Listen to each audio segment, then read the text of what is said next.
How we doing, team? Just the nuts. Off to a hot start here. Anybody listen to the podcast well, it's just us. Well, it's just us friends. Did anybody listen to the podcast this week? Anybody remember what I was saying about the Mariners offense by chance? Anybody remember that? Yeah. Yeah.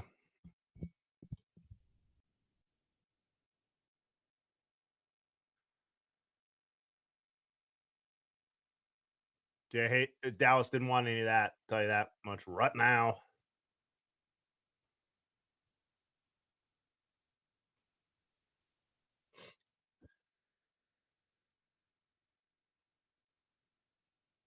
I think the Mariners offense being third in weighted runs created plus during the season is probably the least known important statistic that ever I don't know.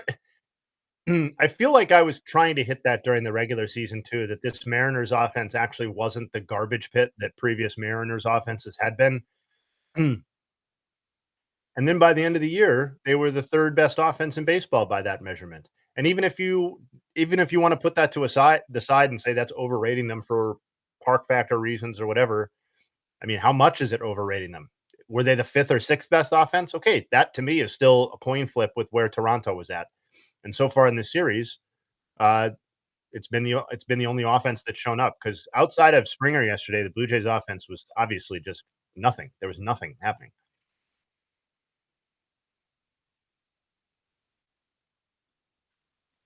Yeah, Suarez has been rough. I also called that too, actually. So, I mean, let's just throw that on the fucking pile.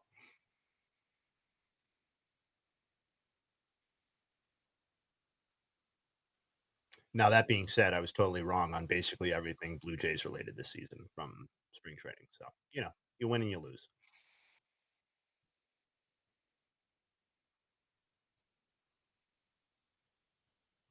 That's right. The Discord knows what's up. Worried is probably the wrong word for Gilbert, but I am cognizant of the fact that he has not pitched up to pre-injury Logan Gilbert standards since coming back from injury, which is a high bar for sure. And maybe not even one that he needs to meet for them to win the World Series or go to the World Series, but he hasn't been quite the same guy.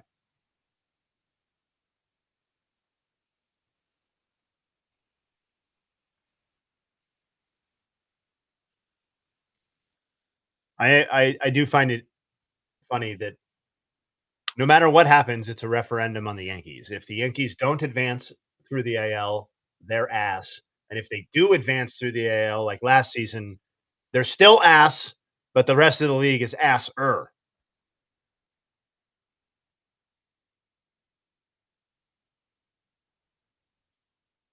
Jay Beck, thanks for asking how things are going. They're going fine. I feel like I'm more ready to nut tonight than I have been in maybe a week.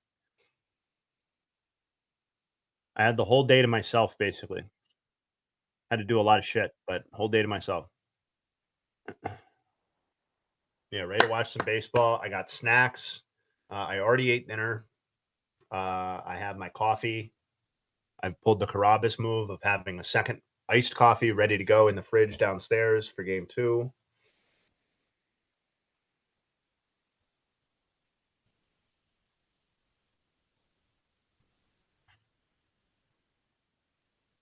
I do. I do have those nuts on hand right here. Stu Leonard's honey roasted candied peanuts.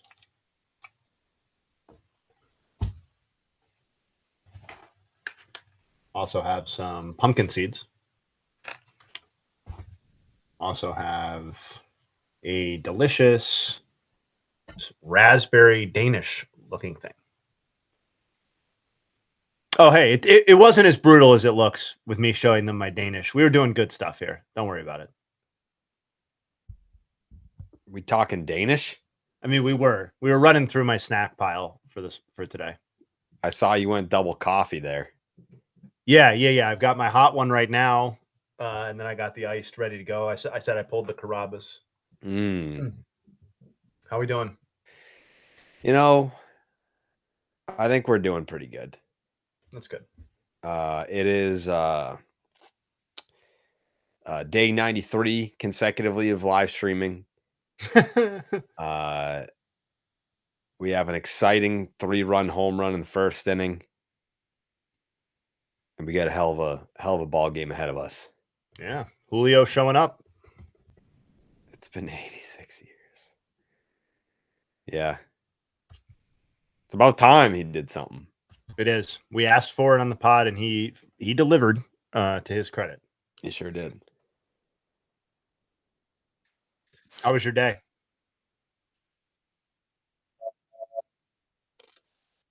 It was good. I slept in a little bit. Nice. Slept in a little bit. Went to Starbucks with the girls because it was a holiday, so they were off. Came back, ate lunch, had a merch meeting for so I think what we're gonna do is like a November drop. Like we've been doing drops every 10th. So I think we're gonna do like a November drop that's apparel, and then we're gonna do a Black Friday drop that's like miscellaneous items. Because for the holidays. Like Yeah. we're gonna have holiday themed stuff. We're gonna have random miscellaneous things. Jared, be honest, can anything pass this past merch drop? I believe so. Yes. We will always strive. I think we're already talking about, so we're not going to do a December drop because of the holidays and you won't get it in time for Christmas and all that. So I think we're going to do November 10th drop, Black Friday, more stuff, no December drop. And we've already started talking about what the January drop is going to be. So the January drop is pretty cool.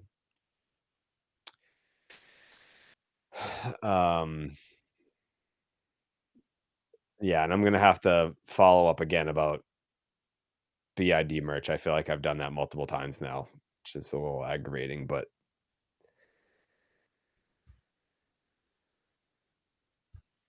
wearing the Piglet shirt right now. Joey Gundy, I want to say, owns every piece of Section 10 merch, which is why he's the MVP. I think we need... This is Section 10. There's still no BID merch website. You know what? I'm going to send that text right now.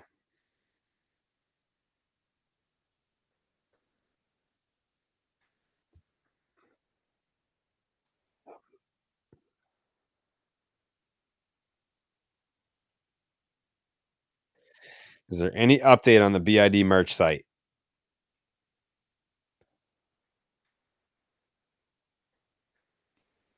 Go home and do homework. Oh my god. Ah. Is that a Pedroia jersey? There's no one on the back because I bought this in 2008.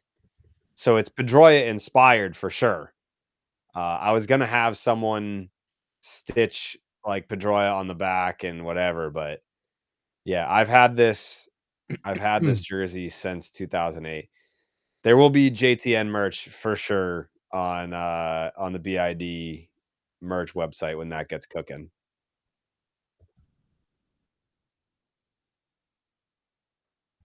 Fuck. That would have been cool.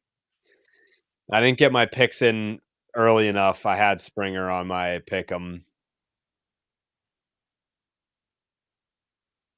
That's on me. Oh, wait. Yeah, I'm a fucking idiot because yeah. Yeah. Yeah. It's like, oh, yeah, too late. So let's get it for the nightcap. And then I just gave another player from this game. It's been yeah, my brain is mush. My brain is mush. Fine. It's fine.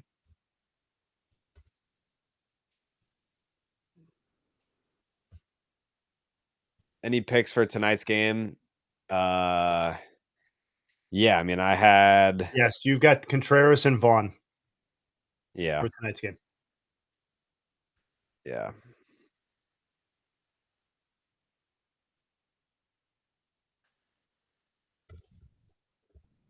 Ew. Oh, we got Water Country? some fun.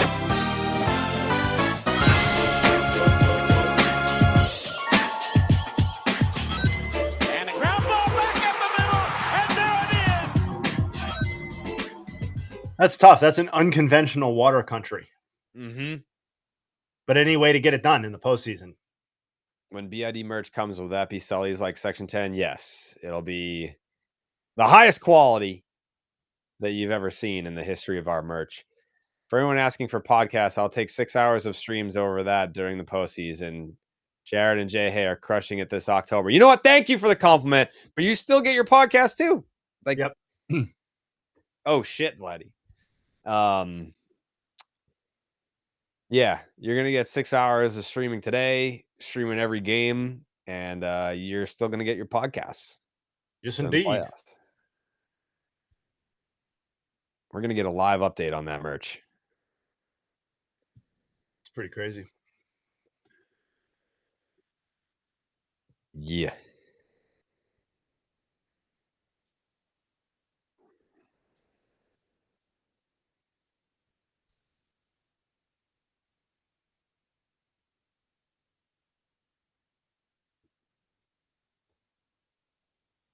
NLCS lineups are out.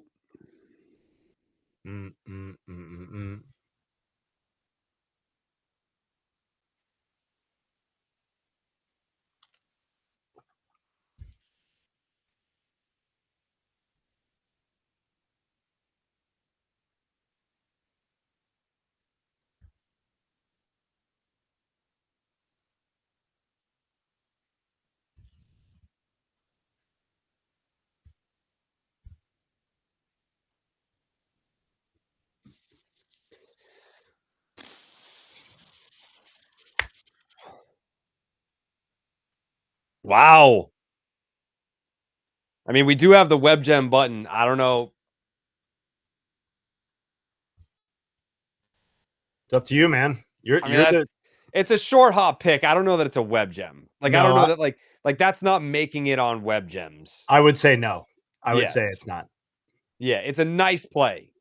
It's a very nice play. Back end of web gems, maybe if we were doing a top 10, but I don't think that's where we want to debut it. Right, I agree.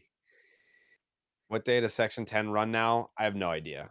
I think, yeah, it's a conversation we still need to have because I'm doing a lot of streams every day, and I only have so much gas in the tank.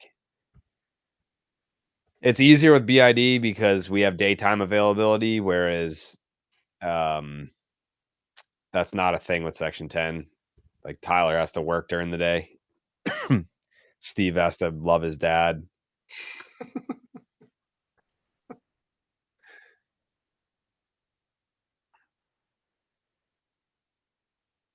Just have 8 more coffees, you'll be good. The most recent merch drop is absolutely incredible, but on the website, it just shows the front of the shirts by default when the actual graphics are in the back. Feels like you should maybe switch that up. I don't know what you're talking about. Let me check that out.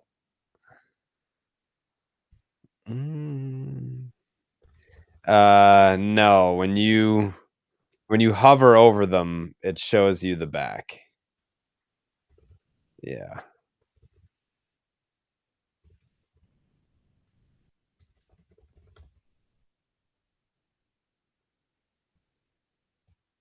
Three to 1 already. Yeah.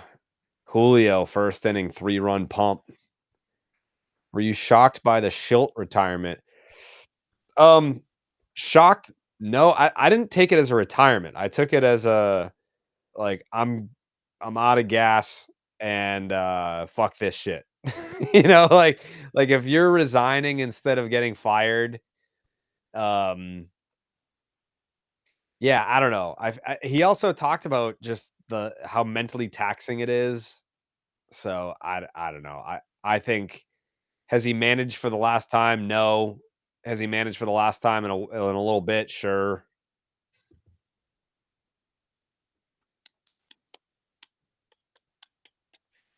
Fuck this shit. I'm out.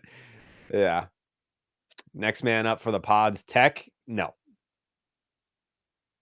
Tough jersey. Love that Barry, Lamar, Pedroia, and Reggie, Mr. October all played there. Yeah, it's a sick jersey. This is I bought this jersey when I had to have been 19 years old when I bought this. Bochy to the Padres. Yeah, we keep getting some more openings. That's true. Like that's just What? Is that being reported as news? No. Oh. Gap shot. What a country. Have some fun.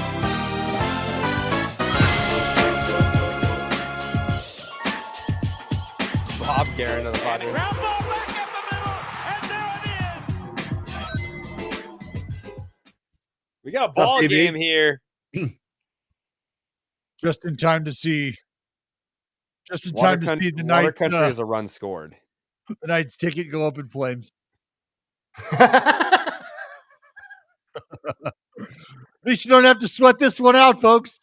It's done. So the shout out Talkspace. The the Easy, official kid. merch update for BID. Website looks pretty solid. It still needs a little work aesthetically, and we need the new merch designs from Corey. We could get it up this week. When were you thinking for the launch? I need to talk to Corey. I mean, Corey has all that like on file. Like at least like we're pretty much gonna do branded, like BID branded merch. Maybe drop a JTN shirt on the Gen Pop. I think really like lean into like the baseball is dead like theme, like doing like graveyard shit, tombstone shit, skull shit. Lean into it. Yeah. I think we can do some cool designs that are, I mean, what we used to have is great, but I think what we could come up with for new stuff is also enticing.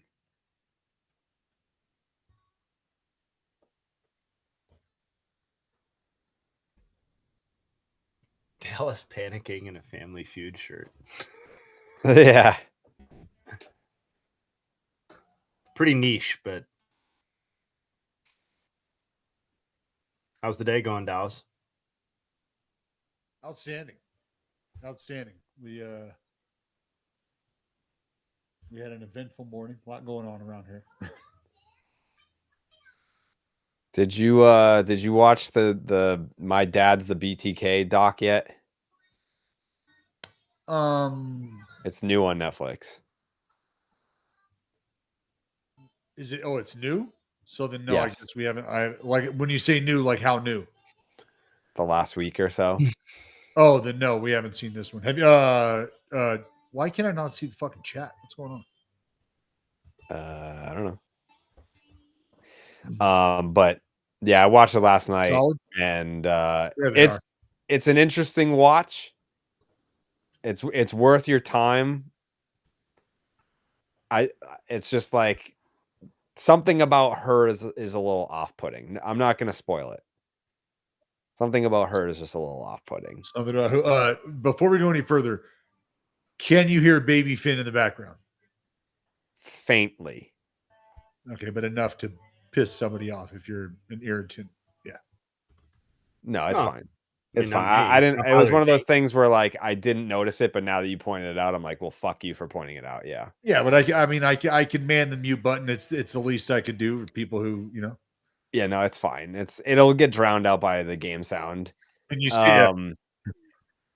So like I do feel bad for her, but like when you watch it, she gives off like, oh man, it sucks that my dad's the BTK and like my life is destroyed, but like kind of cool, right?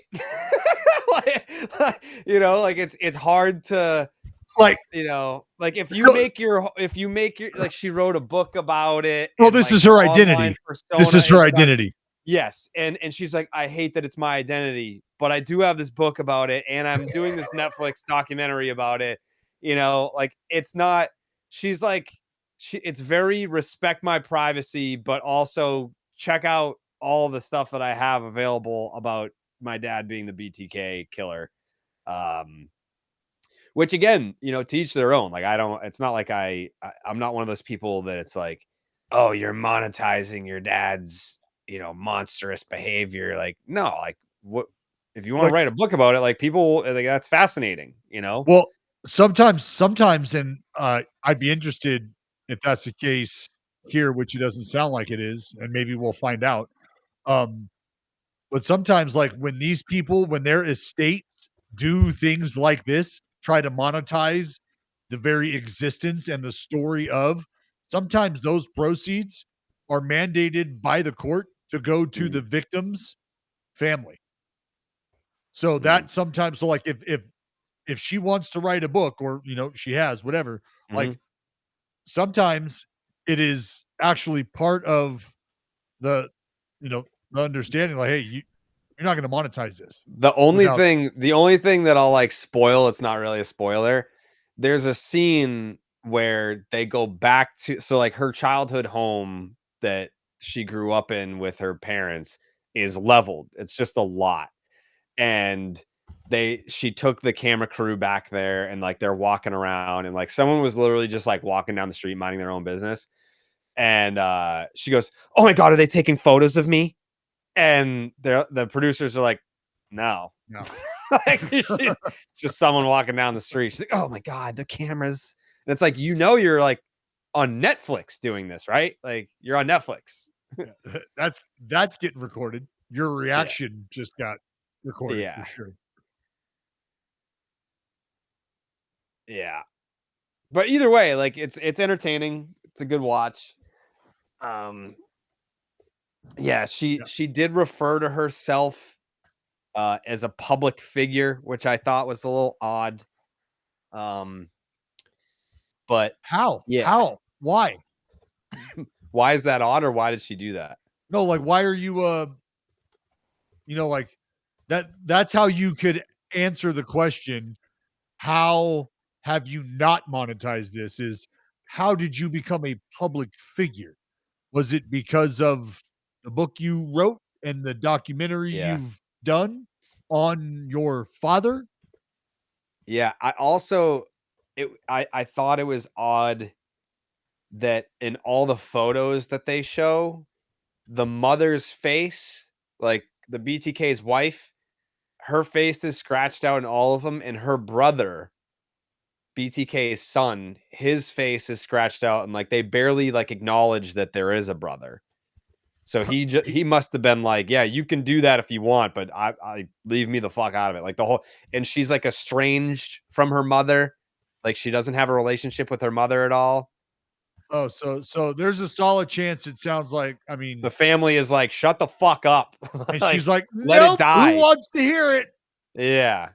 Yeah. I mean, I like, dude, I couldn't even like, could you, wow, like growing, like that's your, oh, Randy, a little late. Yeah, like growing up with that as your, who's your dad? Like, what's your dad do? Well, are you ready for this? Like, how do you say that? Wild. Yeah, but I don't know. I mean, if my dad was a serial killer, I can't say I wouldn't exploit that. Not exploit, but like I wouldn't I wouldn't exploit the victims' families, but I would I would definitely like it's a tough line not to cross though, right? I don't know how you're really not doing that. If you exploit the victims' families by, I guess, glorifying like the murder scenes, but if you write about my relationship with my dad, this is who he was, this is what he was like as a father, not a serial killer, I think you can tell that story. But if you're talking about like, I saw the crime scene photos and this is what it like, there's a difference, I think. It's on Netflix, yeah.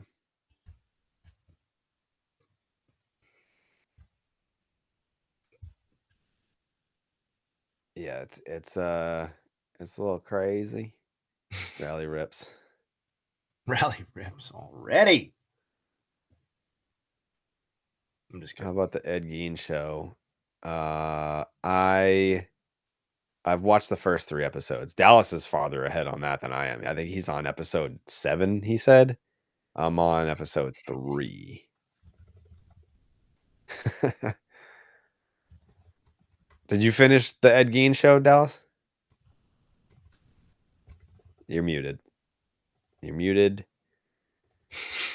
Cannot I hear think we got one more. you. Okay. How many episodes? There's 8 episodes? Yes. Yeah, so we got one more. Mm. The finale tonight. Is it any good? I think so. I never watched Mindhunter, but I feel like it's right up my alley. It's been recommended to me a lot.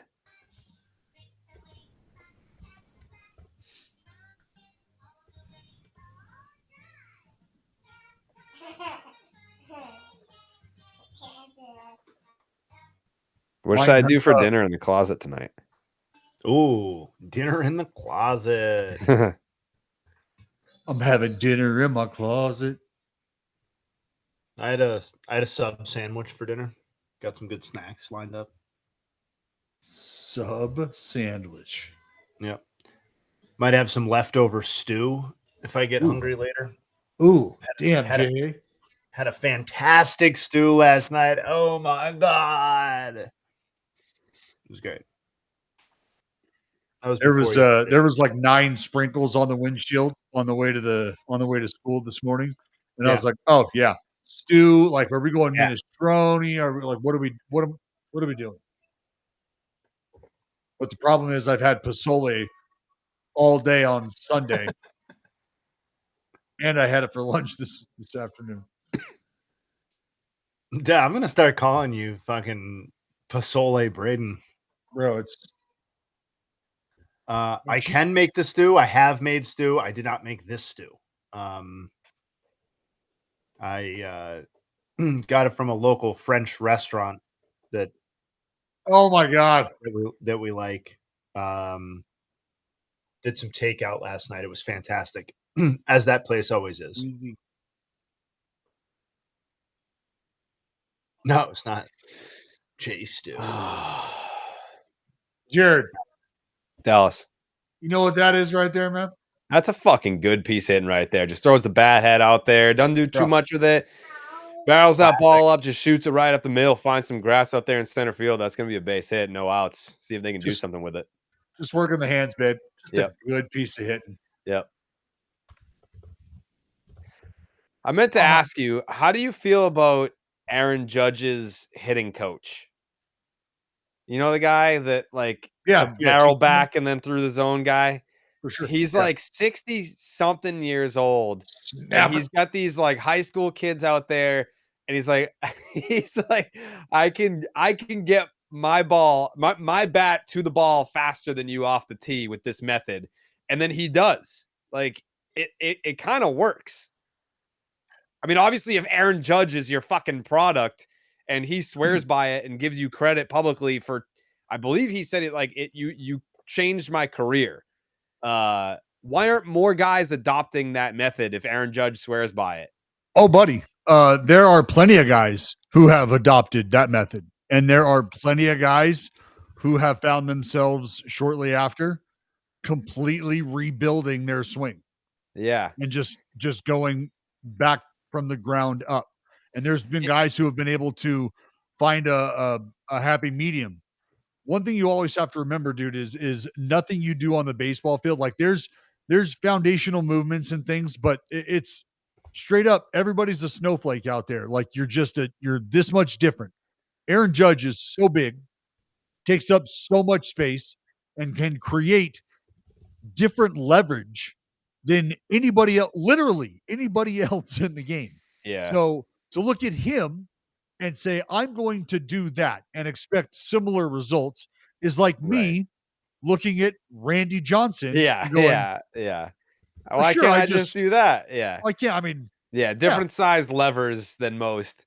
And so the results, and that's where we like and you get into arguments about, his perception on feel versus real, which is what a lot of what I will say, because I'm not, bro, and you know me, I'm not somebody to bash anybody that's trying to teach the game or further the game along. I have an innate level of respect for individuals who commit their lives to things like that, and Yeah. I appreciate it.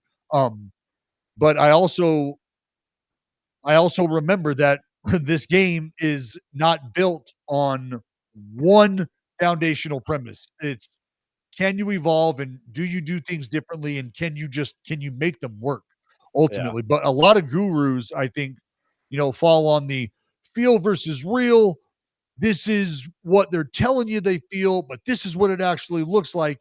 And if that is indeed the case with some of these guys, well, can we find a happy medium between what you're feeling and what they're achieving, and understanding that the reason they have to feel that way is so that they can get into this position? I mean, that's a conversation between those who are feeling it and those who are sort of reeling it, meaning this is what's really happening. Yeah, I think logically a lot of it checks out where, like if you're going bat knob towards the pitcher, then like you're setting the barrel back so that the barrel has way more time in the zone to cover whatever. But the other thing, I feel like he's known more for that, like tipping the barrel back and getting the barrel through the zone longer.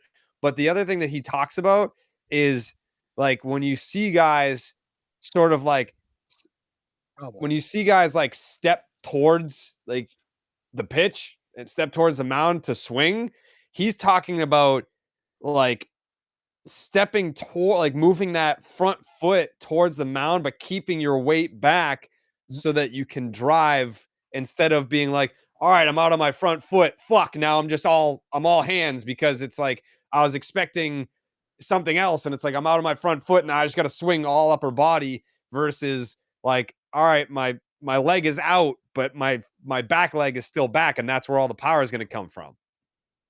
Well, think about it being used as sort of like a counterweight, right? You've got that leg out in front. It's the same thing as throwing, right? Well, like I was going to say, you can watch Gilbert. Watch Gilbert with that leg kicked out, that front leg kicked out. It acts as a counterbalance on his way down the slope. The hips fire. That's a tough call, by the way, in that game. Oh, God, that's brutal. Now here's 2 extra pitches.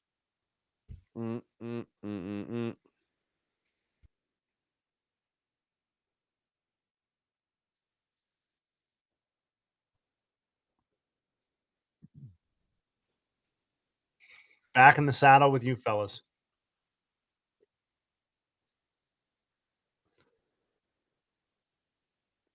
Come on. See, so now here's the argument, right? Like where are you at? Here we are in the ALCS. That was a strike. 2 pitches. The reason that got called a ball is because of where Cal Raleigh was set up and how he called swaying back inside, right? In off the plate. So visually it takes the umpire in, off, out of the strike zone. Yeah. Doesn't have to. Ball 3 and ball 4 were both strikes. Strikes are strikes. That's an out. We're out of this inning. Yeah. So what makes any other call more important than that call right there? Well, I mean, I'm more upset about it because of the driving up the pitch count element to it, extending the inning. Well, especially for Gilbert.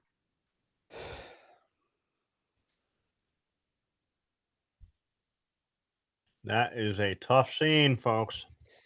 This is probably a dumb question, but for ABS next year, if you challenge and you get it correct, do you retain it or you just only get 2 no matter what? No, you retain. You do? Okay. Yeah.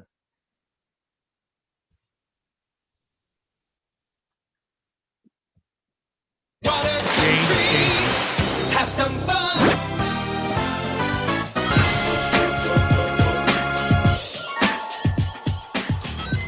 And a ground ball back up the middle, and there it is.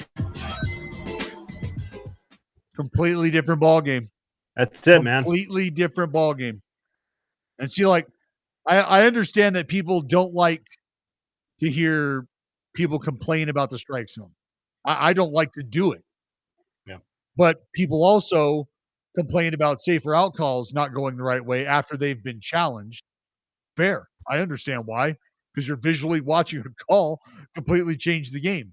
So before you even get to determine safer out, call or strike is what happens before that. And if we're not too concerned with that, then what are we doing, man? Like, well, yeah, no, let's do the safer out thing. Don't worry about it. We're good.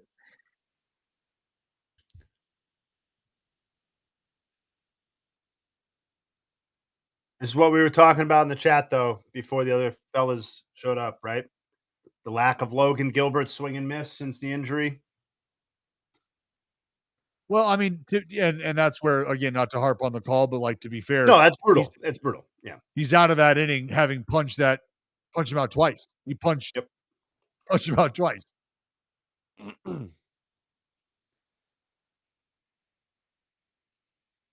Now Vlad's just going to absolutely waylay one. Yeah.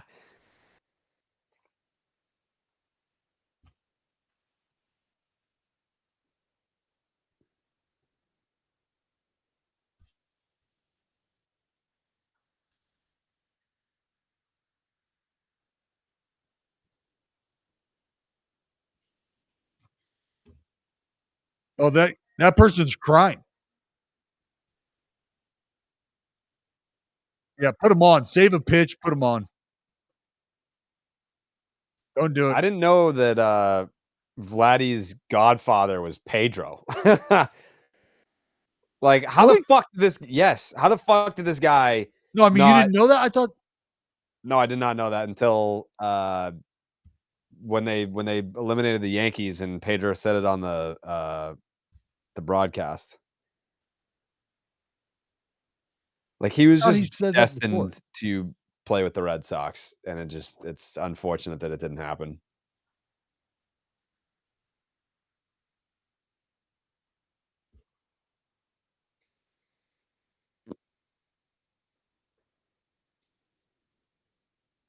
Boo!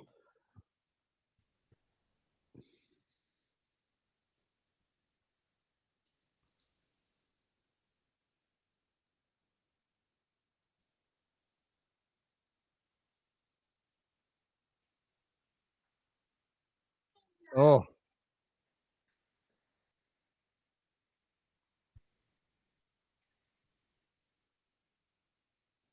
You better keep it up there.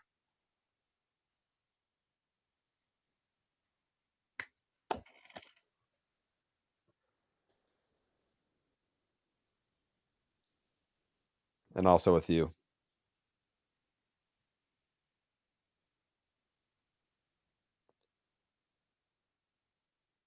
Oof. Did the Red Sox really tell Juan Soto they plan to sign Vladdy? I don't know. Did I say that? If I said it, then it happened, but I don't remember that.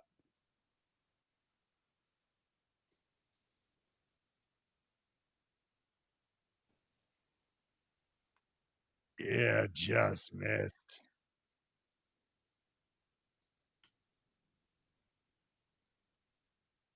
Oof.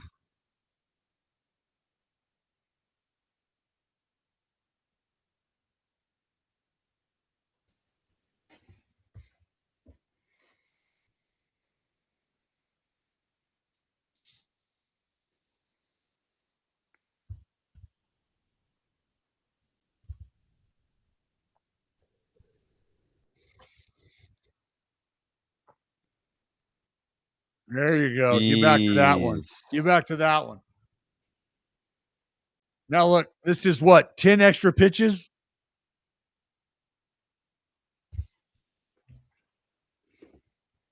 Brutal.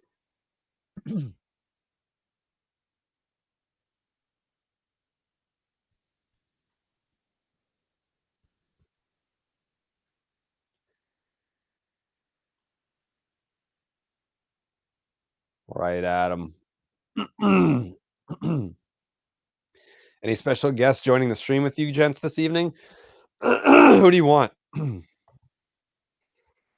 Yeah, Jared secured someone for tomorrow, right? Correct. Yeah. Yeah, tomorrow's Tuesday, yeah? Yeah. Yeah, tomorrow we have a special guest. Tonight, I don't think Passon is like allowed to do something like this. Mr. Bears. Yeah, first time using playback. It truly is awesome. Hunter Dobbins. See, a lot of these guys are too Red Sox specific. Donaldson could be cool. I feel like Donaldson would be better for the ALCS than the NLCS, though.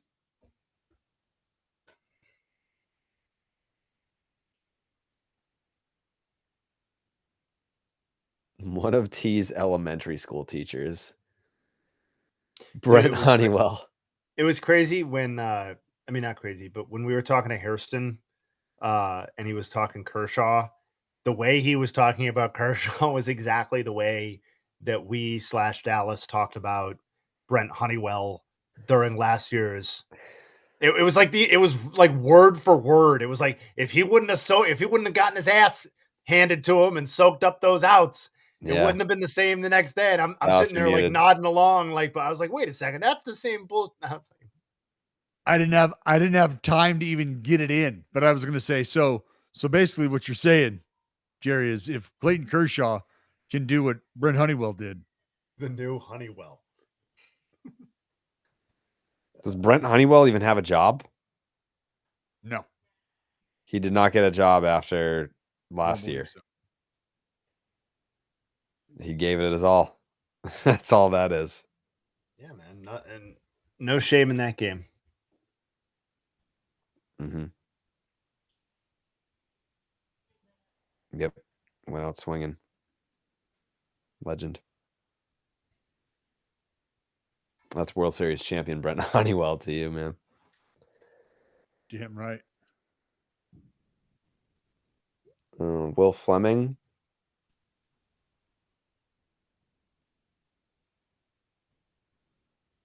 Thoughts on Banana Ball adding the Indianapolis Clowns? I didn't know that they were doing that. Are they doing that?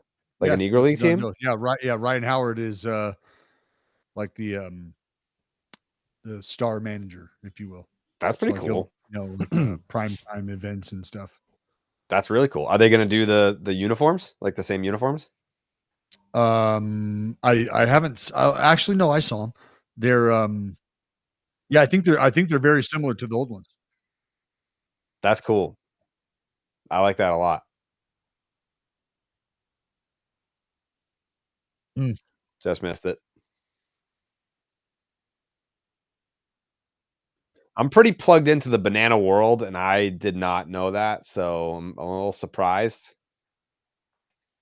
Oh, yeah. Let's see. Oh, cool. Yep. Oh, Bob Kendrick was there in Savannah, Georgia. Just announced the rebirth of the Indianapolis Clowns as the newest banana ball team. Pictured left is the Clowns manager, Eric Fox, and center, the great Ryan Howard, the team's primetime games manager. That's cool. Those are very similar to the originals. Yeah, same color scheme. Oh.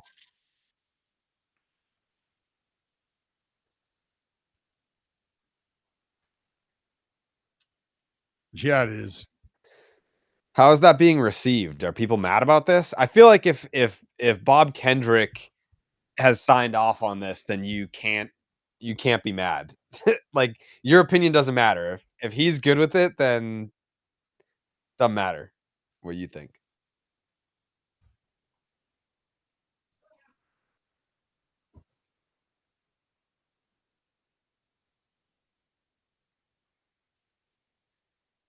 Yeah, welcome if you love ball. Jerry confirmed big banana lover. I love banana ball. I don't recall the last time I had an actual banana. I don't know. I know I've had one. It had to have been when I was 10 or younger. Ooh.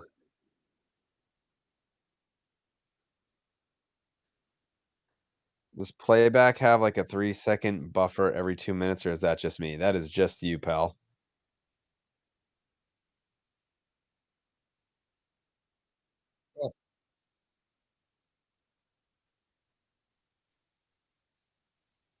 Take it. Got it in the palm. It's all right.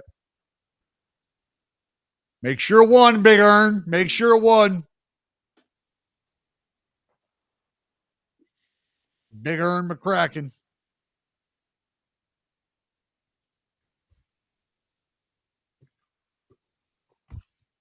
Bananas are a top tier fruit.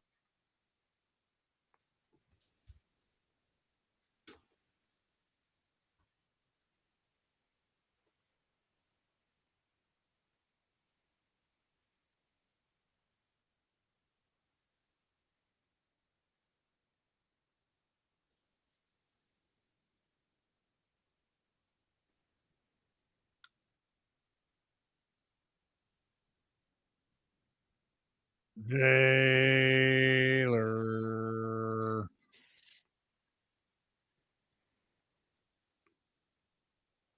Right off the end of the bat.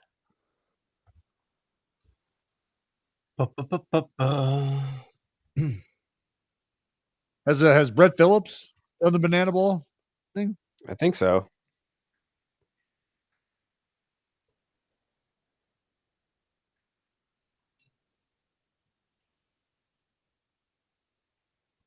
Hit well right at him. Oh! Booyah! Oh, what a play! Oh, that's a great play. Got him. Oh, yeah. Do it, Dolphy. In his bags. Love it. Good stuff. 2K did it again. Yep. Shout out. Yeah, that was about to Case. be a nightmare for In his Varsho. bag, as always. Yeah, that was a good catch to do it on too.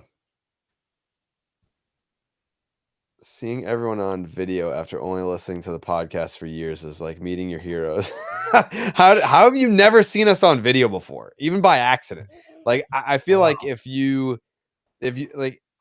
maybe if you typed MLB podcast into Spotify and we're like, oh, I'll try this one. But how many people have found us by that method? I feel like everyone else would have had to have found us through Twitter, Instagram, TikTok, something like that. Well, welcome. Yeah, welcome. I would have gotten dressed up. Yeah, I would have showered today. I would have just rolled in just like this, to be totally honest. Yeah, that's fair. Longer, please. I found Jared on Twitter in 18, so that was a trip. That's exactly what I did. you just searched MLB podcast on Instagram or not Instagram, on Spotify or iTunes. I think you would find us that way. That's cool. Well, welcome. This is what we look like.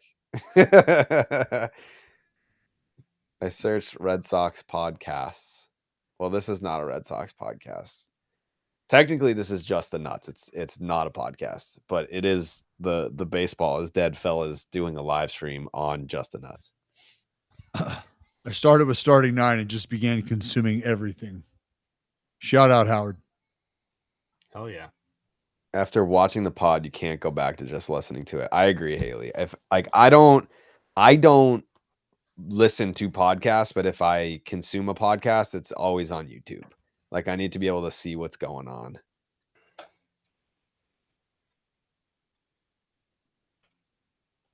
This is actually Dallas dressed up. I agree. Bro,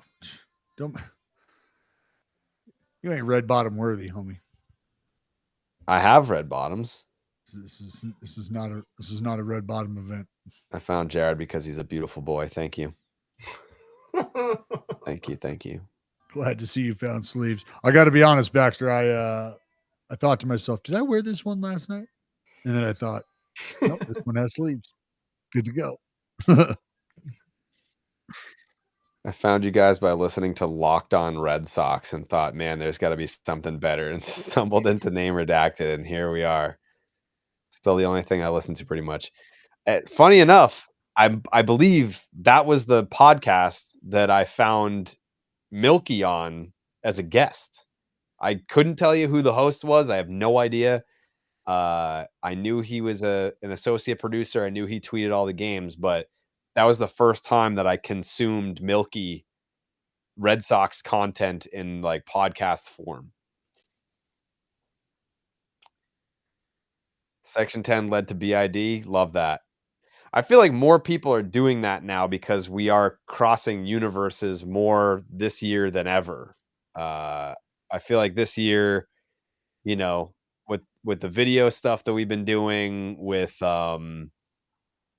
the live streams and all that, I feel like there's more cross-pollination between the two shows, and it's great. I don't know about Coley. He's there's a bug in the house. People are sick. He might be taking care of the fam. I don't know. He could always pop in. He knows how to get here. School season. I mean, kids are just walking petri dishes. That's all they are. It's a tough scene. I also found Jared in 2018 on Twitter and have never seen Jay Hay or Dallas's face. That's crazy. How? It's crazy. I hope hope it's not a letdown. Yeah. No, it's Jay. Let's start with you're welcome. Wish you would have seen me when I was a younger man. You know. Yeah. Found starting 9 through DB, was 12 when he threw the perfect game, and been a fan since.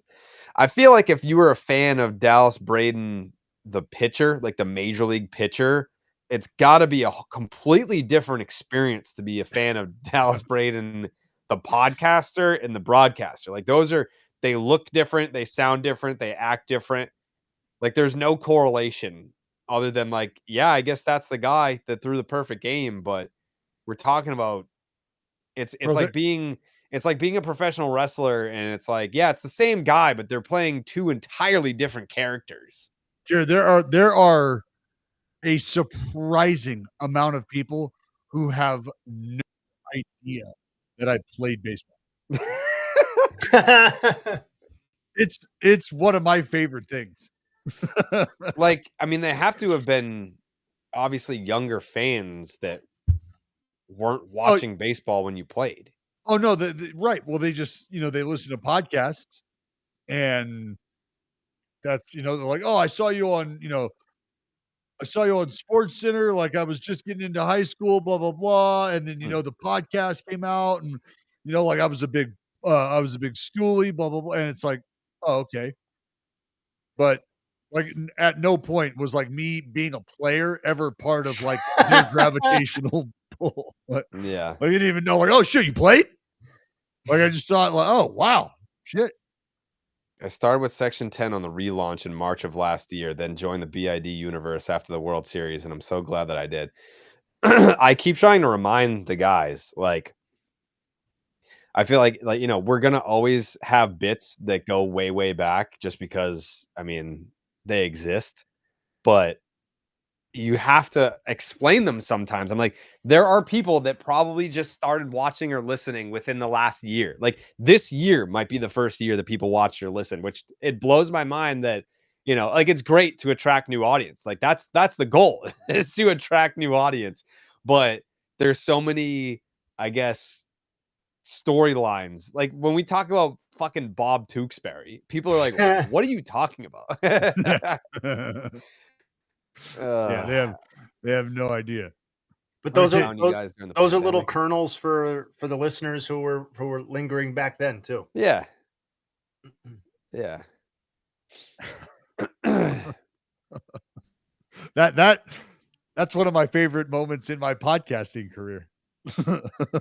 Oh yeah, no, that's that and the interview with Cheech. Oh jeez. Oh yeah. I forgot about that. Oh, that was there was There might My have God. been 7 questions asked. There were 1.5 answers given. There were several parking attendants spoken to.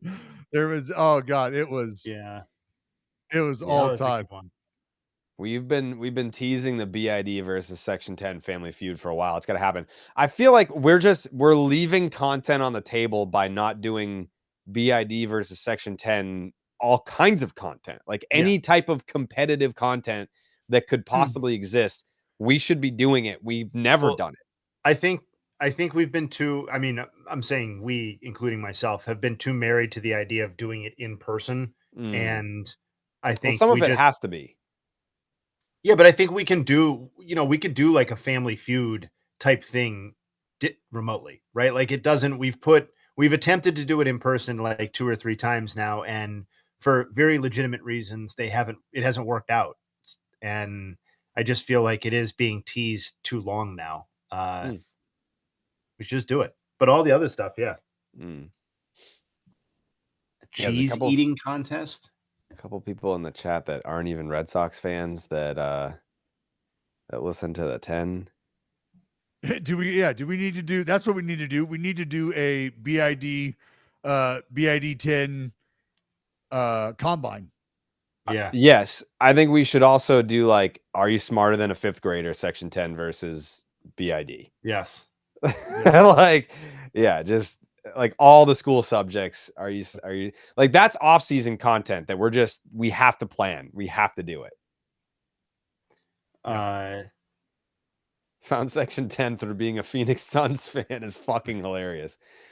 OG here from the MySpace days. That's incredible. That's a long time ago. We get a full game next year of Will and DB in Boston. I don't know how we can do that. During 2020, I thought DB being a former ball player was a bit until I realized I watched his perfect game on MLB Network when I was a kid. Yeah, we have a former. Yeah, we got the Rocket. We got the researcher, and we've got a former ball player here. Is you guys taking my slow pitch softball career way too serious? This is my first BID year. Well, welcome. I hope that you feel caught up and that you've settled into a groove where you feel adjusted and there's not bits that you don't understand. And if there are, this is the perfect time. If there are bits that you don't understand or want explained, ask away and we can enlighten you here. For the combine, we should do it like field day style, where they're all like, it's like little kid events. What do you mean? Like potato sack races and like making basketball shots and stuff like that. I mean, if it's a real fucking combine, we're going to destroy them. What are we talking about? What are we talking about? Yeah.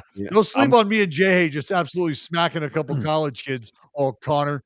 I mean, and there's no real way to make the math work where Jared's not on our team. So bloodbath. Well, yeah, like I would be on Team BID for sure. Right. That's what I'm saying. So bloodbath. My first memory of Jared is getting his makeup done at Barstool. That was a video with Ellie Schnitt. That was wild. That was like 2019. Section 10 would win food contests. What are we talking about? Eating food? We talking about naming food? What are we talking about? Yeah, because if it's based on palate, distinction, I feel like I can distinguish with my eyes closed, maybe even my ears closed too. I mean, I can't speak for Steve. I know Jared just recently touched international soil for the first time, but I got Milky and old Coley. Like, I don't know, like how far west have they gone? Are they international? Have they traveled? I have no idea. In what contest do you name food? I don't know, like a blind taste. Jeopardy? Taste test. Blind taste test. Steve notoriously went to Ireland. Coley just started flying 10 years ago. Here it comes. Here comes dinner. Woo! Oh, fuck yeah. We got fucking chicken parm and cheese ravioli. Yeah, Woo! see, Section 10 couldn't even use. They can't use train either. No. Wow, this is my favorite meal. They What gotta would I rely do to on deserve this. Got to rely on old pasta water to come through. All down. Yeah, we can't. I don't know what's going on with this strike zone. Doug Eddings just refuses to call low strikes.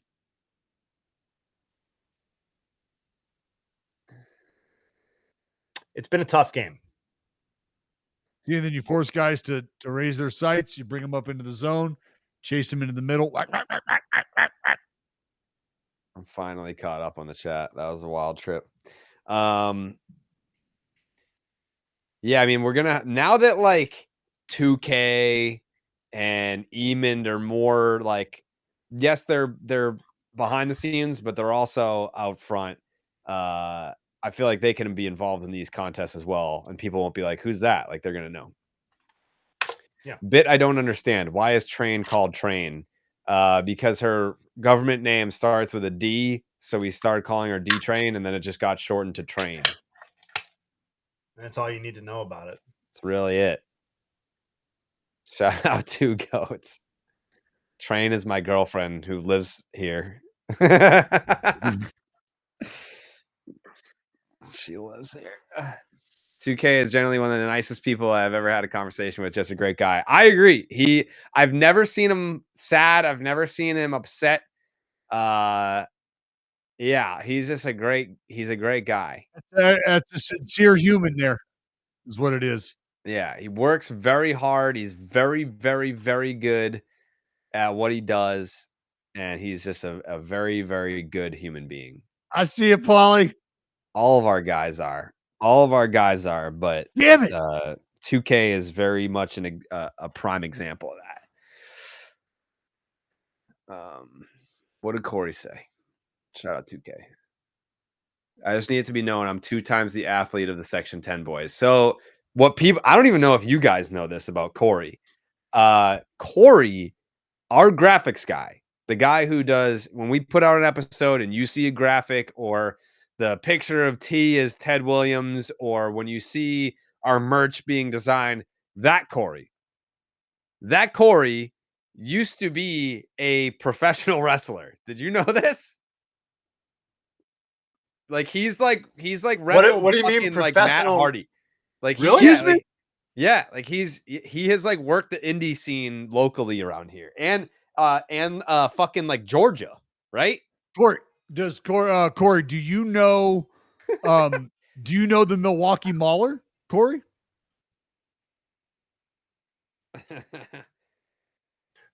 Negative. Does not know the Milwaukee Mauler. He's older. Who doesn't know the Milwaukee Mauler? Wow. An indie pro wrestler. Yeah. Yeah. I had no idea. I love it though. Yeah.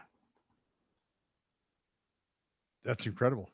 Yeah, it will make me reconsider if I'm ever a captain of a team and I need to be drafting people in our universe. Yeah. That's Knowing a good that bit of little piece. athleticism. Yeah, that's something. Athleticism, there's functional strength there. There's a lot to like there. Mm-hmm. The backs. They're now saying BID versus Section 10 versus the backseat boys. Oh. They've seceded and started their own brand. Wow. This is like what are you doing? You know, one problem I do see, depending on, I guess that's not really an issue. That would only really matter in like a game of basketball. What? I was gonna say a lack of height from that row, but wow, it's not even true if they get Eamon. Wow. Jay instantly shifted to wanting to play volleyball. That's that's the last athletic thing. That is literally the last athletic thing I've done with this group of people was play water volleyball in Texas. That's true. That is the last thing we did. Who in the group would be the third man? So that's like a reference to the NWO when Hogan came out. Like, who Yeah, I don't know would what that turn to go to the other side? Of us three? I mean, of any side. What, who's going I'll heel? defer to you since you know the story. Well, Dallas is the biggest piece of shit out of both sides. So I feel like he would have no problem stabbing us in the back if it meant victory.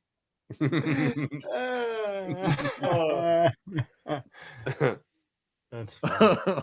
Yeah, I could Yeah. easily see Dallas going with the Hollywood Hogan fucking handlebar mustache and the bleach blonde mustache with the black beard. Yeah. Goes and teams up with T. Uh-huh.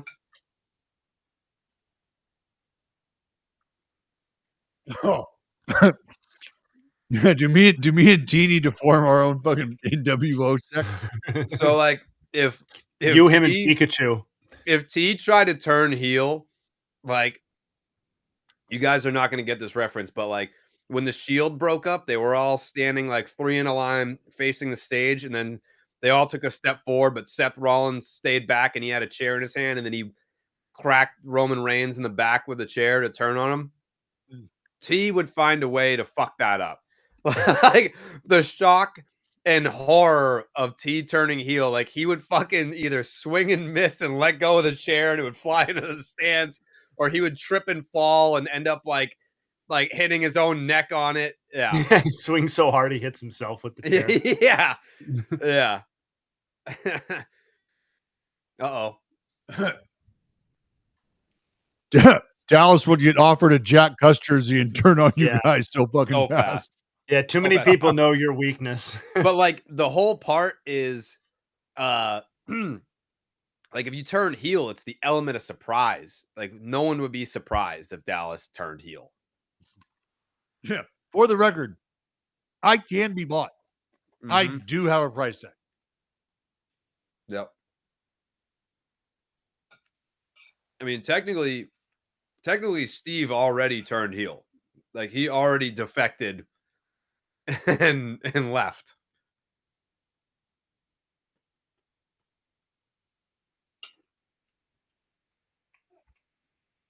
Yeah, how about that? I thought that was very funny. That I think it was on like one of your posts about Section 10 night. What? You're just like, yeah, thanks everybody. It's been great. Everything's come together. We've all had fun and grown and blah, blah, blah, blah, blah. And, even when Steve thought it would be a good idea to leave and stuff. Yeah. I'll never fucking let him forget that. I started reading that and was like, I was like, and then I instantly was like, oh my God, this is public. What are you doing?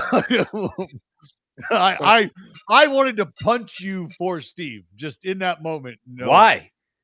Because look, do you have he turned on us, he turned heel on us, and I let him back in. I know. He didn't even ask back. I just said, you can come back. He was still doing, at the time, the show that he left us to compete against us to do. And I said, hey, we're putting Section 10 back together. Do you want to come, you goofy fuck? And he did. That was all it took. Threw that project in the trash and set him back. Yeah. I'm a kind man. No, I hear you.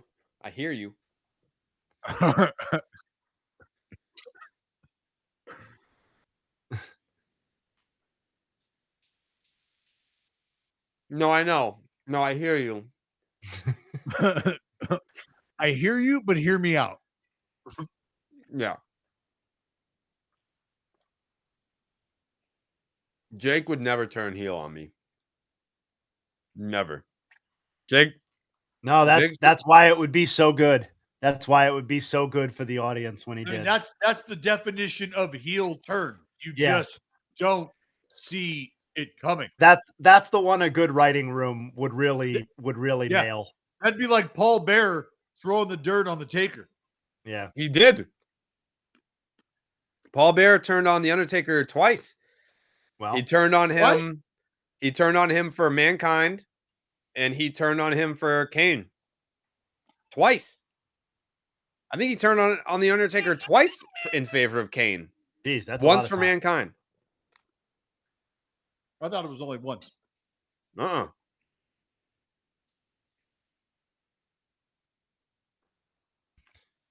Boys, I decided to- remember that happening and thinking to myself, well, what do I do now?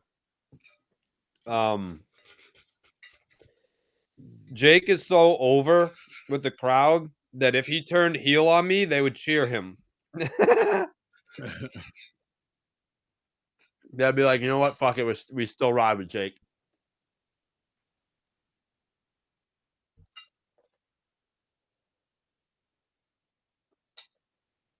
No.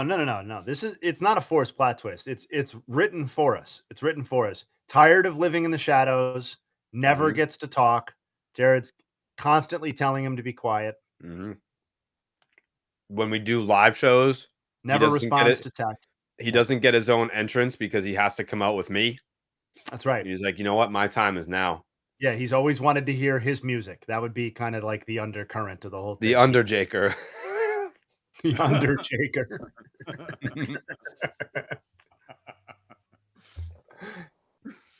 Oh man. Mm-hmm. Yeah, we could write. Human would be such a good Razor Ramon type. Oh my god. Yeah, he would be. You're right, actually. That would work pretty well.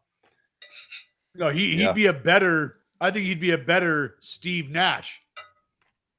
Kevin Nash. Kevin Steve Nash, Nash. the basketball player. I do that every time. Fuck. He might be a great distributor on the court too, but I've never seen him ball. Jake can ball. No, I know Jake can ball. Heard all about that. Mm-hmm. I've seen a little bit of it too, I think. Jake, are you in the chat just watching this? No. He might be.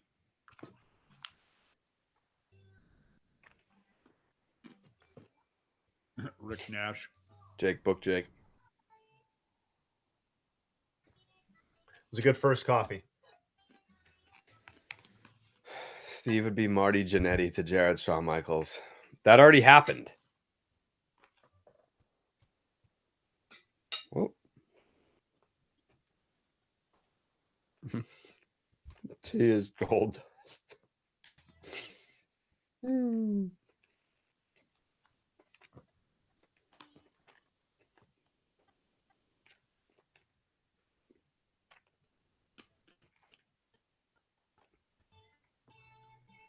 Best way to consume.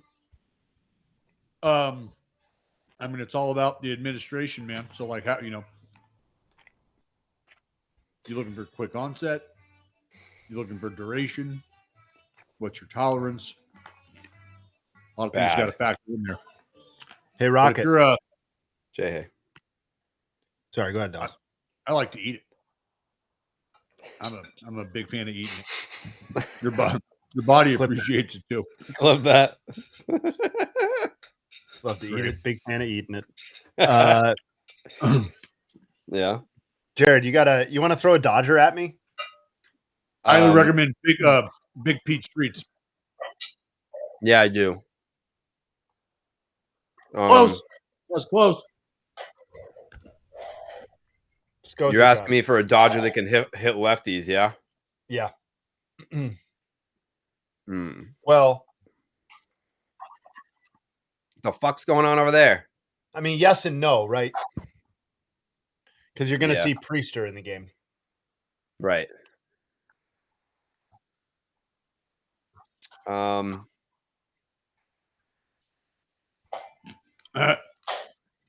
Eugenio's hair. He's got the best hair in the building. As far as the best hair, most Homer combo, in the building now in Toronto. A. Eugenio Suarez, number 1 on that list. Give me Marcus. Okay, thank you. Kind of like Cat Williams.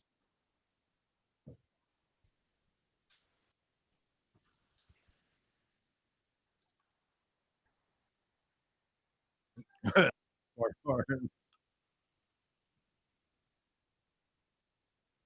just love it. I do.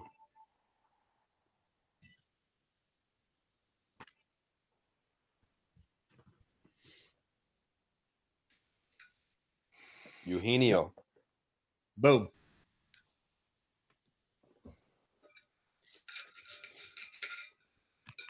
Yeah, what are they debating whether or not that's going in the dugout?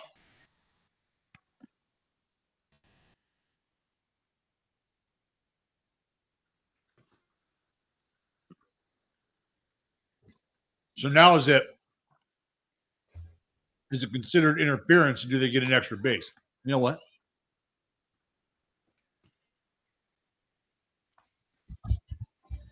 That's true. Rest in peace, Marcus.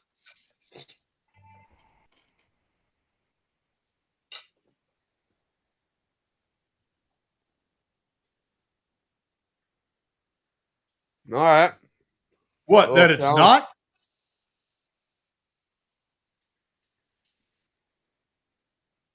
How about some trivia, Jay Hay? How about it? How about some trivia? Let's pull up what I had going on last night. Let's see. I can't pick between my guys. Pick between your guys. Oh, geez. Come on. Come on. Come on. T wants to be killed.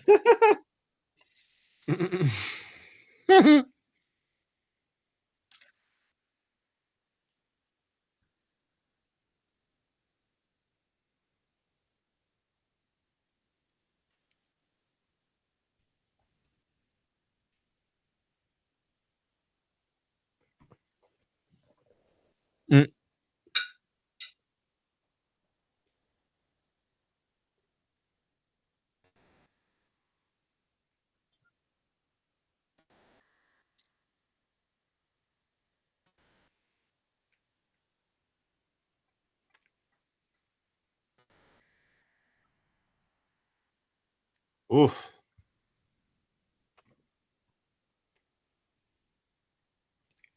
All right, Pretty sure Cal. That's not the real Pat Light, I'm pretty sure. They're putting him on. It says official, though. That is true. They're putting him on. I didn't factor that in. Placing the dumper.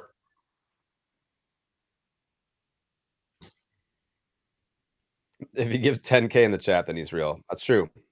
That is, yeah, that's a good point. Feels light, though.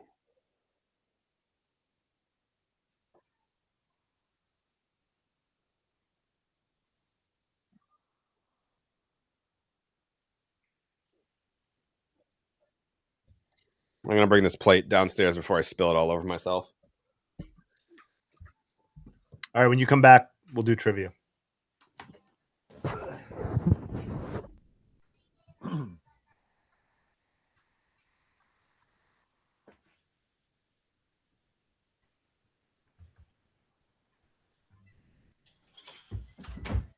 DB, we're gonna do some Blue Jays related trivia here in a second. All right. Let's do it. Let's rock it. All right. And we're gonna start with the pitching side in honor of our friend Dallas Braden. What have I been reading recently? I'll ask me that a little later. It's only 6:33. We'll do book stuff a little later on once shit's grinding a little. Got plenty to talk about there though.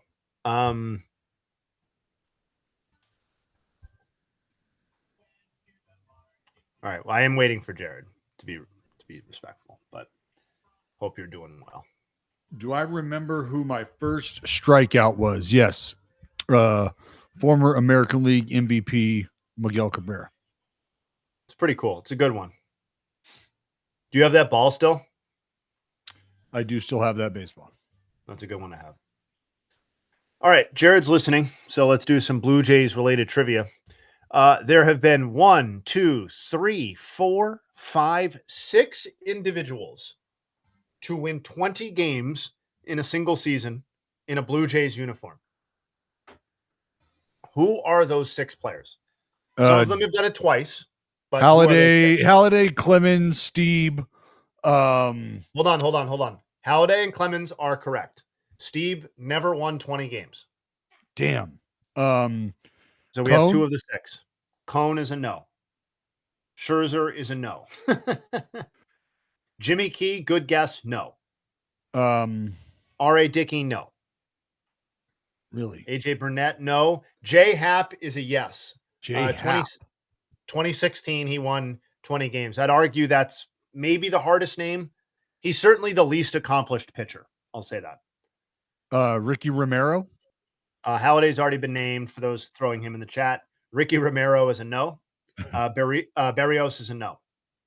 Pat Henkin, shout out to that sports gamer. May have been other people before him, but that's the one I'm seeing. Henkin won 20 games in 1996. Happ has been named already. Robbie Ray is a no. Michael 889, shout you out. David Wells is a yes. Boomer. 2000. He did it while posting a 4.11 ERA and allowing 266 hits in 229 2/3 innings. You don't see that every day. Aaron Sanchez is a no. Fuck. So we are missing just one guy now. One dude. Actually. Oh my God. I have not seen him in the chat. David Price is a no. No, and I know who this is too. And David Cone, no. It's such a random. No, it's not that. I hey, guess I'll let you determine what random means. But is it Jack Morris? It is Jack Morris as a 37-year-old in Michael at the end of his also career. Got that one. Yep. Also won that one. He did that while posting a 4.04 ERA with the 92 Blue Jays. And that's it. Those are the 6. Both Clemens did it in consecutive seasons in 97, 98. And Halladay did it in both 2003 and 2008.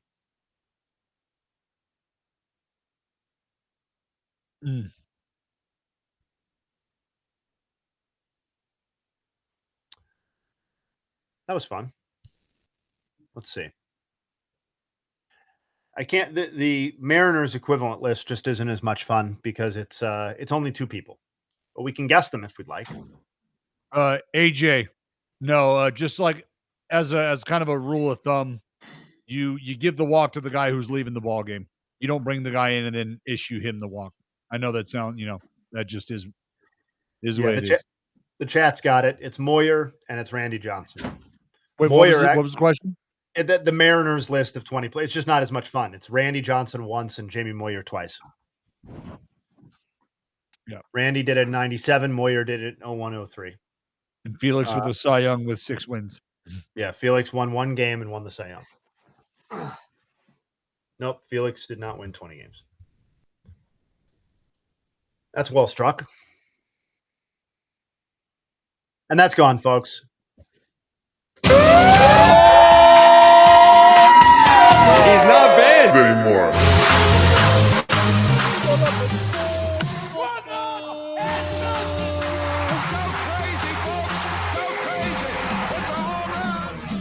Yo, Jorge Polanco, are you kidding me?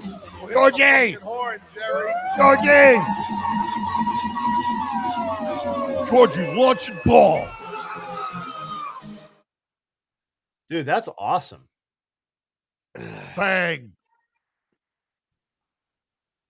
98 miles an hour. Damn. Turn me around like a bad girl.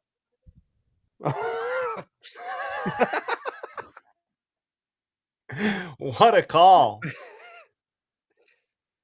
My goodness. That was absolutely barrel. So Lang's tweeted this out before the start of the game, so I'm not going to update it and then claim it's mine. But so most go-ahead plate appearances is in a single postseason Mariners history. Griffey had 4 in 95. Polanco entered the game with 3, tying Alex Rodriguez in 2000 for second most. So he now has 4. So he's tied with Griffey for the most in a single postseason in Mariners history. Obviously, a lot of plate appearances potentially left to go.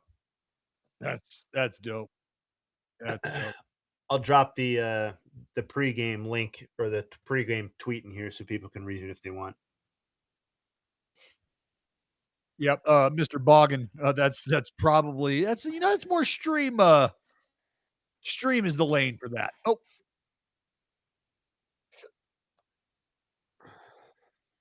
Oh, Connolly, stop it. Hey, we got some nuts and bolts up the middle. We got a young fella who rolled the pole quite nicely in Double-A at the end of the season as well. So, How do you guys deal with them being ahead of the TV? Well, you log in to your MLB TV account with playback, and you can watch the same feed that we're watching. We're all watching it together. That's how.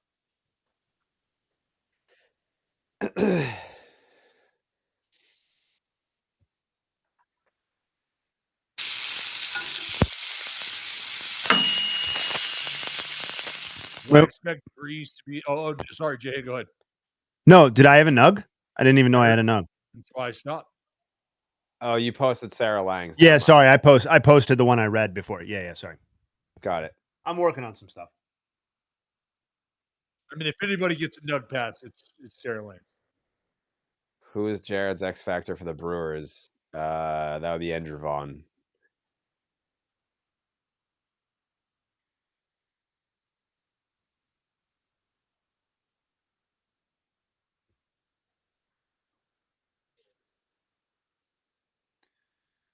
Thanks, Jared, and Guy in the chat. Yeah, you gotta use playback. You can watch the exact same stream that we're watching. When are you guys gonna admit that Jay Hay was right on the pod? It's a good right point. about what? It's a good point. What are you right about? Huh? Let's find out. Yeah, what was Jay Hay right about? Jay Hayes. That's a good point. That's a good point at the bottom. These are actually really good points. The Mariners offense. Oh yeah, that's a good point too. We're not going to take a victory lap on that yet, though. It was 3-0 at one point, but yeah, offense is looking pretty hot.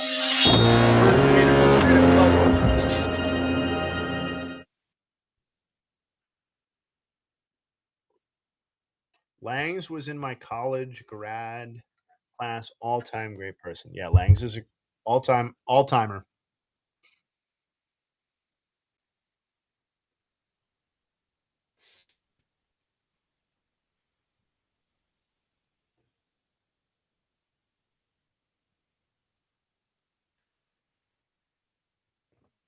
Describe your baseball team season using a song title.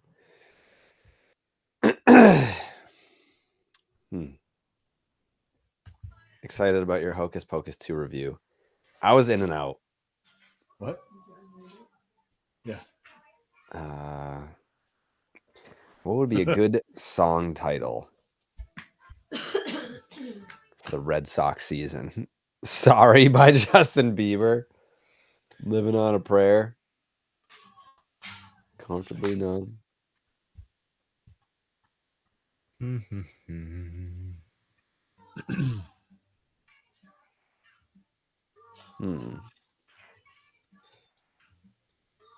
Jorge. Another one. Georgie Polanco. Go your own way. Anything Bon Jovi it plays. Hell yeah. Wet Ass Pussy by Cardi B. Not my favorite. There's nothing that makes me feel older than hearing Cardi B on the radio. No.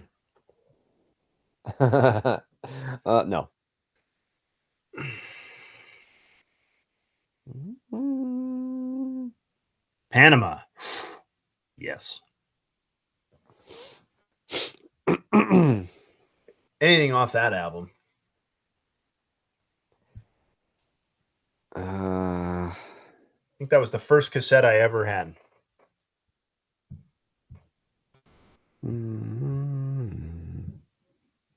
Whitney Houston absolutely brings it every single time. I mean, obviously, rest in peace, but brought it every single time. The Guardian, Is her door open right there?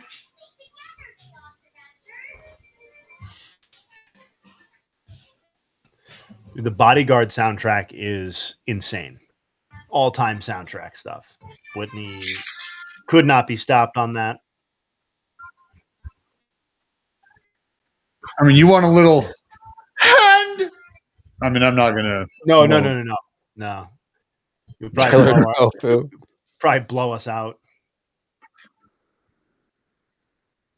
The wife's been drowning me out with the song about Kelsey's hog, so I'm down for any new music. Tough ride there. Or is it?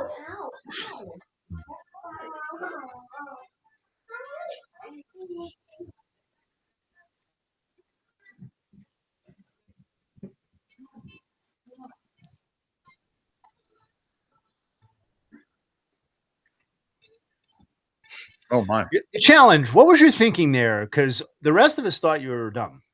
Yeah.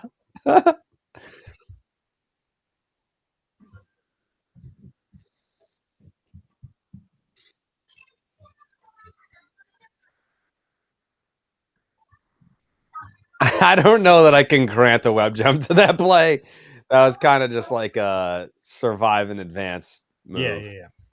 What are you talking about? He's out of position. I mean, not out of position. He's just positioned in a different spot. That's not a gem, dog. Come on. You got to get to that play. Web gem.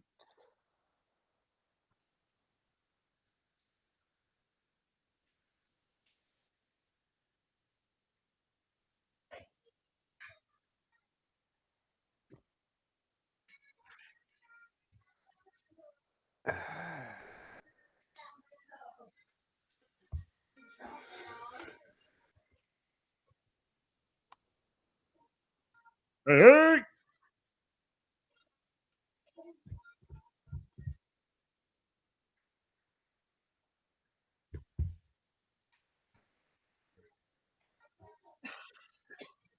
Hey. Oh, come on. Give it to him.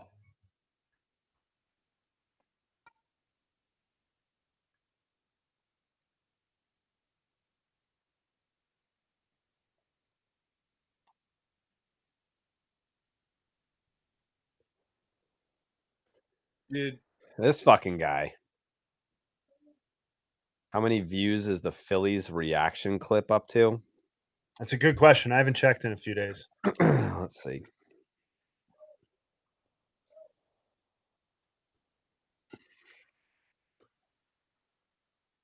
Mm-hmm.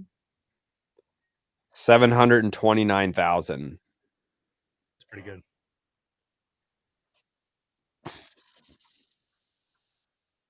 Favorite umpire when playing? Jim Wolf, easily. Easily Jim Wolf.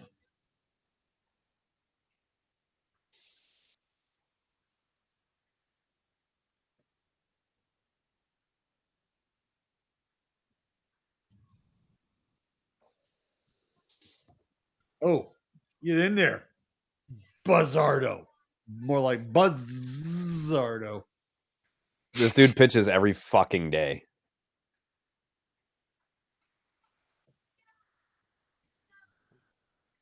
Big Randy Wolf fan. Philly great.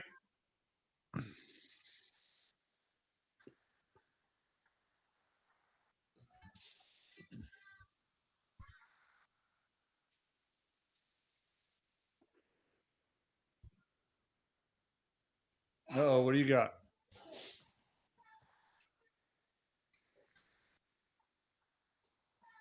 Blah. Oh, one.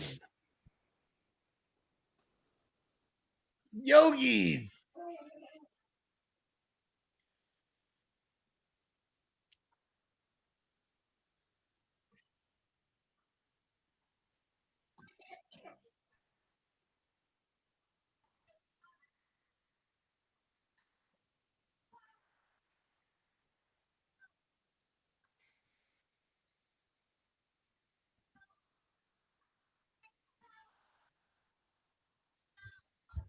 Yeah. Hey, what were your guys' thoughts on Mike Schilt retirement?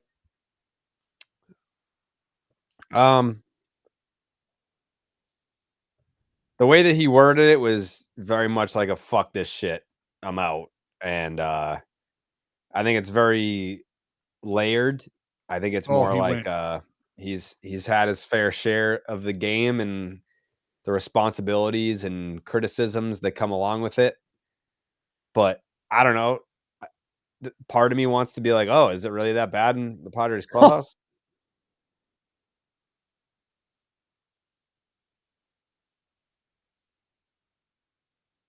Do you read into that at all?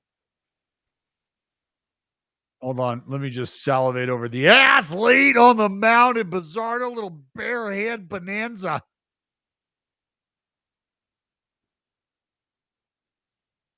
Yeah, I don't know. I mean, dude, look, it just feels like it's been a place that's been tough to manage, it seems like at this point. Yeah, what hasn't changed? I mean, we're on Andy Green. I mean, the Barajas interim, we'll just put that aside. That was 8 games. But Green, Tingler for 2 seasons, Bob Melvin for 2 seasons, Schilt for 2 seasons. That's where we're at now. Yeah, and I don't know if that's a misalignment. I don't know if that's just things, I have a take. the transition that they've gone through, because I mean that's something that I don't think a lot of people can really truly account for the depth of, and that's understanding that the Seidler family, what they were going through, like the sickness and just like all of that. That's years in the making. What do you got? They don't know the rules. Fire. My take is I believe the next manager of the San Diego Padres will be a first-time manager. Yeah. I think it'll be like a new blood, younger guy. Not Tech, no. I mean, that's the route they went at the beginning of this cycle, right? With Green and Tingler. Neither of those guys had been major league head managers before, correct? Xander Bogaerts. Well, I mean, I know that there's folks interviewing, and I'm not gonna throw those names around. That's not my place. But I can tell you that there's a combination of interest in experience and also an interest in what I think every organization seeks to an extent, which is someone who understands how things are going to be done. And until you can sort of prove that you're capable of doing those things on your own and you've earned that trust, then you'll be given complete control on the field, like in terms of lineup and, Someone remembered how I remembered women's suffrage, what amendment it was. It was by Gabe Kapler's jersey number. Women's suffrage is the 19th Amendment. And prohibition was the 18th Amendment. And I remember that because it was Johnny Damon's number, and he looks like a drunk homeless guy. Sometimes. I mean, as far as best job goes, it's hard not to look at San Diego and think, man, this would be a great place to call home. This would be a great, but I mean, as far as that roster goes, there's going to be a lot going on here in the near future. I think the appeal of that job is very much what the expectations of Preller and the ownership are, because if they're still looking at that team and thinking, well, and honestly, I don't even think we need to speculate here. Preller's comment was pretty clear. The search for a new manager of the Padres will begin immediately with the goal of winning a World Series championship in 2026. I know that's what everybody says. I know. I get it. That is not a realistic goal for the 2026 San Diego Padres, I do not believe, as things stand right now. And I think the onus is actually on Preller to put them in a position to be anything like that, because that team has so much work to do. And if I'm a manager, like, maybe Jared is onto something with. I know you said so I'm not going to ask you to comment, but like it does feel like a situation where a veteran manager with a real robust track record would say that's a landmine to me. That feels like a landmine because the expectations outstrip the reality of the roster and what they're going to be able to do this offseason, in my opinion. So I think that's a tough spot, even though we all love San Diego, the city. Well, that's why I said, like, on the surface, you're like, man, this is a great place to be. This would be ideal. And then you look at the roster, and then you realize what's coming, and you say to yourself, this might not be where I want to spin the next, or try to set down a track where I can run for the next 5-10 years. Like, I just don't know that that's it. What about David Ross? Like, David Ross has been out of the game for a couple of years now and is no stranger to inheriting a bad situation and having to see it through. But also the expectation is we know it's going to be a little rough at first, and hopefully, there's a rainbow on the other side of this. Yeah, well, I mean, Ross, and I think David Ross, you got to think that David Ross could very well be going to the Atlanta Braves. Yeah. That would be, yeah. I mean, he had 2 tenures there as a player, right? Mm-hmm. Yeah. Yeah. And I mean, throw another name out there just for you to think about, not only in San Francisco, but in San Diego, one of my former teammates.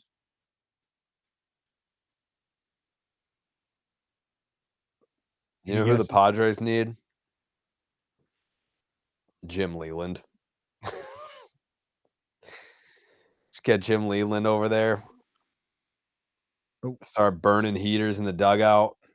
I feel like I've seen him in the airport like 8 times, just incidentally. Gibby.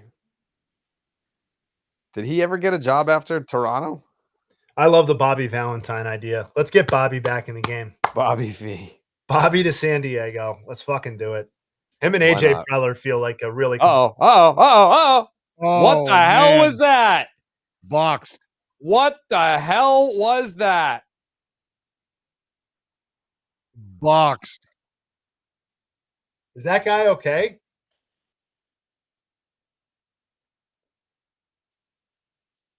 Old man. I mean, he looks like he is, in the fucking the drill aisle of Home Depot, just been there for 25 years. And he's 34. I mean, that's an out, man. That's an out. I can run faster than that, I think. Do you agree or disagree? I disagree. Oh, yeah, for sure disagree. Oh, then you guys are both assholes. No. I don't think I can run faster than that either. If that makes you feel better. Oh, no.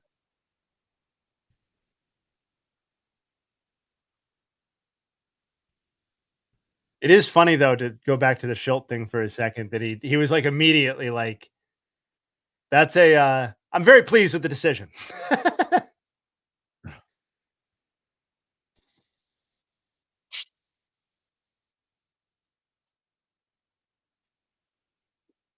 Was Julio milking a cow? I thought the same thing too, but the thumbs were up, and I mean, I'm not a complete technician when it comes to milking a nutter like that, so I don't know if thumb position is I'm sure it's important. It's got to be important.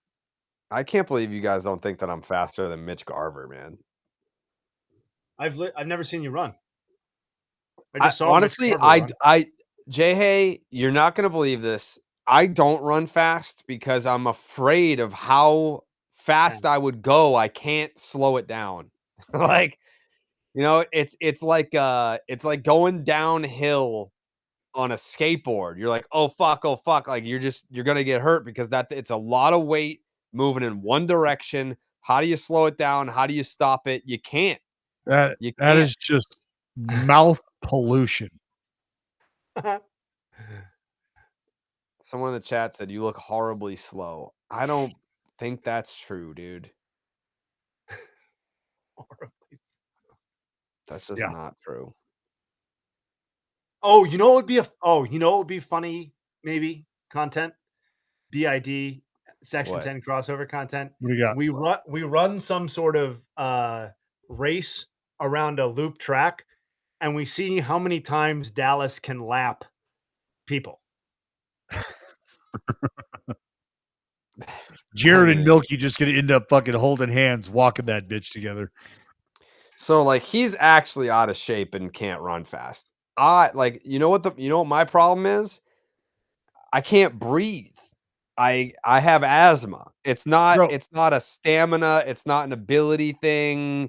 It's He's not- literally like I'm cooking so I bet you if we went to like one of those track, what is it? Like one time around the track is what, a quarter mile? Yeah. All right. One time around the track I could probably do, but anything after that, I'm gassed. Who can run that hard for that long? People that lot of people that people- don't have jobs, I'll tell you that.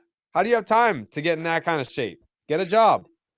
That is actually, I'll say that the less I run and I see these people running who are clearly in very, very good running shape, they do run past me and I mumble something to the effect of, why don't you get a job? I'm definitely on the other side of that now. I'm like, don't you have anything to do? Yeah. Yeah. I mean, that's really at the end of the day, it's not an ability thing. It's really because of my ability to breathe. It has nothing to do with running or anything like that.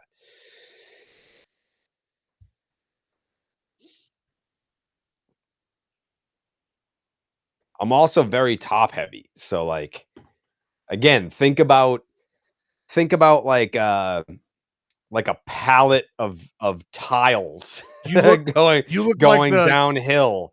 you look on like the big wheels. head races we do. If you had a pallet of floor tiles going downhill, who's stopping that? What brakes are stopping that? They would just your stride, like you have the I don't know, like you have the gait of like a pygmy toad. Like your stride is I'm too top heavy. very short. I'm way too top heavy. That's not going Uh-oh. to get it done. Oh, it did kind of get it done. Hey! Have some fun.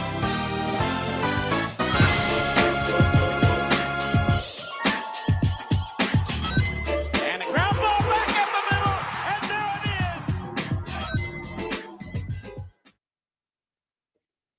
The chat has a lot of fucking opinions about me running for someone that they've never seen run before. I got to look like there's not much hand going on there in the run for Jared. There's not a lot of pump. Hard to have seen it. Yeah, you haven't. I know you haven't.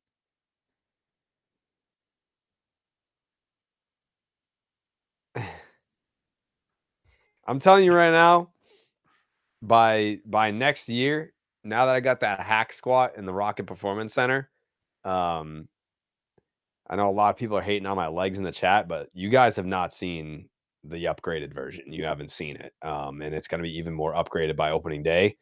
So we'll see. But again, like that's going to make me even slower. Nope. That's going to make me even slow. I'm going to have so much muscle mass. Like what Mr. Olympia is also an athletic Olympic fucking sprinter. Have you seen one?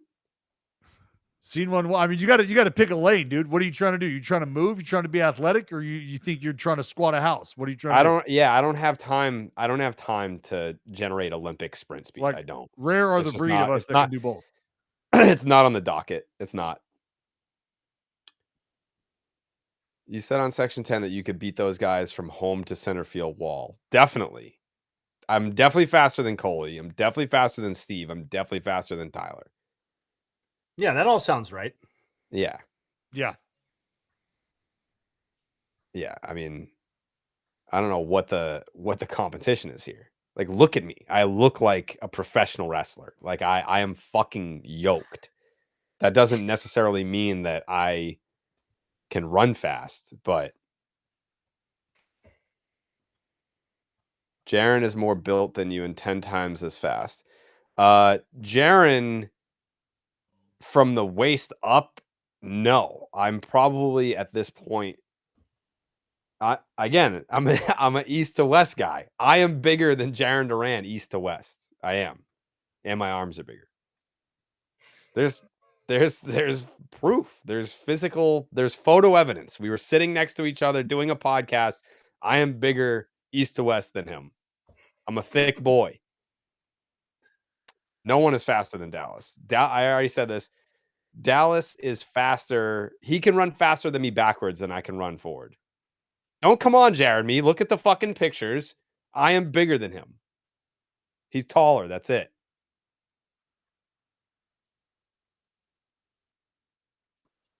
What am I watching right now? No, don't come on. It doesn't look good. No. Somebody want to finish that turkey? Also, why are we cutting a turkey? It's October 13th. What am I missing? Yeah. I don't know. I hate this, though.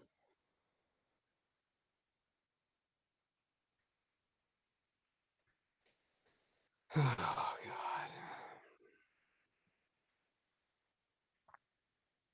Poor Joe Davis. They're making him cut the fucking thing. Oh, it's Canadian Thanksgiving. That's why. All It's right. Canadian Thanksgiving. Hand up. Somebody mentioned that earlier today, and I forgot. I didn't know that You was a thing. Enjoy. Sure. Well, I bet the gravy in Canada is just off the charts. Completely different than poutine.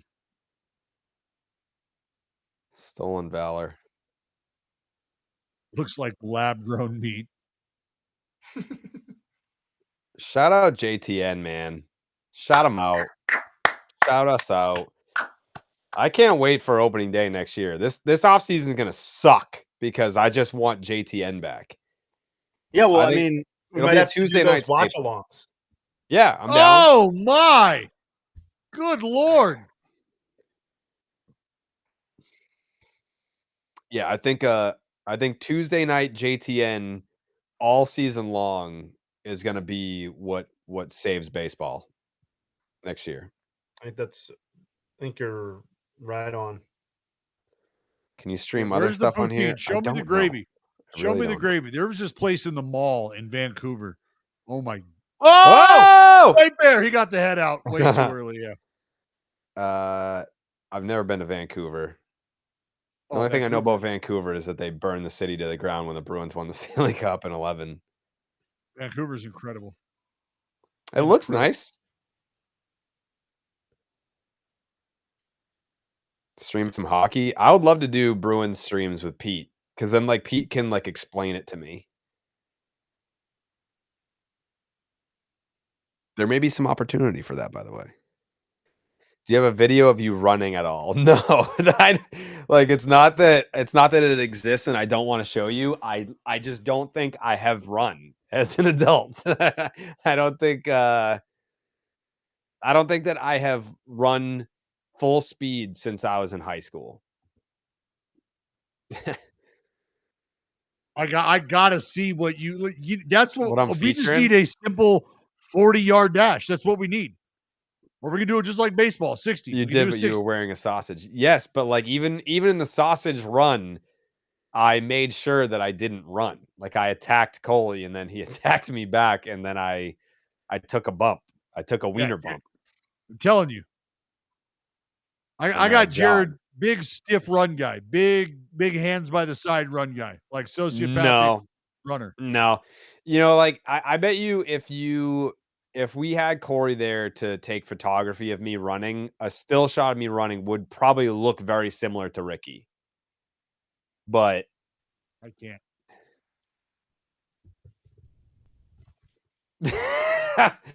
Yeah, you would just see a lot of quads coming at you. You know, the hands like this, high chops, you know. Jared underestimates how hard it is to run after you haven't in a long time. That's fine, but like I'm also like I'm a freak athlete. So like for you it might be hard to to get up off your ass and go run. But for me, no. No. All right, bathroom break. Be right back. Stop spamming Bobby Portis. We'll fucking kick you out. Actually, kick him out anyway. He's spamming. Get him out.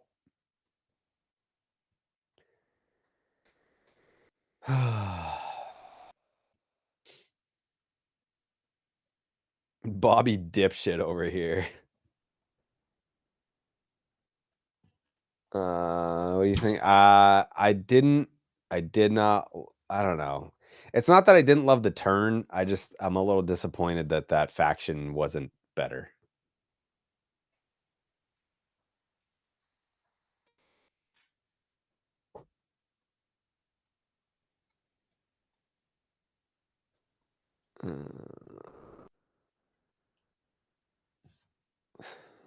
Thoughts on Unreal? I didn't finish it. I'm really down on WWE right now. I'm very disappointed at the Cena heel turn, and then the WrestleMania finish really pissed me off.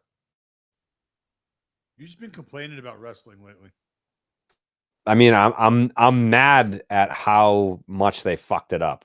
Like, how do you take someone that watches every show and then make it so that I want to watch 0 shows? That's bad. I don't think we'll do JTN for WBC because we'll probably be there. Hopefully.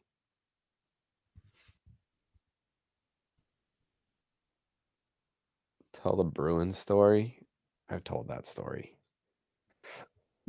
I've told that story a few times. When are the I'll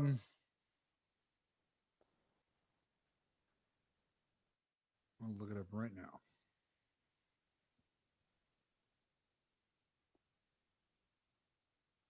There's not enough time for the strip club story.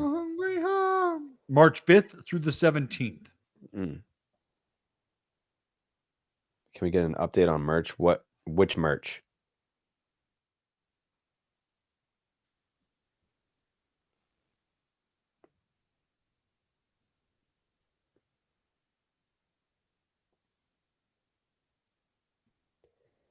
There's nothing but time for the strip club story. There's no time. Section 10 drop was nuts.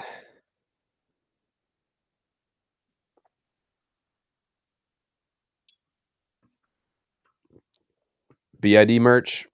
We gave an update on that earlier. I'll give it to you again. The update is the website's looking pretty solid. It still needs a little work aesthetically, and we need the new merch designs from Corey. We could get it up this week. When were you thinking of the launch? And I said kind of as soon as possible. So potentially this week, but I think we've got some cool designs that we've used before, but I would also like to drop some new stuff too. Halloween party tickets soon. We have to make our own Eventbrite, which shouldn't take too long. Maybe that's something that we tackle tomorrow. Oh, wear it.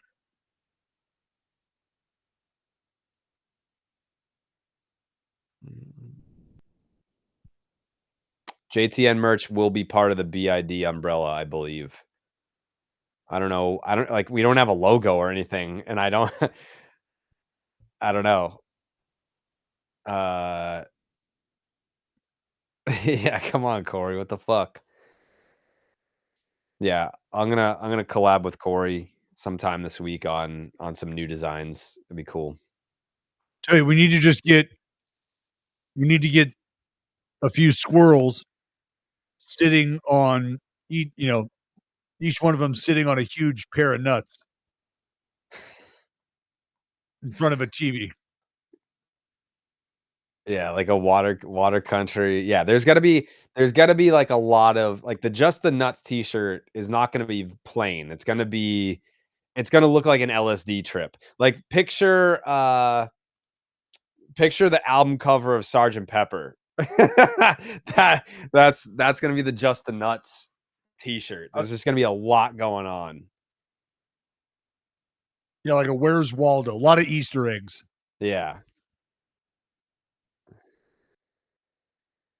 Water Country, Goosebumps, Killer Tofu, Bon Jovi. That's what I imagine the inside of Dallas's mind looks like. That's a place you do not want to go. You do not want to be there. Top 5 favorite pitchers to watch right now. Oh man. I think it's probably Scooble, Crochet. I really enjoy watching Jesus Luzardo pitch. Just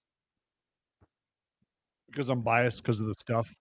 Hunter Brown is one of my favorite guys to watch pitch. Jacob deGrom is surgical.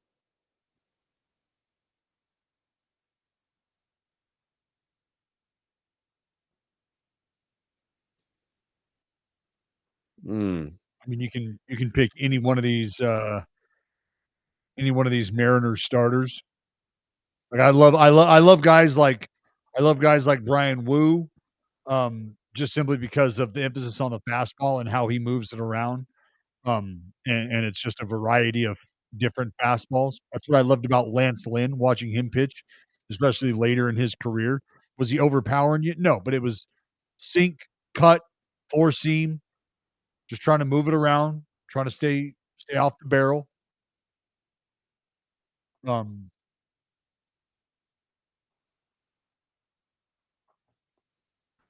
I don't want to misquote, but did Jay Hay pick the Jays in 5? yes. Well, we know that that's not a possibility as it sits right now. If the game were to end right now, Jared. Mm-hmm. But game doesn't end like. Yeah, Logan Webb. I mean, Webby. For me, like Webby, honestly, Webby might be one of my favorite right-handed, if not my favorite right-handed pitcher to watch pitch because of the weaponry and the fact that he can get you both ways. Meaning he can go efficient contact, sinker, get you to beat that thing into the ground. He can punch you out too.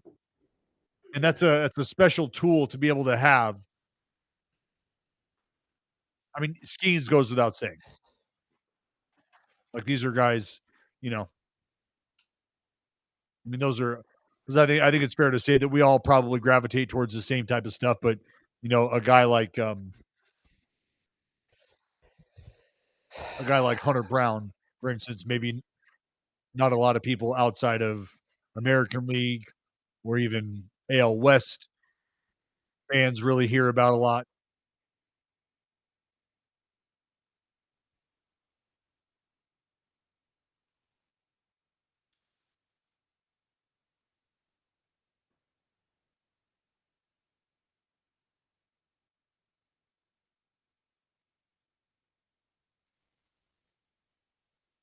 Ugh.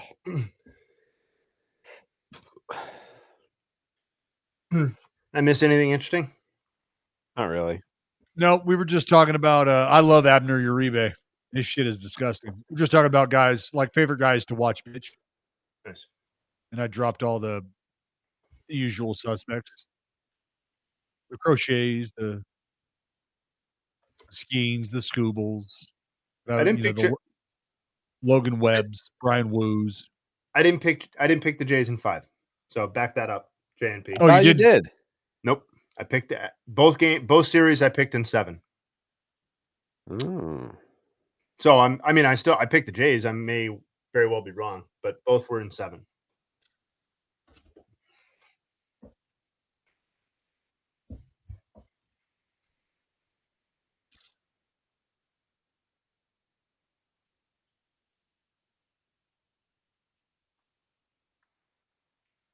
It's all right, Kerry. It's all right. Everybody's allowed to miss now and then. Yeah, the Toronto Blue Haze.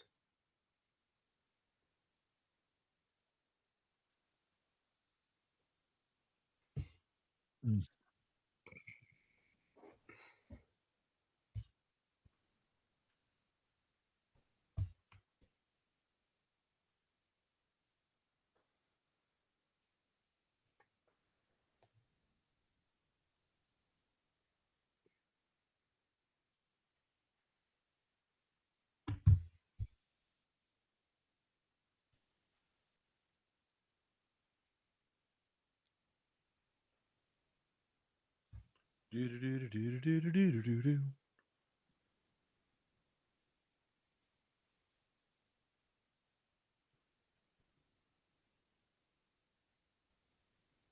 We got a lot of young arms out there too that are exciting. That are going to be exciting in the future. I mean, I'd love to see a Mizorowski. I mean, it's probably still a little too early for a Mizorowski breakout in terms of what he'll be allowed to do workload wise. Yeah, I mean, yeah, there you go. Hiroki Sasaki. I am really interested though to see if the Dodgers don't just say, you know what? Pause for right now. This is what you do. Yeah, why not? It's working. They're getting a ton of value out of it.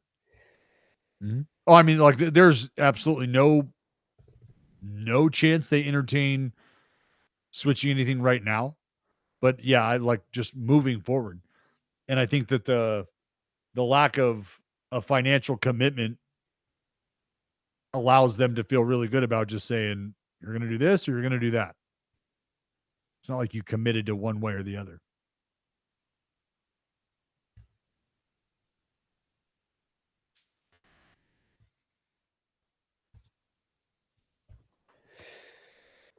Someone said we have to get Jack Leiter back on. I would do that. Good kid. Jack's great. Talking to Al about Jack in Arizona back in June at the MLB Combine. Yeah, he's great. Yep. You just I said it on the episode of Slab Lab I did with him. Like you can just tell when guys have been having high level conversations for a long time.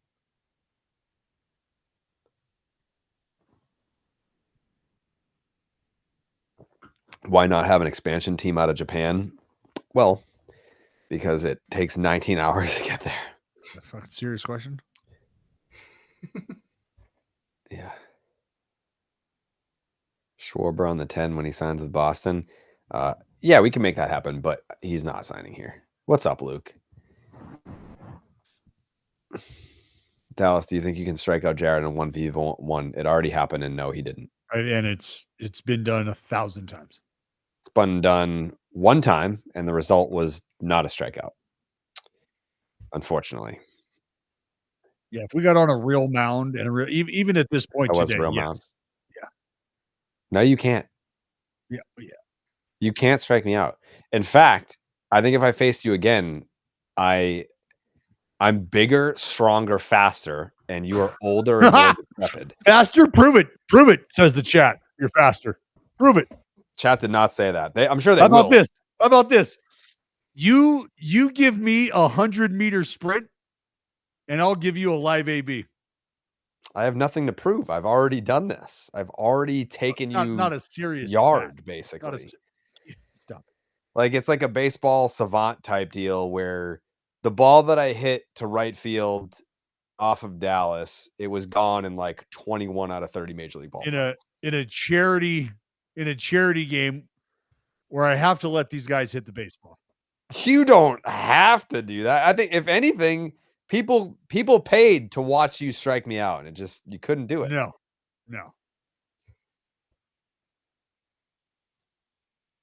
Yeah, a lot of people are saying you're a huge pussy in the chat, Dallas, that you don't want to face me again. No, that's not. I just told you. Strap on the spikes. Give me 100-meter sprint. Dude, I will face you in after. fucking Crocs and still rip one up the middle. And I'll face you right after. Yeah. Yeah, how about this? If Jared can run a sub 14 10 or 100-meter dash, 100-meter sprint, he gets his live AB.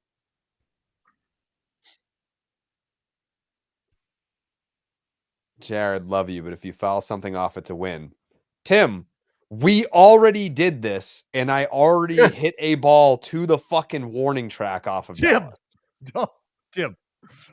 I will just always be this the is voice not a of reason. I'll let Jared hypothetical. say This that. scenario already happened, and he did not strike me out and is lucky to still have the baseball back. Lucky. In a charity baseball game, I eased one Yeah, the over wind the was plate. blowing in.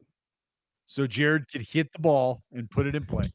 I want you to try your absolute hardest, and I'll give you 3 months to hop on a cycle, and you still won't strike me out. Oh, you don't want that. You Now that definitely we- Yeah, I do. I want all the smoke. no. Yes, I do. Somebody in the chat hook me up with gear and let's make it happen. I got a guy. Give me your guy. Only the casuals doubt Jared. Exactly. If you've been following along on this journey since it started, you know that Dallas is not striking me out. You know that it's already happened and will happen again. Dallas did not groove a pitch. He was throwing fucking changeups, sliders, all kinds of shit. He was trying, like, he treated that like it was Game 7 of the World Series and there were 2 outs in the 9th.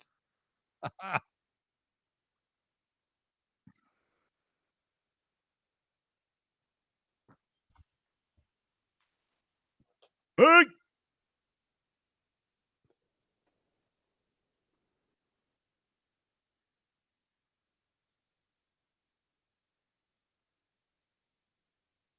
Best golfer? I'm probably the best golfer. I got nothing to say about this. I'm terrible. I'm great at mini golf, though. 2-time Connecticut Cup champ. That's true. My short game is better than Dallas's. It is. It just is. Oh. Jared would never get to the point where he could actually putt, so you don't have to worry about that. There's video of that too. If you guys, you know what, Baxter, go fuck yourself, man. You know,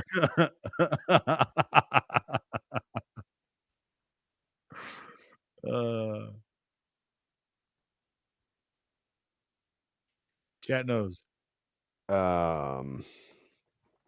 Yeah, no, my short game, it's the best.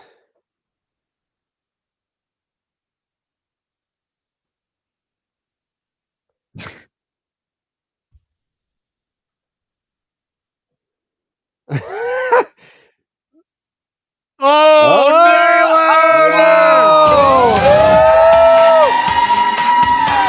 not banned anymore.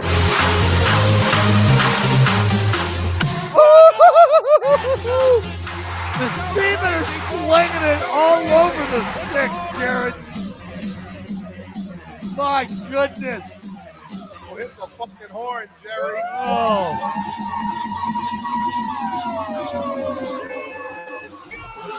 I mean, are we already putting this one to bed, boys and Yeah. girls? The Jays are getting their backs blown out right now. It's bad. Yeah. Belt to ass. Poseidon power. Oof. Yeah.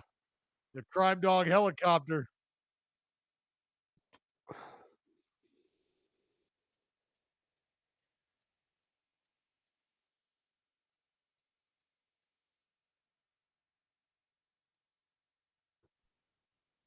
Damn. Do I still think the offense of the Blue Jays is better? Do I think that they have more depth? That was the conversation, and I think ultimately the answer to that, in my opinion, yes, still. Jay Hayes' bed frame is in shambles right now. What do you mean? What's that mean? Yeah, Jay's bed or the Jays bed frame has been ripped off the wall. I know. I had the M's going down 0-2. They're actually going to be going up 2-0. Fuck me, right? You know? Are the Blue Jays still winning this series? They can. They can. Yeah. This ain't over.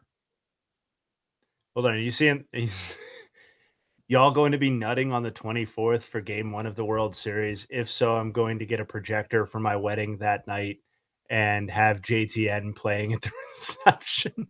Yes. Hey, how about this? I will make the commitment to do it if you two will make the commitment to do it.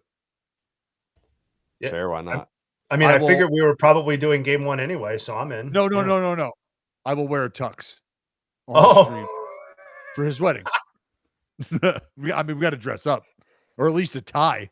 I will definitely dress up. I will definitely wear a tie and a jacket. Yes. I'll pop in, but that's the night of the Halloween party. But I can pop in from my phone. I'll wear a tux.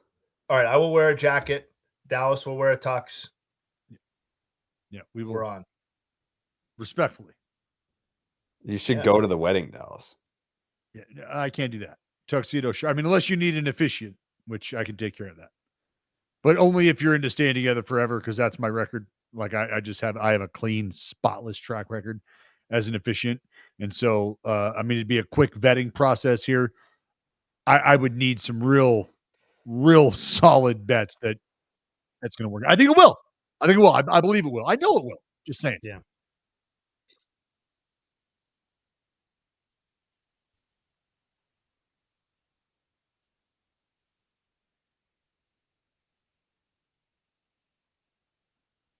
Oh, they just got their officiant 2 weeks ago. Well, I can tell you this, I'm cheaper than that guy or girl. That person.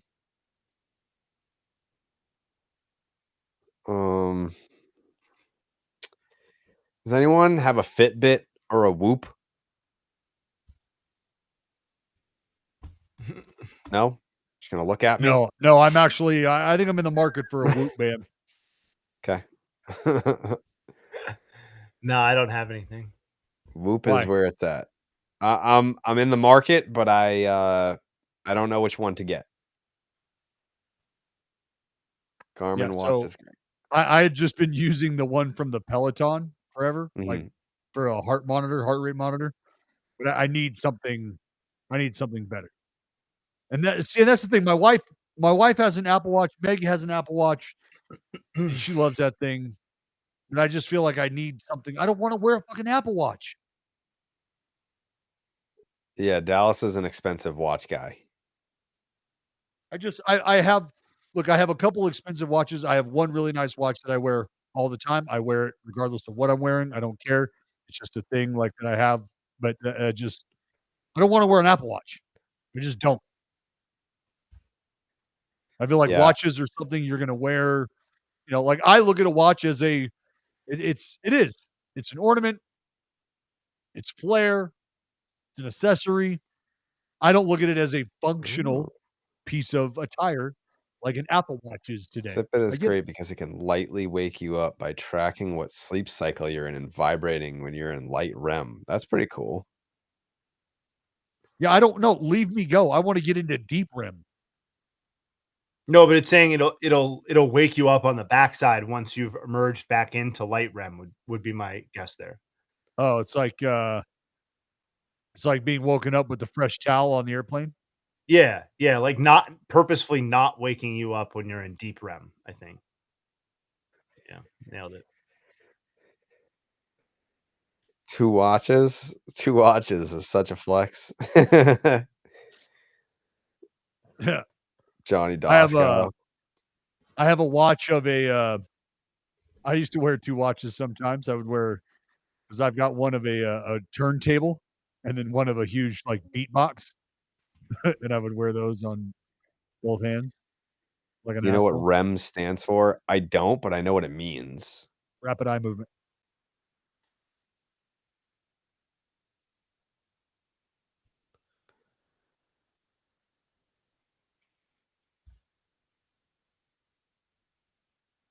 The Aura Ring is the gold standard. Jared got a neon swatch. I don't know what that is. Jared, big Casio guy. Casio.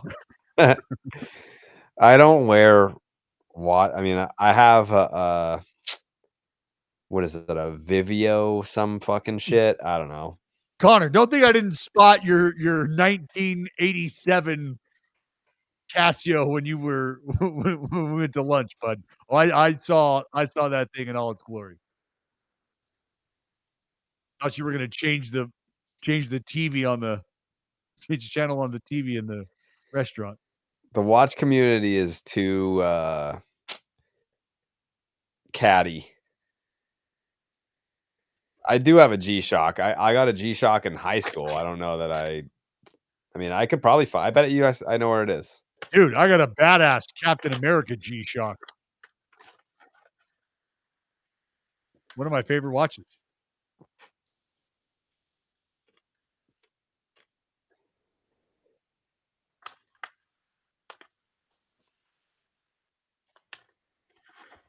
I think I might get the whoop. Why the whoop? Roman Reigns wears it. I feel like that's a strong endorsement. Strong enough for me. I really don't know the difference between the whoop and the Fitbit. That's why I was kind of hoping someone could talk me into one or the other. Well, then, yeah, someone tell Love us. my whoop. Someone in the chat says they love their whoop. Why? Tell me why. Why? Jared's buying us matching whoops. Why is he buying us matching Jesus whoops Christ. and not matching Fitbits?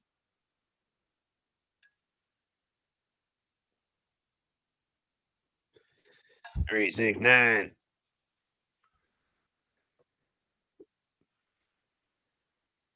I wish the whoop told you what time it was. See, that's where you just get Apple Watch. People go, your Apple Watch does that. You can even get calls. You can even get texts. You can even, and it's like, fuck, okay, I get Yeah, it. but see, here's where the Apple Watch is fucking up. They don't offer a circle face. I don't like the square. I don't like the look of the square. I like a circle face watch. But And do they Apple not Watch have just do they not have cases though? Like so the case is the face of the watch basically, or it's the encasement of the watch of the gear. Yeah. Um I thought they had like silicone cases that you could put over the watch to give it that circular display. No? Maybe.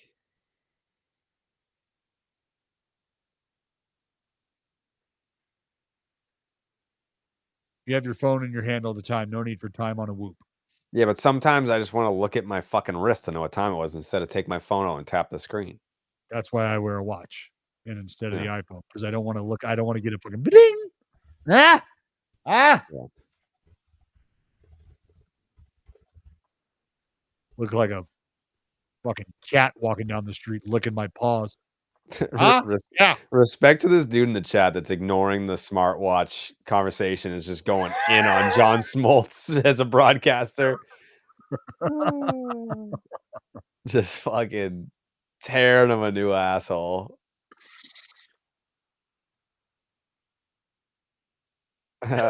Brother is talking to himself. Are they just hating on him? I guess. Jay Hay once said Jeter has the personality of a piece of cardboard. That sounds like something you'd say. Sounds like something I'd say.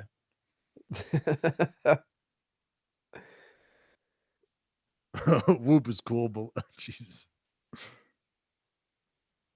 Yeah.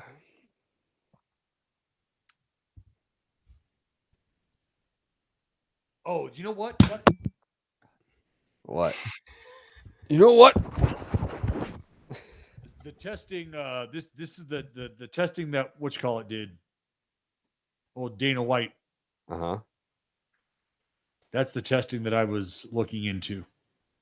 What are you talking about? Testing for what? Like blood type, like metabolic typing. Okay. I've talked to you about this before. but I Yeah. can't find- This is like he's turning into my dad. Well, he'll just like start talking about something that like we weren't talking about, but like in his mind, it all makes sense. But to everyone else that's listening, we're like, "What the fuck are you?" Body talking about?" methylation test. A body methylation test. Okay, what about it? Well, that's like metabolic typing on another level. So this is just giving you real insight into what you eat, how you process it, just all these, I mean, just high level informative insight to what your body does when you give it X, when you give it Y. Mm.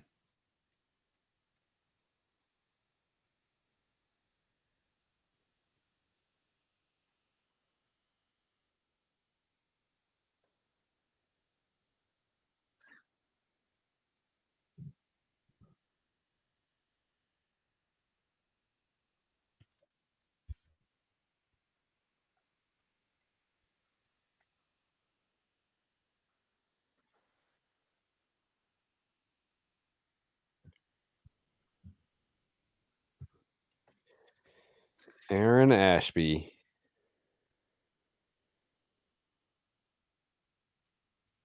He was a pre-arb contract, right? Aaron Ashby? Yeah. It was. It wasn't for much money. Right. Yeah, 5-year, 20.5. With club options for 28 and 29.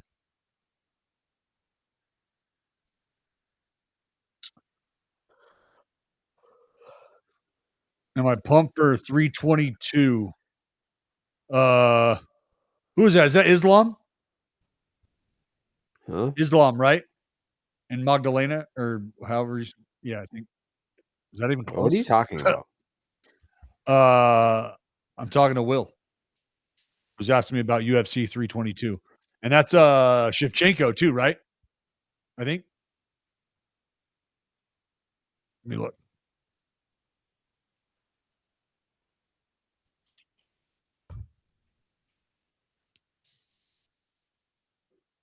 Yeah. Bang. Yeah, Islam, Shevchenko, and Zhang again.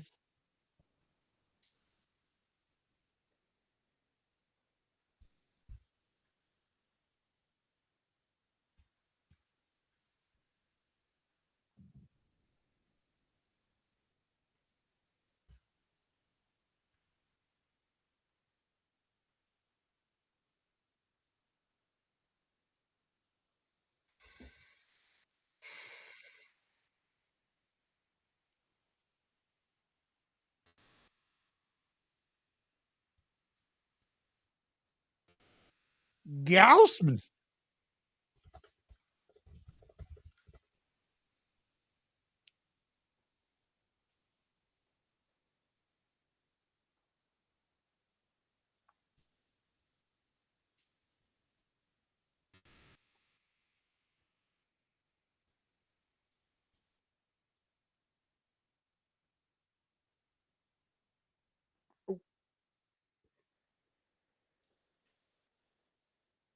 Marab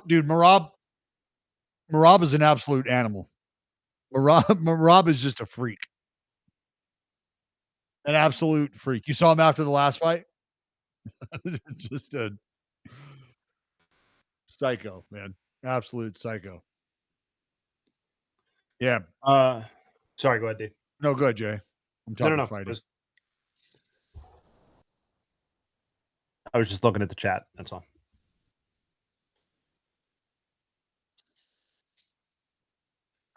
Since the game is basically over, Jay, hey, what books are you reading right now? I will answer this quickly since I said I would earlier. I'm reading this book by Pynchon. I think I might he might not be for me. This is book number 2 of him. Respect. Not saying he's not an all-time great or whatever, but I just don't think I'm going to be pursuing any more of his books. Just not my style. Yeah, mine either. You know, just took away. He's not my cup of tea. Substantive, It's just not there for me. That's how I feel. Right, Jared? Yeah.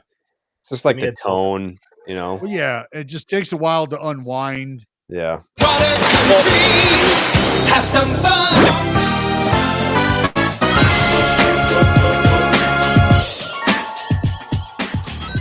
And a ground ball back in the middle, and there it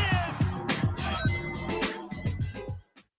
Well, the reason I'm reading it, you smart asses, is because it's the book that's loosely One Battle After Another is loosely based on. They took pieces of this book to make that movie or whatever. So I wanted to read it because I want to go see that movie. Someone said I don't like the letters that he uses. I agree. I don't like the letters. Yeah, they're all jacked up. Yeah, it's the letters to words thing. The words become sentences, and then you put those together, and I'm just not a fan of that. And So I can be let down twice. Well, that happens sometimes. This could end up being a waste of 2 weeks of my time. Yeah. Sucks. It's all right. Yeah, I'm a big fan of the Where's Waldo series. Those are always good deep dives if you're in the right mindset.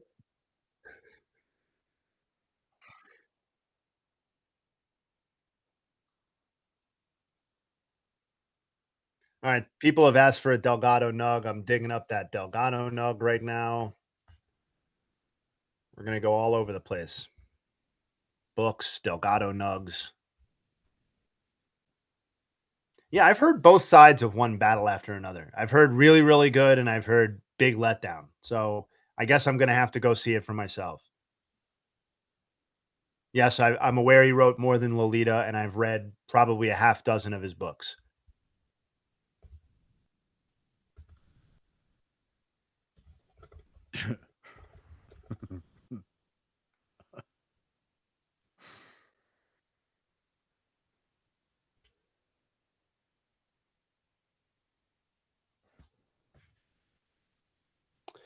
I'm trying to think of the last book I read. I think we talked about this. Blue Rage, Black Redemption. No, what is that? It's just the biography on Stanley Tookie Williams, who is the co-founder of the Crips, who won a Nobel Peace Prize while on death row for writing a children's books. That sounds pretty interesting, actually. Could get in on that. I'm in a book club with my dad. That sounds like something we could chew on for that. Yeah, it's a the movie was done by Jamie Foxx. Oh, yeah. The book is great. I really enjoyed the book. No, I promise I read the book. I trust me. I'm not a dude to tell you that I'm reading any more than I am. You just quickly find out how big of an idiot you are. Again, I do. I only I'm telling you I haven't read a book maybe, and I think that might have been the last book I read outside of for fun, outside of the mental ABCs of pitching. Yeah, been a while.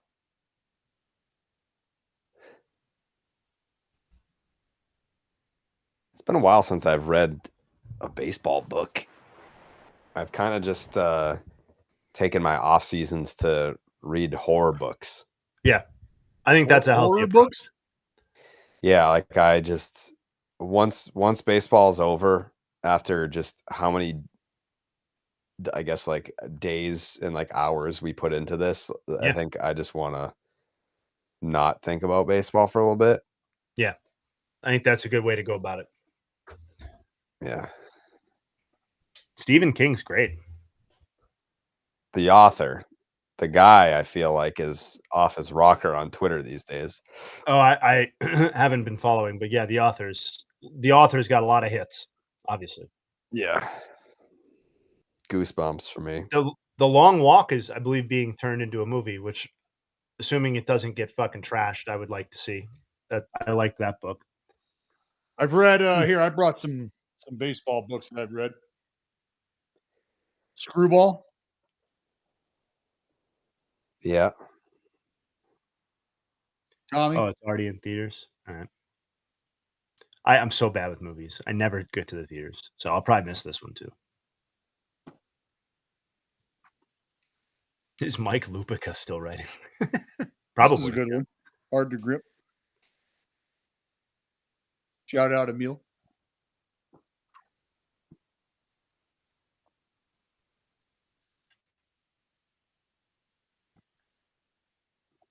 So we were talking about hitting coaches and pitching coaches and stuff.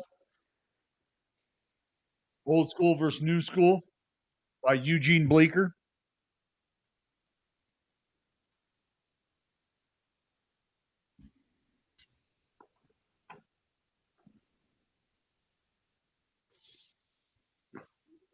Oh wow, great question. Say Cheese or Die or Monster Blood. I feel like Say Cheese and Die is an all-time classic. That is a good one. That's one of the titles that I remember for sure. Yeah.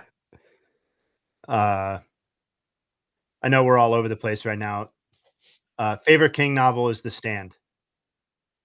Not a creative answer, but that's my favorite. Imperfect book, but how can you not love that fucking book, man?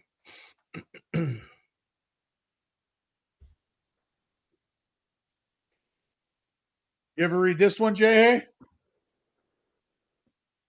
Never even heard of that book. What is that? Travis? No, I've never heard of that. Huh. All right. Kind of crazy, man. Anybody in the chat ever read that? Yeah. There you go. Dallas is like, you ever read this? Me either.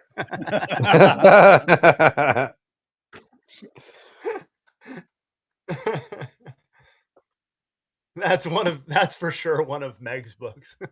No. That's a me purchase. No, that's the chat. I didn't say it, but favorite book is Lonesome Dove. Probably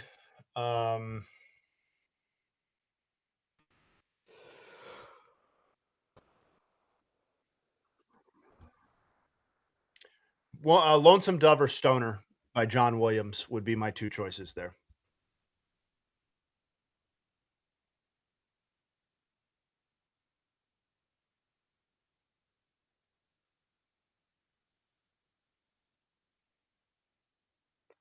Need a signed copy of If This Hat Could Talk. If you buy it online, it's probably already signed because I pre-signed every single one that we mailed out. But it's an old signature. My signature looks nothing like that now.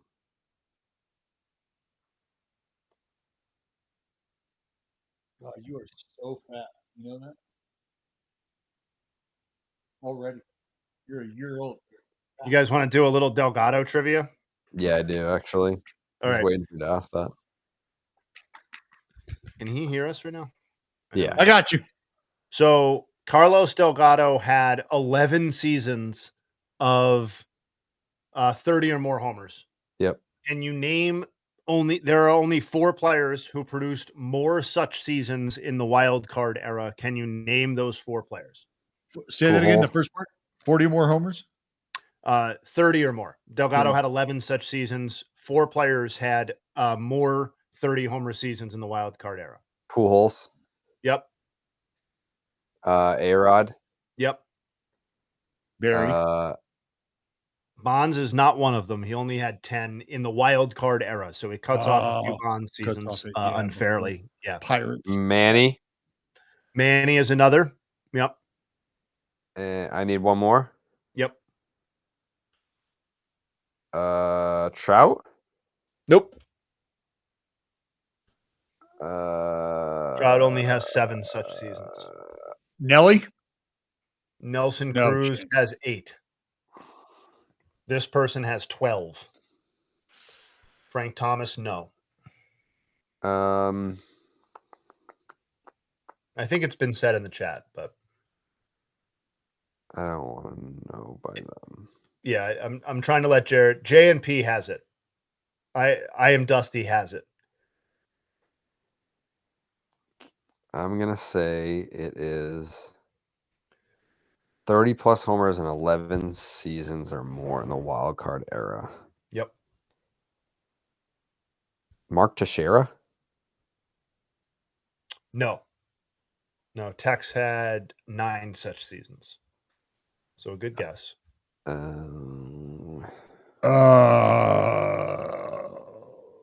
He's in the Hall of Fame. Tell me. Jim Thome. Wow. Jack Coleman.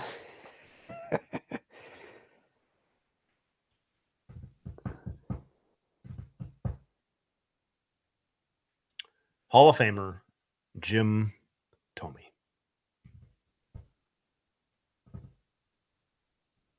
Nick Kurtz is Jim Thome's favorite player. Oh yeah. Yep. My favorite player too. I think I'm his favorite podcaster.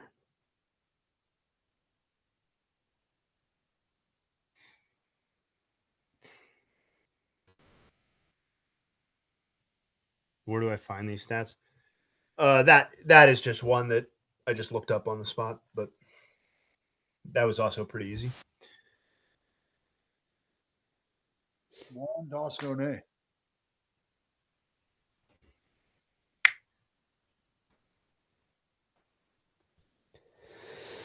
When was the first time you met Kirk?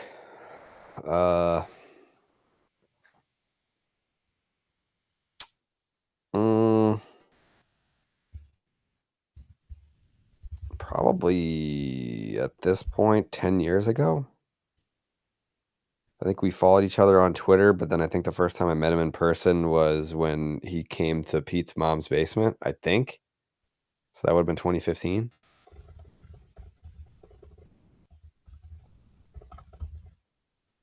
This is just a plain ASU jersey. They don't.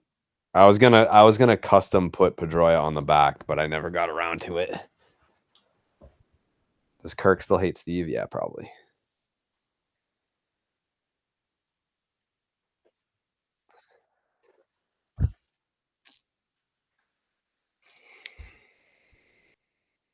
Kirk's birthday's coming up. When's the first time you met Tony Maz? Actually, I know the exact. I could give you the exact date that I met Tony Maz. Let's see.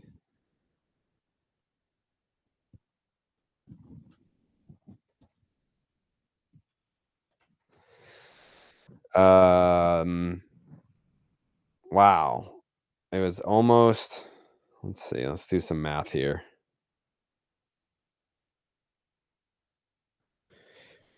It was. I'm gonna pull up a calendar. It was 18 years ago. Last Sunday is when I met Tony Maz for the first time. It was at the game that Manny Ramirez hit the walk-off home run against K-Rod and the Angels in Game 2 of the Division Series in 2007.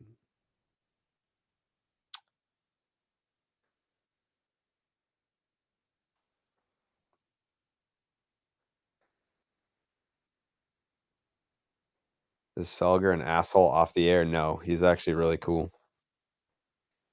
Felger's just a dude. He's just a bro off the air. When he's off the air, he'll just like walk by and be like, "What's up, babe? Carabas? What's up, babe? How you doing?" "Good, Felger. How are you?" "Good, good, good, good." That's about it. He's very nice.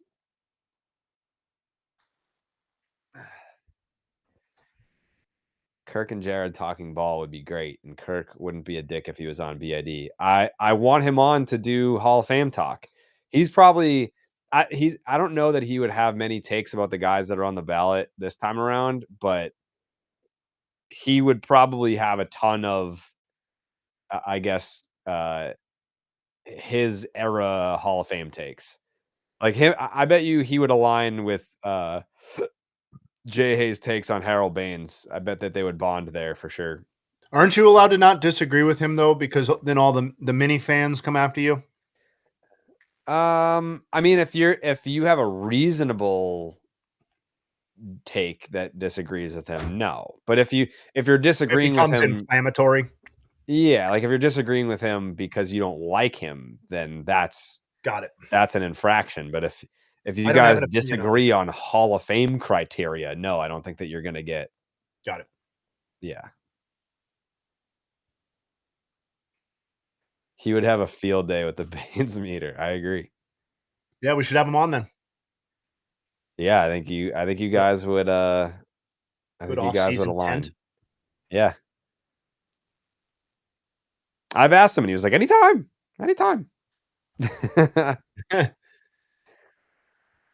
I've always told you that I wish that I would have been able to just be around Kirk. Oh, you guys, that would be scary to see that alliance. Yeah. Yeah.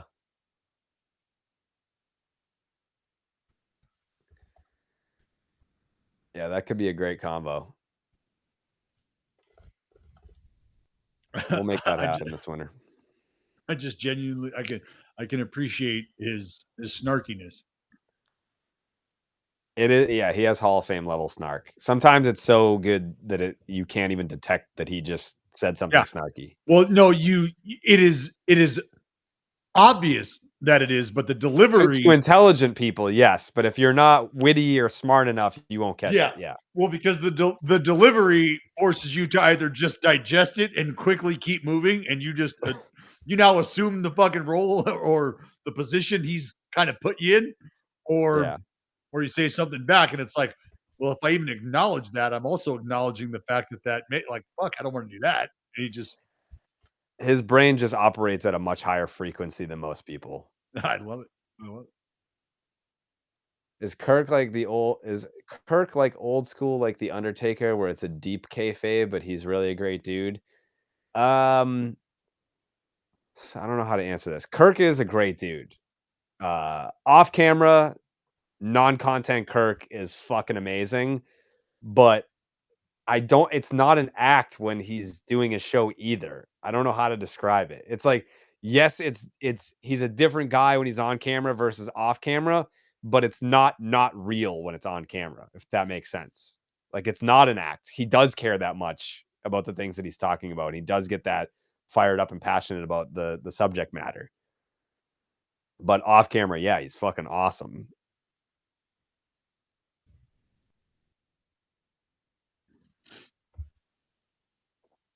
Kirk doesn't tolerate fake or double standards. Everyone is like, why if Kirk hates the Red Sox and all this stuff, why does he like you? And it's like, well, because I'm just I don't hide it. Like, I don't pretend to not be that big of a Red Sox guy around Kirk. So there's nothing fake about it. I mean, it is what it is. The Scherzer on the roster, yeah. Everybody's gone. Everybody's gone. My in-laws were here. My grandmother was over at the house. My wife was here. All of my children were here. I am quite literally me and this fat pit bull are the only two people here. Yeah, it's different.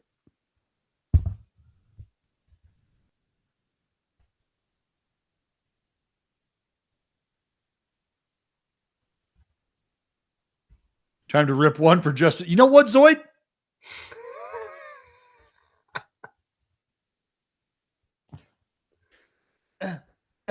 You probably met him. Okay. His name's Zach. I met him. Yeah, his name's Zach. He was at the meet and greet. Can't miss the nug, homie. Shout out to Jared's pick to click here for the postseason. This is a little preview nug since this game is about to get underway. Andrew Vaughn has played 69 games in his Brewers career so far, including 5 in the postseason. That his OPS over that stretch is 50 points higher than any 69 game stretch of his 612 game White Sox career. So we all know that he's been better on the whole than he was, but he's never even had any stretch of White Sox baseball where he was as good as he's been for the Brewers. So we'll see what he's got tonight. Mm-hmm. That is kind of fucked up, though. You have a guy for 5 seasons that you drafted high in the first round, and like, it's not that he just goes to another team and eventually gets better. It's that his first, he like touches ground in Milwaukee and is immediately just instantaneously a much better player. Love that for him. Yeah, it's great for him. It's just embarrassing for the White Sox. Yeah, Zach gave up the Clark's ketchup buttons to everyone. Shout him out. Is it true you hate Mutt? No, I love Mutt. I love Mutt. I've always loved Mutt. Big fan of Mutt and Merlone. Listen to it every single fucking day. It was my favorite radio show. Everyone knows the story. I interned for Mutt in 2014. I literally just sent him an email being like, hey, I know you do Red Sox review after the games by yourself. I would love to just sit in the studio and do research so that if you're talking about a subject, I can just like send you stats and information while you're on the air because you can't research stuff and talk solo at the same time. He was like, we can't pay you, but if you'd like to do that and get the experience, I was like, perfect. So I did that for the 2014 season, and Mutt's always been great to me. I love Mutt. I just didn't. What I said to Kirk was because they were like, you didn't congratulate him when he got the job at Barstool. And I was like, well, I never know, because I feel like they've done the bit of like, you're hired, but you're not, but you're hired. Like, I don't follow that world enough now to know what's a bit and what's real, because he's always been on Kirk's show. So I was like, I'm not seeing anything new, I guess, or different. So I didn't know. I don't know. But I love Mutt.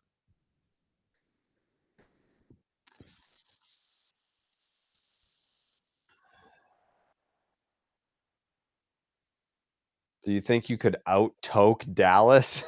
Buddy, do you think you can climb Mount Everest naked without water? No.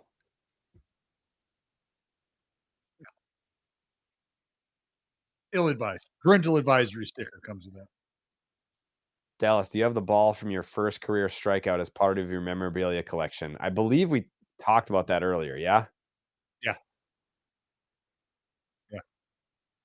It's actually that's the ball that is in the display case that I have.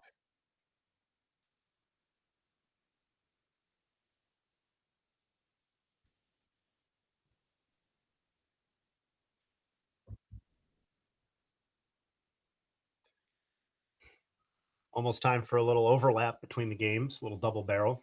Mm. Well,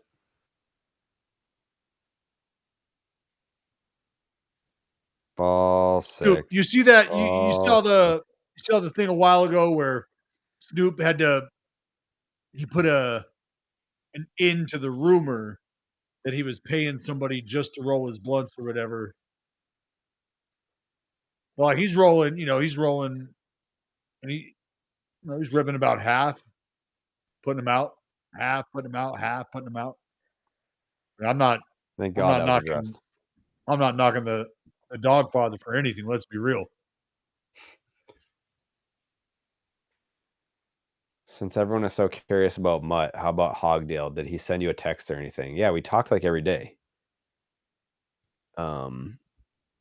Leading up to it, during it, after it. Yes. Is that how you first got in the scene? Hell no. 2014. I mean, I'd already done all kinds of shit by then. I started my blog in 2006. My first time on Nessun was in 2007. I launched my website in 2008. I had a writing gig in 2012. I was doing TV hits in 2013. And then I interned for Mutt in 2014. And then by the end of that year, I got hired at Barstool.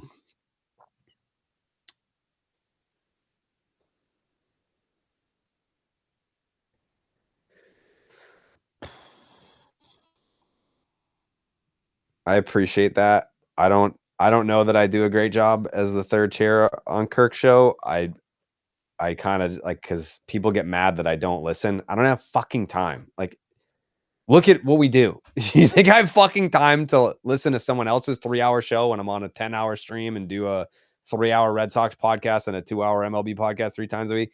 Like, it's not the big people take it as an insult. Like, oh, you don't care anymore. Like, buddy, I have a fucking family now. I do so much content.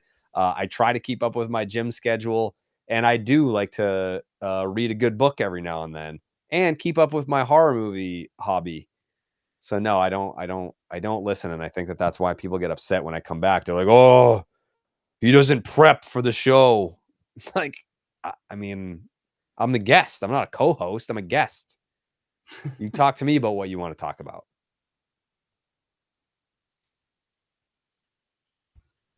DB, best card in your collection.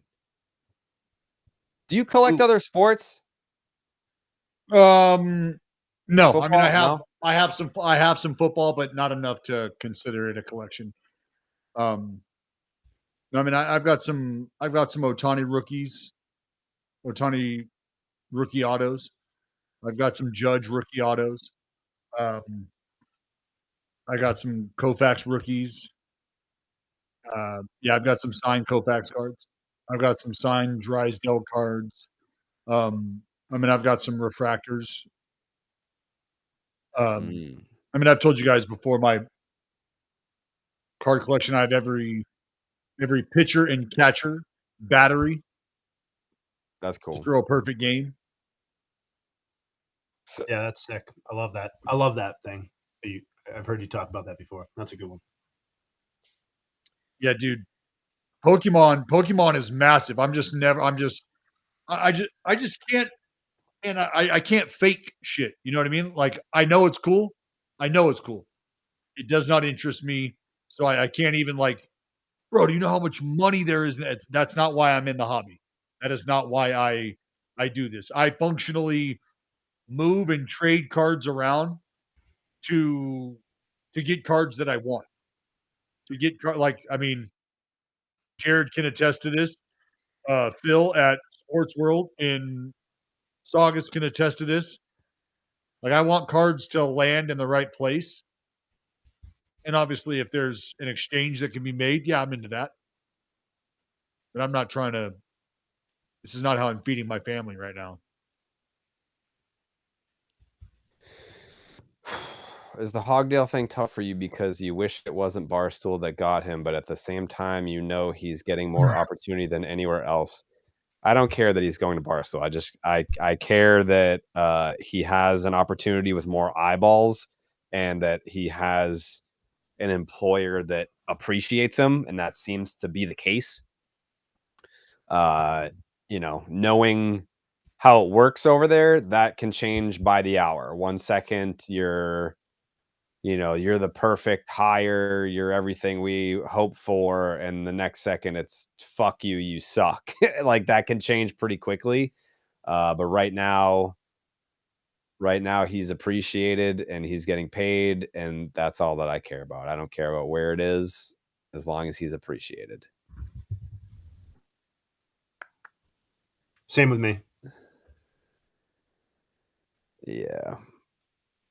Barstool Jerry was a different breed. Yeah, I was fucking awful. Like, I go back and, like, I watch my videos and stuff, and I'm like, oh, that's why they still hate you to this day. The audience, not like, I got along with every single personality there. They're like, I have a great relationship, like, with everybody there. But yeah, like, the audience that still to this day fucking hates me, I go back and, like, look at some of the videos and I'm like, I get it. I get it.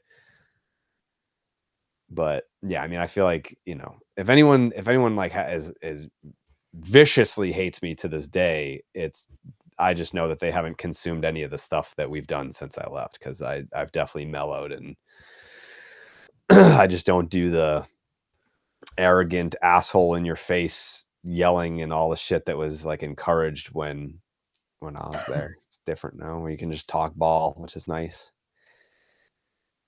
Here's one of my oldest cards.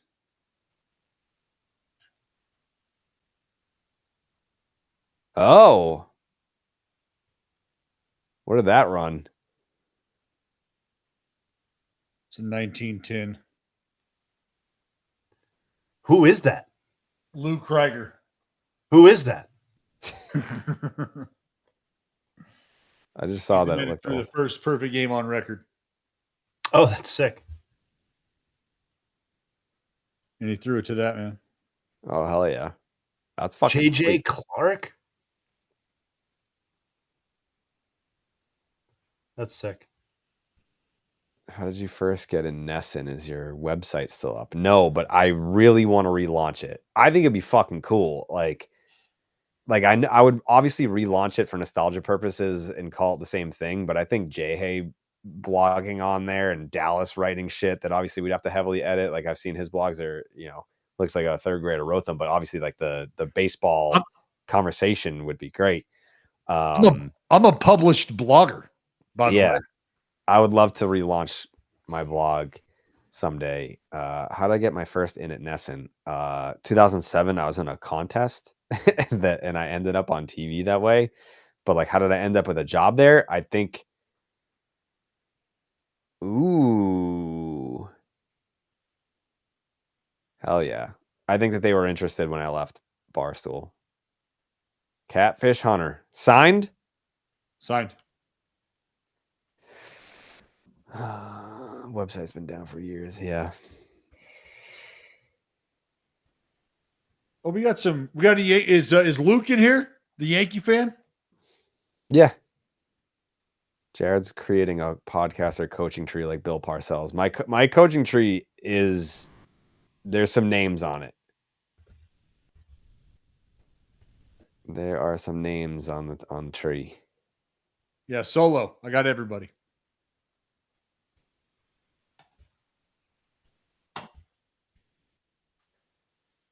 Did you build this from the ground up? Yeah, we did. If they don't like you now, they don't have a sense of humor. I think they just honestly they cling to that 2018, 2019 era and they just still hold that for whatever reason, but it don't matter. I don't work there. I don't think I'm being hard on myself. I genuinely go back and watch those videos and cringe. I do. It's very clear. Like my thought process was obviously make a WWE and be like a heel character, but then years later I'm like, wait, in wrestling, if you're a heel, you turn babyface by like attacking the bad guy and like there's ways to make a guy babyface, but in real life, people are just like, oh no, you're just an asshole, and there's no way to go back.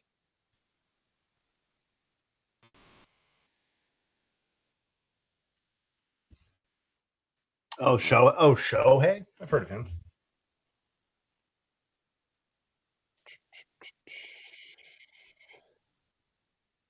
That's numbered out of 5. Would y'all stream in season? Yes. Next year, every Tuesday, we're gonna stream. So we kind of did it for like the last 3 weeks of the season. It was tough timing, but I think we've built something pretty cool. Just the nuts. I think next year the plan will be Tuesday nights because it's always a full slate on Tuesdays, and we kind of we hop around. With this platform, I think the only like downside is that you can only watch one game at a time, but that kind of makes it funny that the whole point of Just the Nuts was trying to find people hitting home runs so we could watch it live. And the first stream we ever did was like 5+ hours, and it took us until the 6th inning of the final game on the slate to catch one. Shout out Kyle Teal. So it is fun. It is fun. Still going to be a great trivia question, the Kyle Teal. Yep. Did you This talk is to one Jeff of my- Meyer at the old-time game? No, I didn't get to. This is one of my favorite cards. This card right here. It's of me, but it is all silk. Pure silk. Really? Yeah. That's woven. That's not cardboard.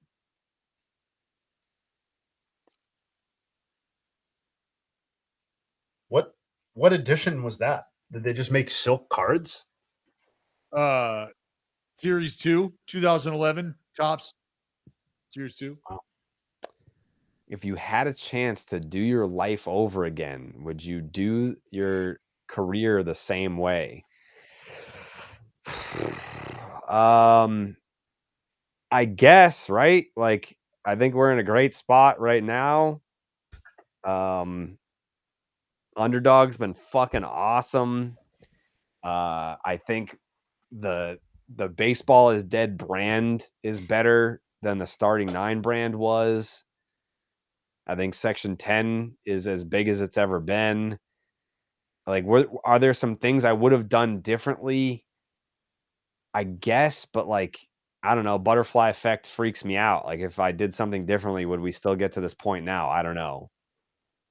I guess I would just be less of a hardo, like in, I guess, video content at Barstool, because I don't think that did me any favors. But Yeah, it was almost like there was like starting 9 Jared, there was section 10 Jared, and then there was like general barstool content Jared, like 3 different personalities. I feel like I'm kind of just the same guy for everything now. It's easier that way to remember who I am. You like this one?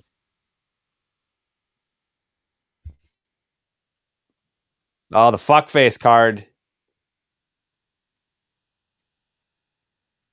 Oh yeah.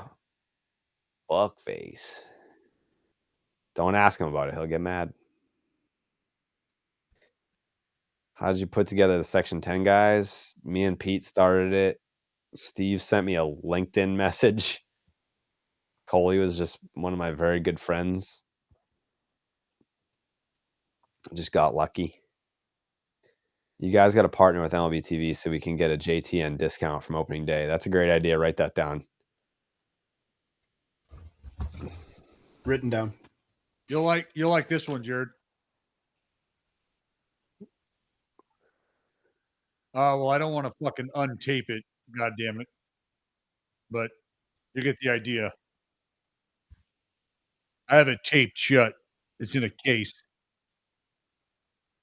But that is a cleat. Oh. That's Joey Votto's cleat. I was going to say, it looks like Votto, yeah. That's cool.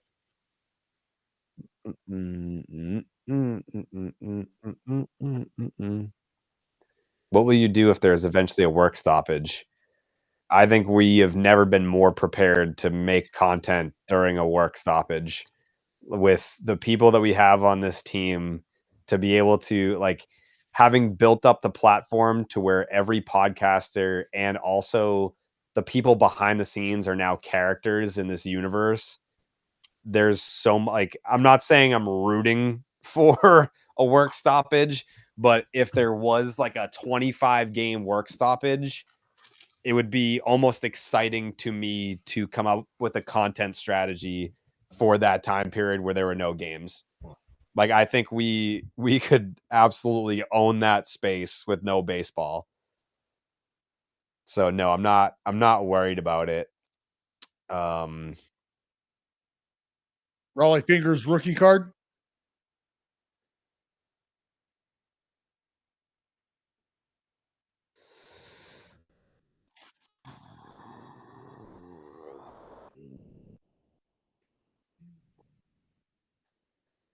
Yeah, I would have saved the baseball tavern if I could do things differently. But if baseball tavern was saved in 2022, the year that I lived down the street, I think I'd be dead. 10 Jerry and General Barstool Jerry were like the exact same to me. Maybe different jersey every stream. Yeah, I got a lot of jerseys. Barstool Jared is what drew you onto my Twitter feed. Yeah, I feel like even that Jared was different. Like, on Twitter, it was different. Like, I kind of still run my Twitter the same way. The original Section 10 era Jared, any different than the current 10 era? Yeah, I was very soft-spoken. I didn't really have confidence, and yeah. Did you and Coley meet before or at Barstool? Before. Coley was the first person I actually consulted when I was asked if I wanted to work there. And I asked Coley, because he had been there as an intern. I was like, do you think this is a good idea? Should I do this?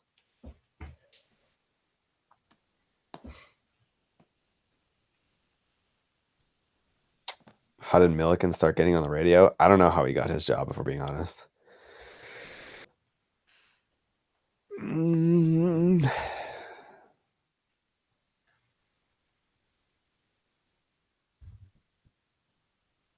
Priester has entered the game. Quinn Priester. Oh, you know what? We got the Brewers game on. I got a great Brewers card to show you. Okay. Yeah, we'll do rewatches of old games.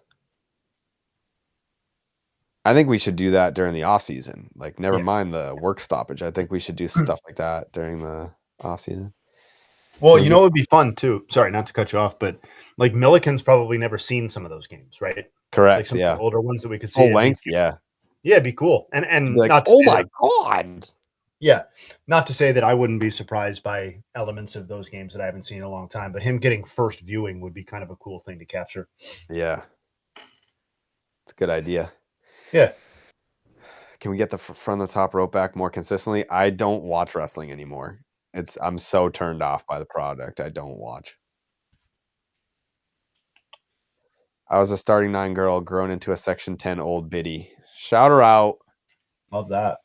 Shout her out. Mm-mm-mm.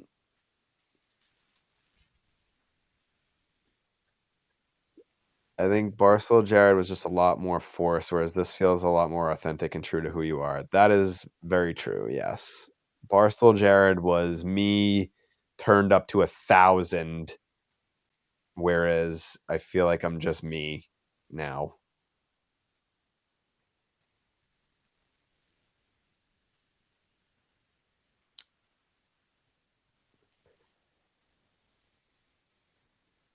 I love Snell.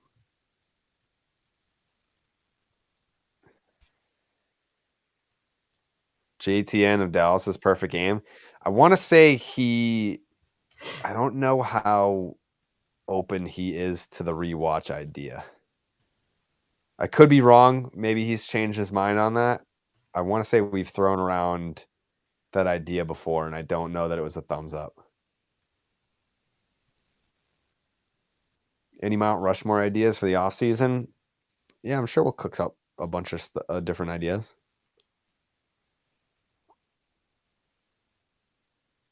Milliken reacting to the Levon Hernandez strike zone. That'll be wild. Barstool was the Rocket. This is Jared. Yeah. Yeah. I also think inheriting a whole family has changed me as well. I'm just more mellow. I got other things stressing me out, so I don't get stressed out about work as much. How long was Jay Hay on starting 9? The entire time. The whole time, baby. The whole fucking time. Oh yeah. Despite the best efforts of some. Yeah. Wasn't a voice on it the whole time, unfortunately, but was there the whole time. Yeah.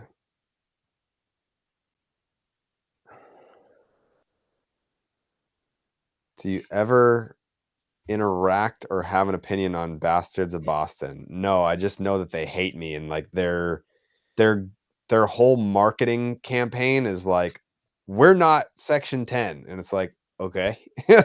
So like they go out of their way to be the antithesis of Section 10, and it's like, okay, so it's the number one, not just Red Sox podcast, but it is charted this postseason as the number one baseball podcast in the world, and your marketing strategy is to say we're nothing like this.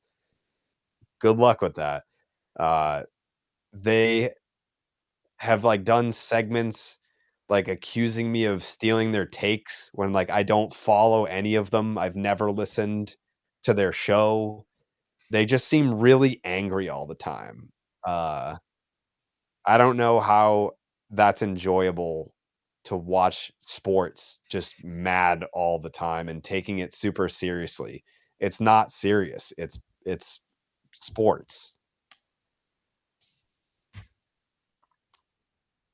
I got a video of you from the 2018 parade before I really watched any of your content, and you're double fisting beers next to Coley on a duck boat.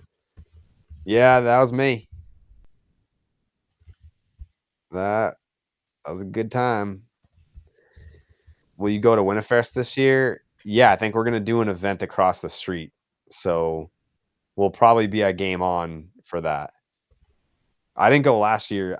That was like right after my fucking my blogger butt Tommy John. I got clipped. It was like 2 days later.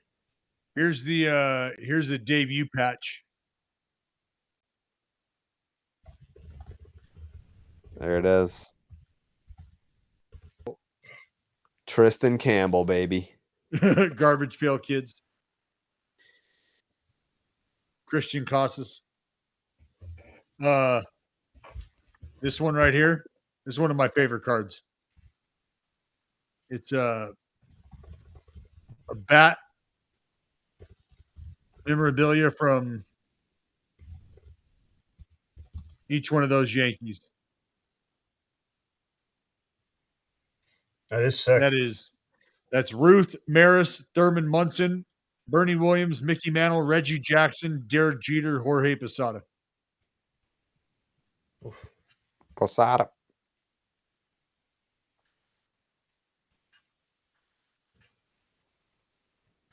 Do you talk with anyone from other baseball podcasts?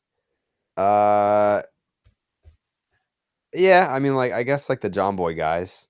I don't like talk regularly with anybody, but like, you know, during the playoffs, I'll get like a text from Plouffe. When there's Red Sox Yankee stuff going on, I will talk to Jake. Sometimes I'll hit up Jimmy about business stuff. Flawless victory. That's all, folks. And listen to this crowd. My, oh my! Yes!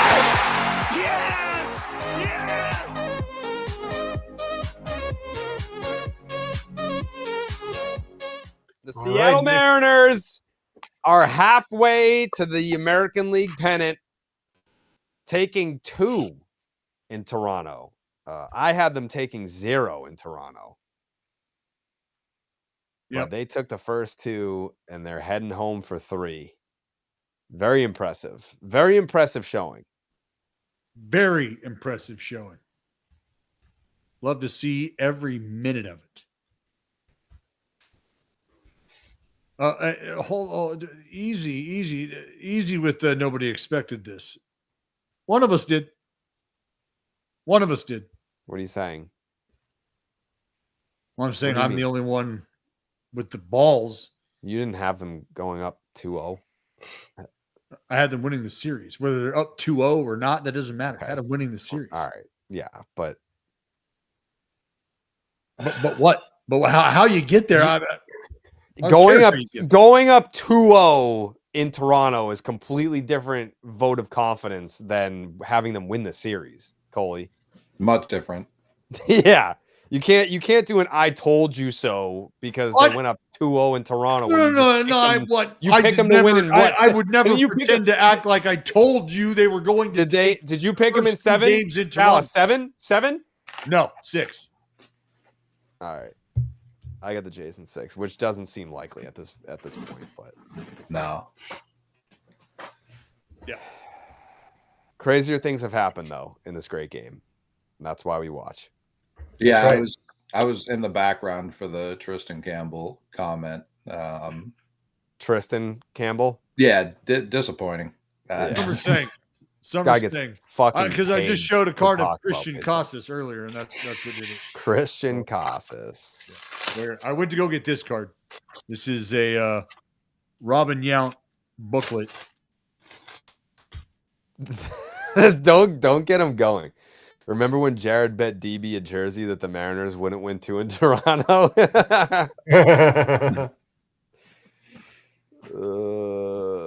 Because like you joke, but he'll read that and be like, "Yeah, oh yeah, no, I do remember that, yeah."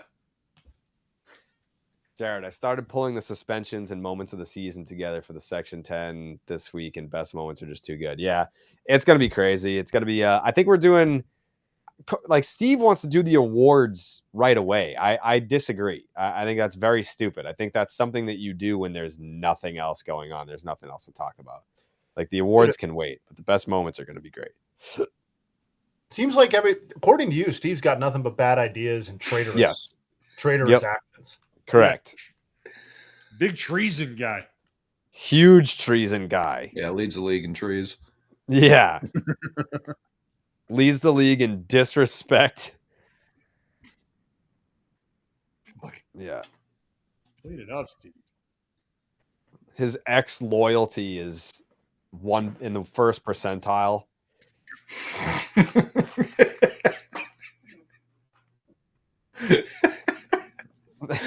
Loyalty above replacement player. Yeah.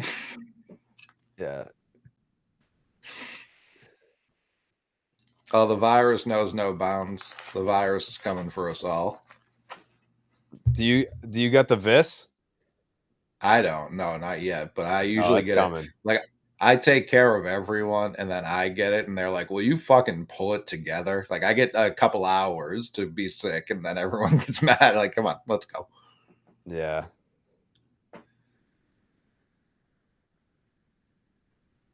Yeah, because You by the blacked time you out get a sick, thread. everybody's tired of the whole thing. They're like, you're still sick, dude. That's so lame. Yeah. It's like Yeah, clean it's it like, I up. just got on.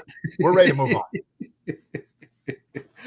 That was 2 weeks ago, old man. Get with the times. Yeah.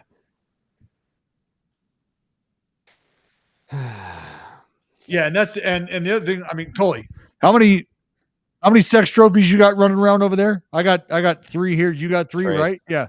Yes, sir. Like by the time it gets to us, it is mutated 4 times. Like we're getting the absolute worst into this, Yeah, the strongest virus. Yeah. right? Like, come on. Yeah, it's defeated the 2 youngest, and then it works its way up the ladder, and then it's like a video game. It's got all the attributes ready for the final boss. Yeah. I'm not looking forward to it. Not looking forward to it. No. Real John Anthony, Jared and I are still remembering that too. I can assure you. And we will refer to her as Dallas's kid because I'm sure as hell not going to be taking the time to remember which one it is moving forward. The craziest "Who is Jared and Jay Hay" drop of all time. Whenever we do a best of JTN, let's slap that on there. Who? That was wild. Do I need to have her write an apology letter? I wouldn't accept it. She's going to address it to whom it may concern. Yeah. Whatever the fuck your name is. Dear sir or madame, I apologize. That was insane. And for my essay, I will be writing, "Who is Jay Hay and Jared?" An existential question. Yeah. I couldn't believe it. Yeah. She was locked in on something else. You know? I've never met Jeff Perlman, no. Would you like to? Jay Hay and Jared. Yeah, I bet you could. Yeah, I mean, it's neither here nor there for me, I think. It's another alive human right now. If we run into each other, fantastic.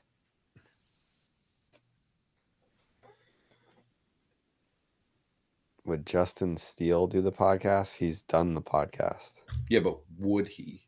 Would he again? Sure. Also a card collector. My dad know if he has 2 assistants called Jared and Jay Hay.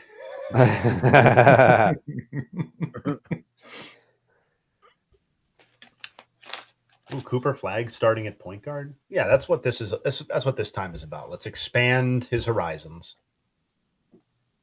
I think he can do it. Yeah, I think he can, and I think he will be doing it. Go ahead. Do you remember the name of the dude who that you told me to watch? Do I remember? Do I remember the name of because he does multi-time MVP that one? Nikola Jokic? Yeah, I sure do. Oh, jeez. When did you tell him? Years ago. This is years ago. I believe it was like 2020. We were ripping packs on IG together. Yeah. And Dallas was like, who should I be looking out for if I got in the NBA? And I was like, knowing everything about you, West Coast vibes, I'm certainly not going to big up any Lakers right now. You should check out this big motherfucker Denver's got. And he immediately won back-to-back MVPs after that. It was like he did. He legitimately did. I was like, oh, the guy's good. Cool. He's all right. Yeah. He's all right. He's outrageous. I've never heard Snell rap. I'm sure it's what I assume it is. I think I'm good. I'm all set. He raps? I saw Trill tweeting about only built for Cuban links the other night. That's going to be more of a priority for me to re-listen to than it is anything that Blake Snell might be putting out. Yeah, the Pitchfork did the top 100 rap albums of all time list, which is an impossible list. Like, sure. I think they gave it a decent shot, even with the obvious disagreements. And yeah, Tyler, that was a blind spot for him. So he heard it for the first time.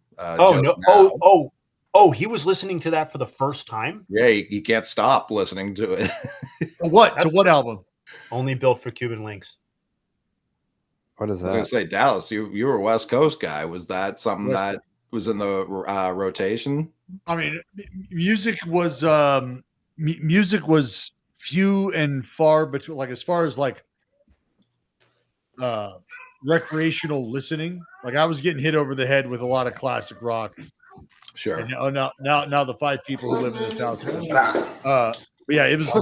I mean, don't hate me. Trust me, fair amount of rap.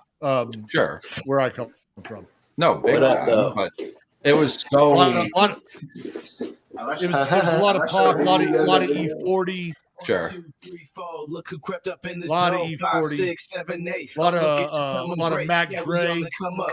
Hustle Rest in on the peace. daily. Come on, homie, boss up. Swagged out, crazy. Me, I'm in my zone. This Blake right Snell? here, yes, sir. Music critic. Yeah, but I'm waiting for the Blake Snell verse. Where's he at? Who's that?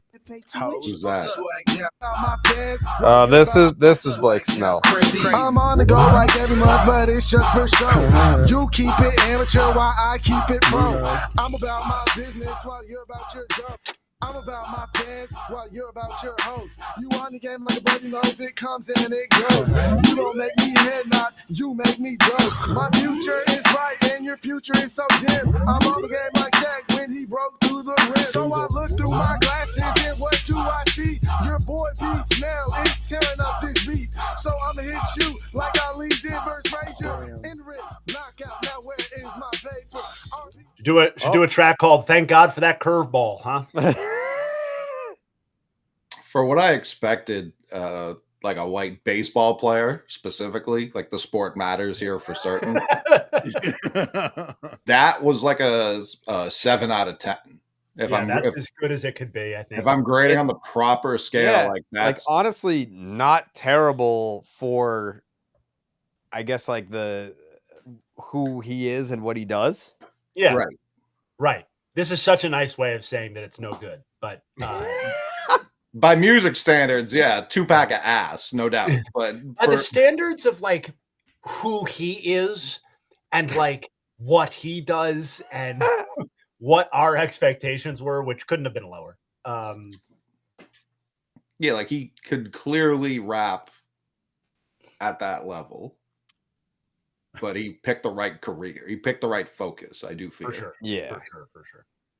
What about Marcus Stroman? He raps on some Mike Stud tracks. I'm sure. Yeah. I think I'm good there too. It's just the athlete crossover is so tough. Like it's every athlete, regardless of what sport you're playing, wants to be that musical entertainer. Right. And every musician wants to be an athlete. Yes. Mm-hmm. And there's just not many that are like, bro, if I could just throw 100. Like nobody wants to be a great second baseman.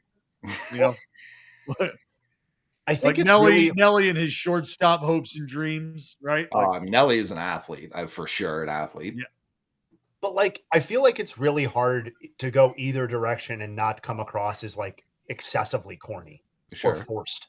Like even if on merit their skills are pretty decent either way, I just feel like I don't know, Travis Scott was cool or is cool, right? Like when he was jumping around at WWE and like when he's been on the events, like I don't know, man. Like it feels like a fish out of water. And like even Lillard, who is obviously a different standard than what we just heard from Blake.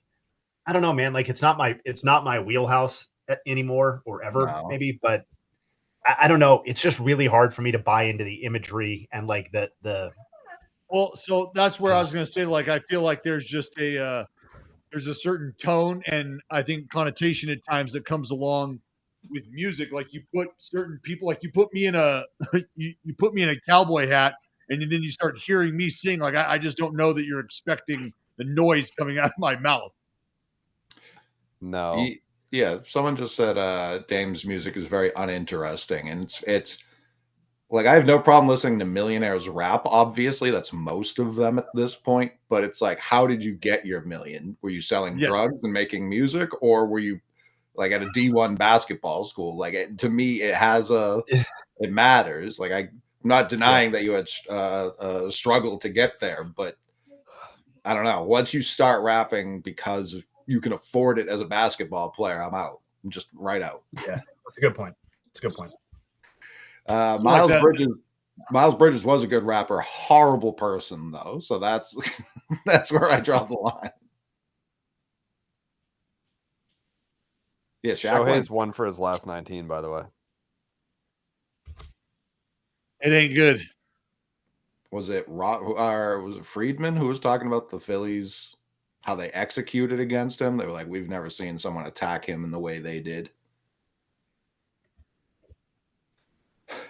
It's Leangelo. Leangelo Ball's the rapper. And I think that's like the sweet spot. You know what I mean? Like not that good at basketball.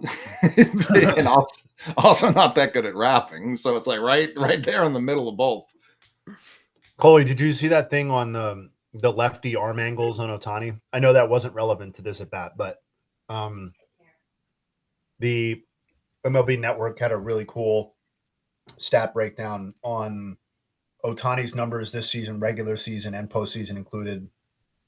Lefty arm angles or lefty pitchers with arm angles above and below 38 degrees. Okay. And he was like the worst. He would have been like the worst qualified hitter in baseball. If you looked at just his numbers, lefties below 38 degrees. And if you look at lefties above 38 degrees, he's judge, basically. Interesting. And the Phillies had an inordinate number of pitchers coming from the left side at that arm angle and really took advantage of it. You know, that to me is pretty interesting because, like, I asked Jerry Harrison and he gave a partial good answer, but I like the part I was going to follow up on but didn't is I just don't know how fixable is that in series, right? Like if you and secondarily, if it is fixable, to what degree are you going to make an effort to fix it if a lefty arm angle at that point is something you're seeing once every 12 plate appearances in the postseason or 15 plate appearances? Like, is it worth the squeeze at that point? Obviously, his struggles are extending beyond that, but I thought that was interesting with like the path of his swing and stuff like that. That feels like something you stumble on by accident. The arm angle thing. Like that's such a specific, especially the line of delineation. Like, okay, he's clearly hitting off some lefties, and then I don't know how many things you have to parse through before you can get to arm angle, unless someone was like a submariner, and that was what like started it. So I think this is what I think it is. Because of Ohtani's movement to the baseball, a horizontal attack might be beneficial because of how he's bailing almost at times. Sure. And so you chase him in off the plate, and because he's used to clearing, that's still a place he can get to in off the plate.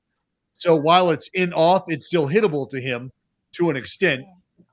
But if you continue to abuse that in there, and then you're able to spin it away from him, and you're able to just create that massive gap and stay out of the middle of the plate, well, now you're just kind of forcing him to have to make swing decisions on pitches in off or out and off, and you're never really giving him much in the middle. And if you can continue to beat him to those spots and force him to make those difficult decisions, and he just right now he's not able to decipher between the two. Yeah. Yeah, I think it's an interesting he's a guy point. you can elevate on too. So now you start to think about just moving the ball for effect, high and tight to kind of speed a guy's visual line up. You go back to spinning it down and away. I mean, I don't want to say it's a textbook approach, but I mean, it's an approach that's been deployed for a long time. I think it's also interesting, Jay, if you start trying to fix that, like you're saying in the middle of the series, A, is the juice worth the squeeze? B, could you fuck him up in a way where it's like, all right, now he's hitting that, but he's not seeing it anymore. And against righties, he's not hitting now, or something along those lines. Like, yeah, that I think I'd just risk it.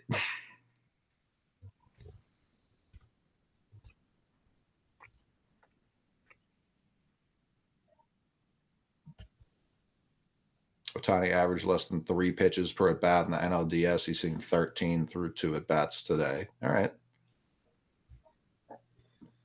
Good nug. Stockton Ninja.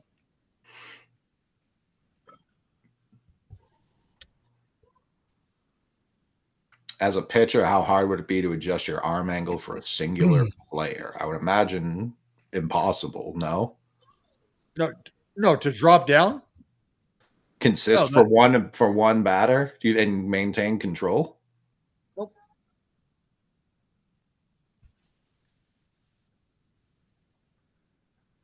Not hard.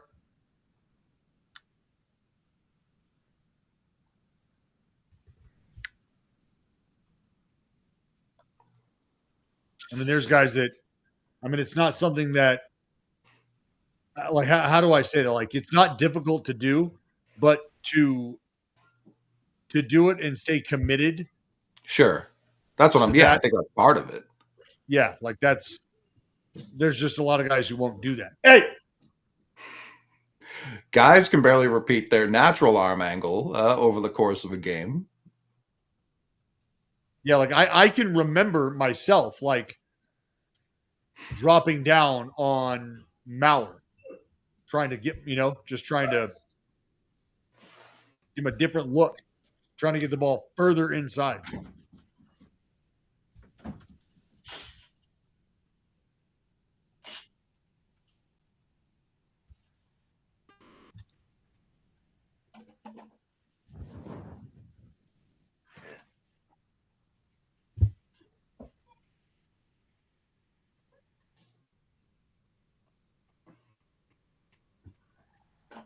Yeah, there are certain pitchers, like my dad grew up being like, you need to be able to throw from every arm angle. Like he was insane like that. For every sport, he was like, you need to be able to deliver across the diamond from whatever arm angle. You need to be able to pitch from multiple. And I remember trying that shit and my coach being like, just throw the fucking ball. Like, what are you doing? Like he was furious. Now I was like 12, so I also understand his angle. But I do think like, I don't even know how to put a percentage on it. Just like not the whole league to what you were saying towards the end there. Like, I don't know how many guys would be able to commit consistently.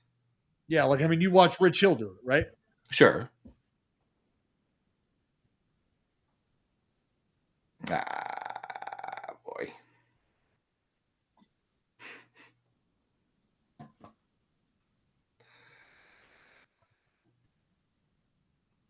First move.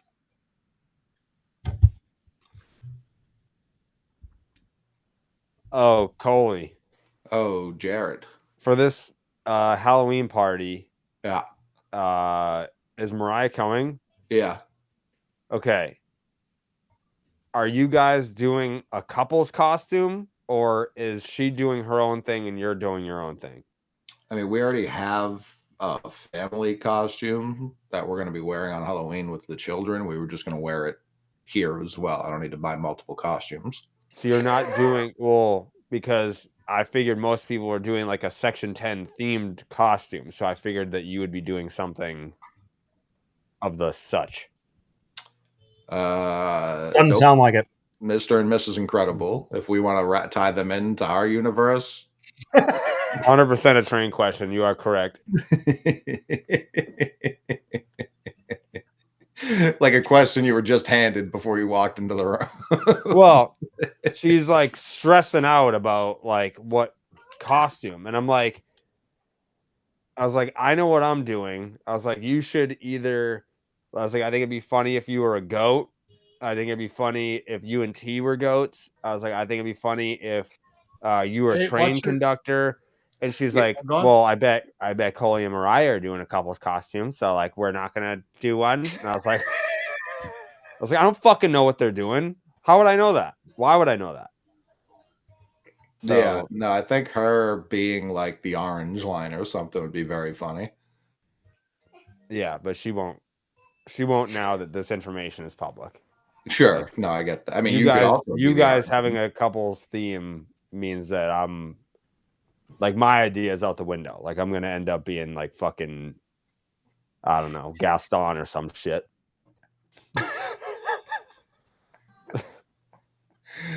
That'd be funny. I mean, yeah, you. What if she's the train and you're riding it?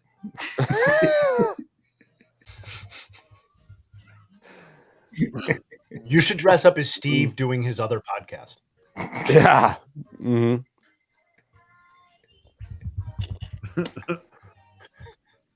Yeah, conductor Jerry and in the commuter rail.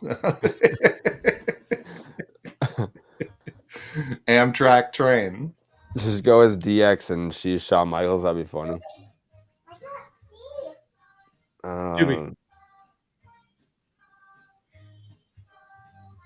Yeah, now I don't know what to do. Can tell her if that's what she wants, she has to pick it. Throw the ball back in her court. Yeah. Oh, she could go as Ashanti. That's a really good idea. Yeah. Yeah, that'd be very funny. All doing full blackface. Yeah. Oh yeah. Oh yeah. Never mind. Listen, I was Reggie Bush one year for Halloween. You know how people knew I was wearing a Reggie Bush jersey? It's not that hard. It really isn't. Right. But you can't wear an Ashanti jersey. No, but you can get like big hoops going, straight hair. Like there's a way to do it. I would have no idea if I saw a white person dressed as Ashanti. I don't think that would translate. I think it was a good idea. Shudder's great. You just gotta go in there and find something random. Ashanti and Nelly would be funny. Yeah. Nelly's much easier, to Jay Hayes' point. You just gotta throw the Band-Aid under your eye. Yeah. I mean, she could also just wear the fucking Dontrell Willis jersey, call it a day. That's what it sounds like. That's what she wants. She wants a real low effort costume, is what I'm hearing. Jersey costume. Well, I just texted her. I said, "All right, you can pick what we are," and she said, "You're being a fucking cheeseburger." That's bad. I'm taking it. So she's gonna be French fries. No, because my idea was to be the Dildo Burgers drive-through employee. Oh, I thought she was calling you a cheeseburger. Like that's something. No, that's an affectionate term when you're being a jerk or something like that. No, you're gonna be a cheeseburger. No, my little cheeseburger. Yeah, no, cheeseburger. No, I was gonna turn you into a little cheeseburger, Jerry. No, I was gonna be a Dildo Burgers employee, drive-through attendant. But I guess I could be a burger and she could be a dildo. Yeah. Again, that'd be cool. She's just itching to do, I'm sure. Yeah. If she's watching the stream, I bet you get feedback on that almost immediately. She does not watch these things. Oh, okay. Thanks for the support. What if she told you that she was totally down to do the dildo and burger costume and then came out of the room dressed as a burger and was like, "What do you think of my costume?" She's like, "You're right, hon. This is cute." Yeah, I like it. Wiley. I could still be the burger and she could be Clark's ketchup bottle. Is this a baseball stream? No, not really. What aren't you getting? Yeah, this is when we're at our best, actually. Oh, no.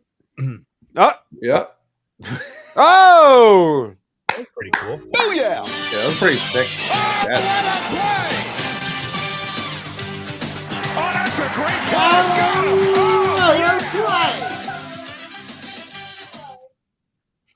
People are saying a crab and a rabbit. I like that.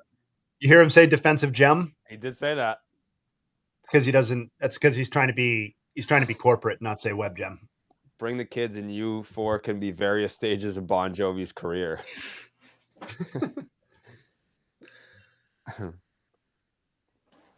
Marilyn Monroe and Joe D. Like, maybe I can be JFK. Yeah. Could be a little messy. What,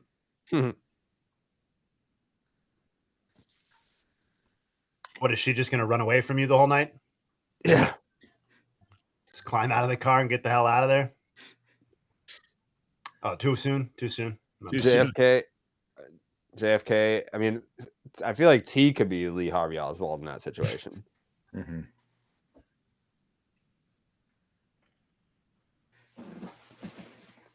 I feel like I don't. You should be Steve, and Train should be Alan Peralt, and you guys just make out the whole night.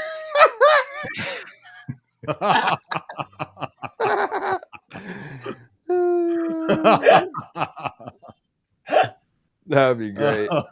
That's great.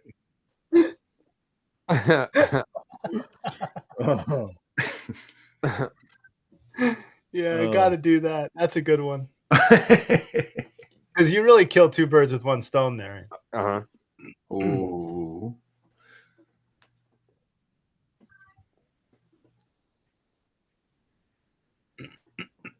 Yeah, I think we can shift to a new topic now because Coley came up with your outfit. You can ship that one off to Train. We're good. And we're good. Yeah, we're good. That's a wrap on that. What else we got on the docket? Oh yeah, I was looking up a Shohei Nug. Well, I could have swore Pat Murphy just told Lauren Shahadi how they like what Crim Priester's doing right now. I haven't seen the Trick or Treat movie.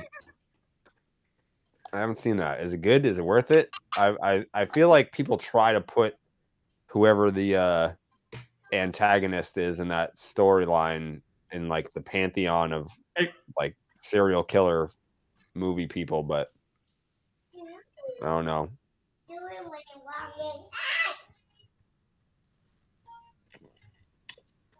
They're making a sequel. What, the bar couldn't be lower to get a horror movie sequel. Like, as long as you make the first one, the sequel's typically greenlit. Yeah. Yeah. Did you see that movie, Trick or Treat? No. I did see Weapons. I liked it. I don't know that it's rewatchable though.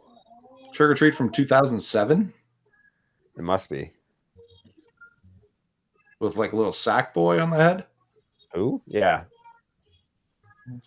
Looks like Baby Kane. I'm a Hocus Pocus guy. I don't yet know if I'm a Hocus Pocus 2 guy, although they look like they didn't age. That was actually one of Train's ideas, was to be the Sanderson sisters with... He may have got that. Buddy. Oh! That's off the wall. No, it is off the wall. That should count. Safe. Have some fun. I'm confused. This ball hit the wall. And a ground ball back at the middle. That ball hit the wall. What the fuck is What the fuck happening? just happened? The ball hit the wall. Yeah, I definitely think it hit the wall. But that was just a Right force. there. Yeah, that hit See, the wall. It hits the yellow wall. That's a double. It ball's live. Yeah. But that was a force right play at there. home. Right off the yellow rail. Everybody's safe. Everybody's safe. Yeah, he's All right, out. Willie No, he's got his not. tag. That's a force play at home. He's out. I thought everybody came home. No, that was the guy on third. The Teoscar, I probably went back because he thought it was caught, although there were 2 outs. I don't know why he didn't. If that's the, or are they calling 2 outs here? No, there was only one out, right? Colin. Okay, one out. so Teoscar went back, I think, because he got caught. And then when he realized it was a hit, he was the guy on third. So that's a force out at home. Oh. He's gone. The ball beat him. That's why I went like this. I thought he was out. Yeah. He's out. Once I saw it was Teoscar, I thought maybe that was the guy on second. Yeah, I thought we were looking at a 2-run situation. No. Yeah, I thought a run had already come across. No. Oh, so he's out. Yeah. Oh, that's the lead runner. Yeah, he's out. That has to be what's the A number double on what? that, Jay? Is that the longest force out at home ever? That's crazy. Yeah. If that's a force out, Yeah, he's cooked. He's done. he's out. Yeah. That's the greatest relay of all time. Oh, that's a great play. Got him. Oh! Okay, so here we go. There you go. Yeah, goes back, tries to tag. Yeah, so now what happens? And wait, there were is two that's guys at an out first. there. So it was So a that's double an out, play. out at home, and now the out at third. Wow. Because the batter runner is live. The batter runner is safe, right? The batter runner is in play. So the runner at third, out at home. The runner who was at second stayed and did not go to third. Correct. And that's why Wilson Contreras runs to third to tag the bag. See? That's wild. You're out. That's maybe the most insane play I've ever seen in my life.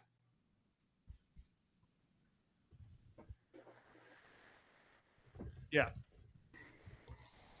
There's nothing really to work out. I mean, it's pretty simple. Yeah. Typical. What's that? An 8-6-2 double play? Yeah.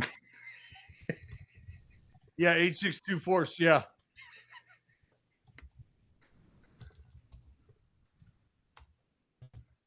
That was inches away.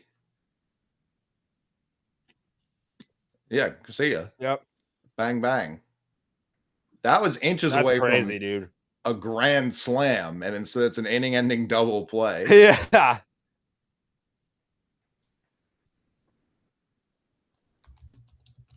Jesus. Well,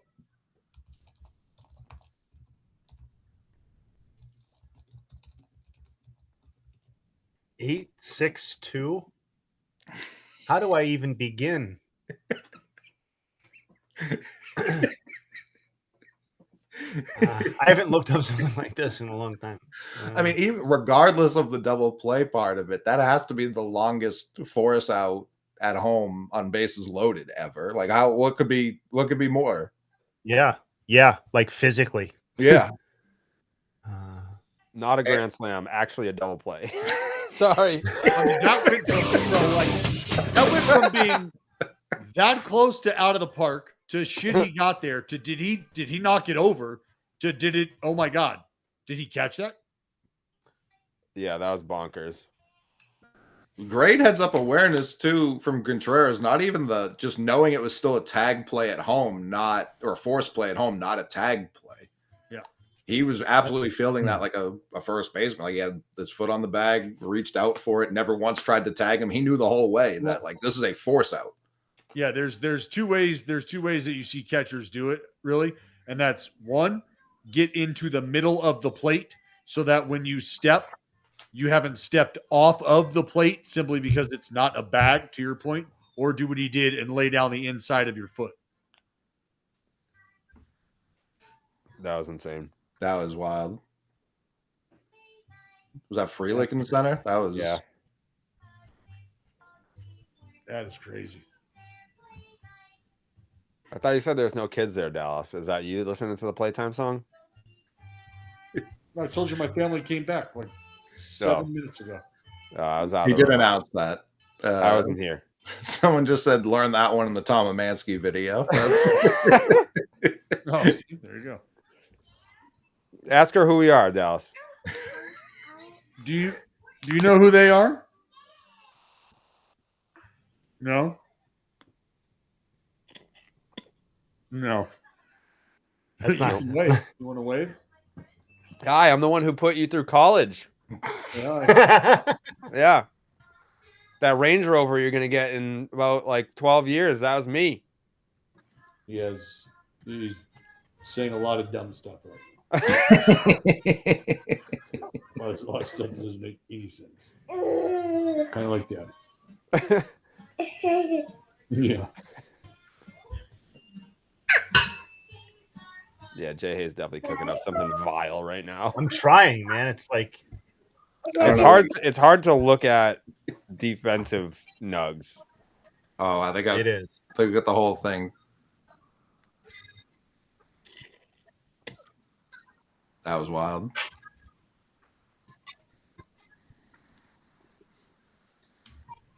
That's crazy, dude.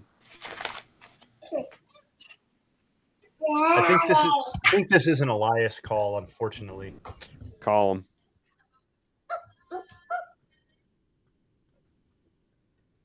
Did you already do your surprise guest? It's tomorrow night. Tomorrow night. And what a surprise it is. Yeah. Do you think Lou gives a fuck? I feel like he loves baseball so much, but I don't know that he would be like locked in for this. Would he be? I don't know. I think you'd get like almost a different version of him, because I do think he'd be all in on ball, but yeah, he wouldn't be like losing his mind like it was the Sox. Yeah, see, there. Okay, all right. On that play, yeah, he's locked in right now.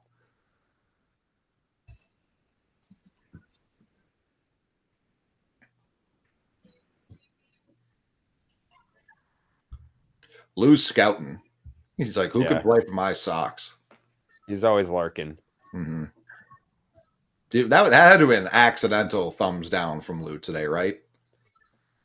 I haven't looked at my timeline today, I'll be honest. No, in the scoop shop. It's still the most recent notification, but he had replied to the text like 8 hours before the thumbs down came in. So that's what made me think he was. See this.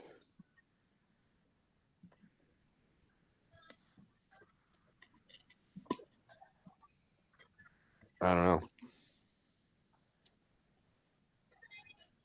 PCA is probably so fucking pissed. He's been trying to jump for a baseball in the stadium all week. He's like, I could have done that. He would have knocked it over the wall. He would have been too overzealous. That would have been a Canseco grand slam. PCA trying to rob that ball that Stanton hit at a Dodger Stadium.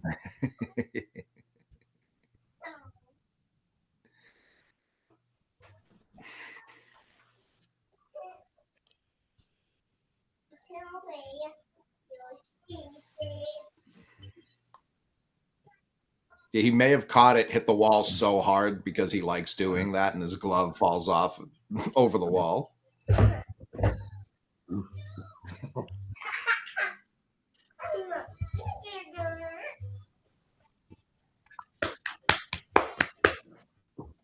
I don't think it had the distance to get out, but he could have easily fumble fucked that one over the wall.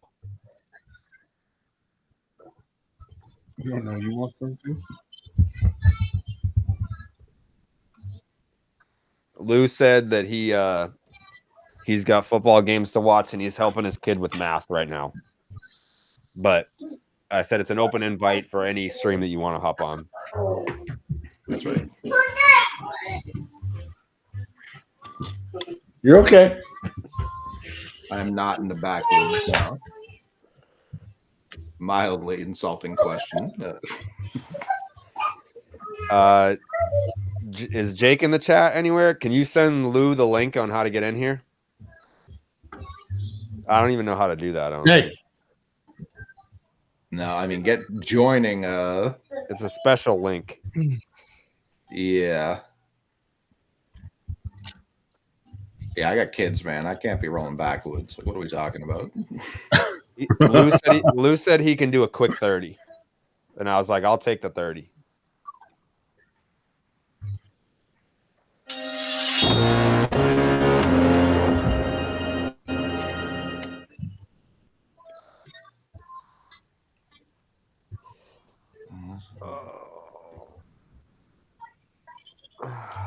Coley, you see Wemby's line at half? Yeah, I sure did. Wemby. He's horrifying. Dude, check him out, Dallas, when you get a chance. Oh, I'm in on Wemby. I like the what is he? He's like 7'4". Yeah, minimum. Wingspan of an condor. What team is he on? Hey, Spurs. Wemby.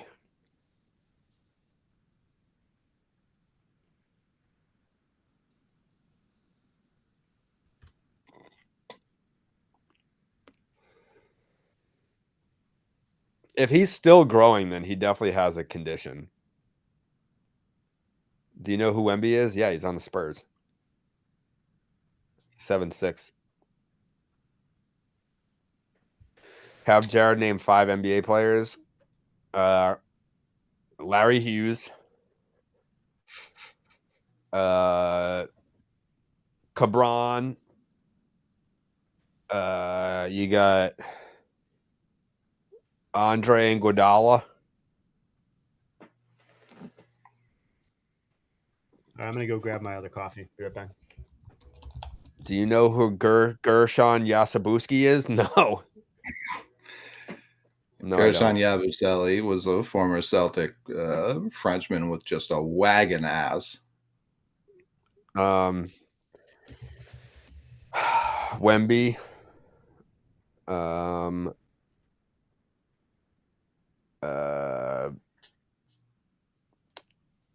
You got. Give me a team. Throw out a team name, and I'll tell you a player on the team. You're muted, Dallas. Shea Gilgeous-Alexander.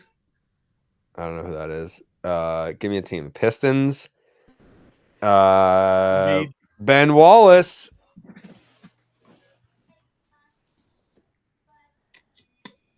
The Rockets, James Harden. The Suns, you got Shawn Marion. Fucking Chuck. The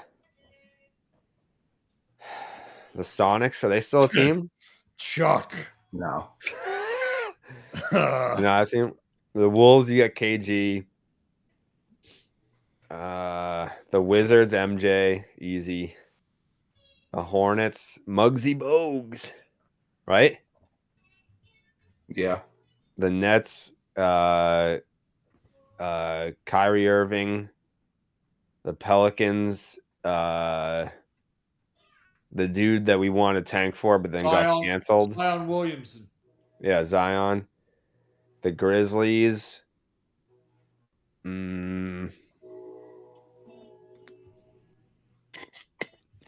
Does Justin Timberlake count? No. Doesn't he own them?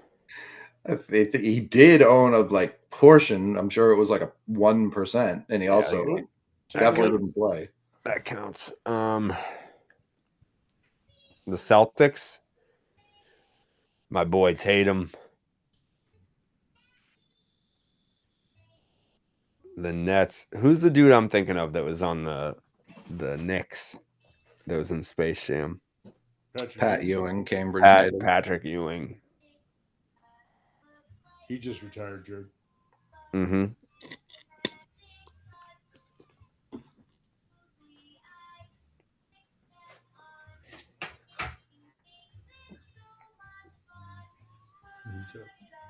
Jason Kidd, yep. It's got to be the Knicks. The Hawks have some interesting young pieces, but I don't know that I can say they're coming out of the East just yet.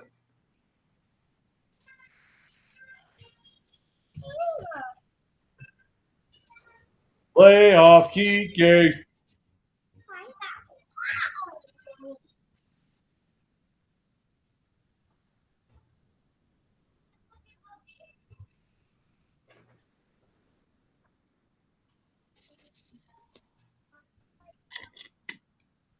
The Mavs.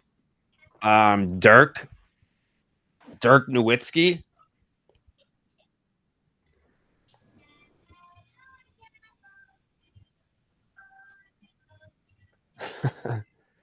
The Pacers. Reggie Jefferson.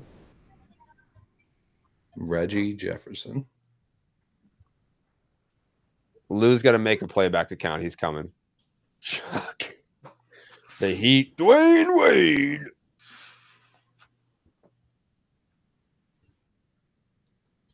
Who's the dude? Jason Terry. For the Mavs. Whitehead. Sure was.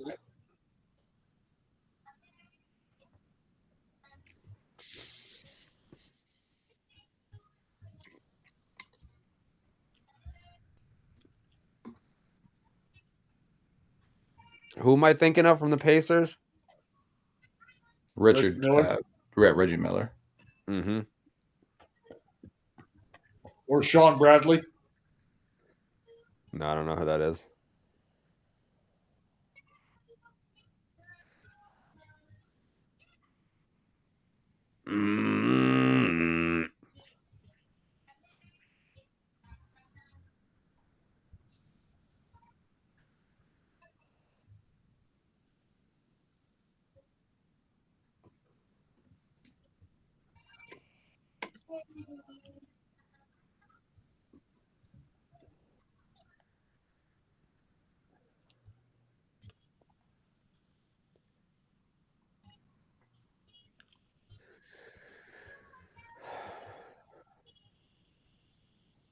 Oh yeah, before that wonky play, I was saying Train wanted to be the Sanderson sisters with Mariah and Martha. Okay. That's interesting. Yeah. You know what team could have used a Quinn Priester this season? Every team. He was really good.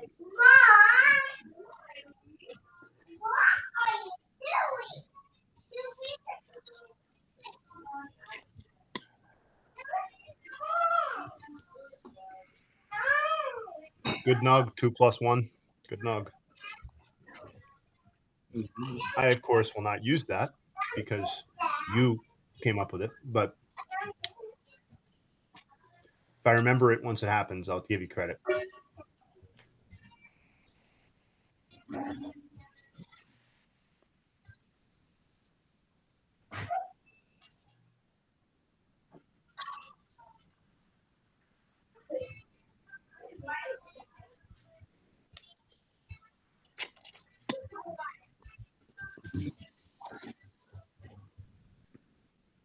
A list like that, if you're really trying to see. Not what I wanted.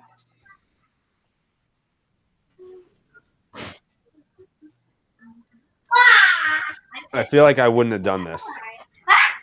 I think I said that the last time this happened too. Yeah. If he's cold, let him stay cold.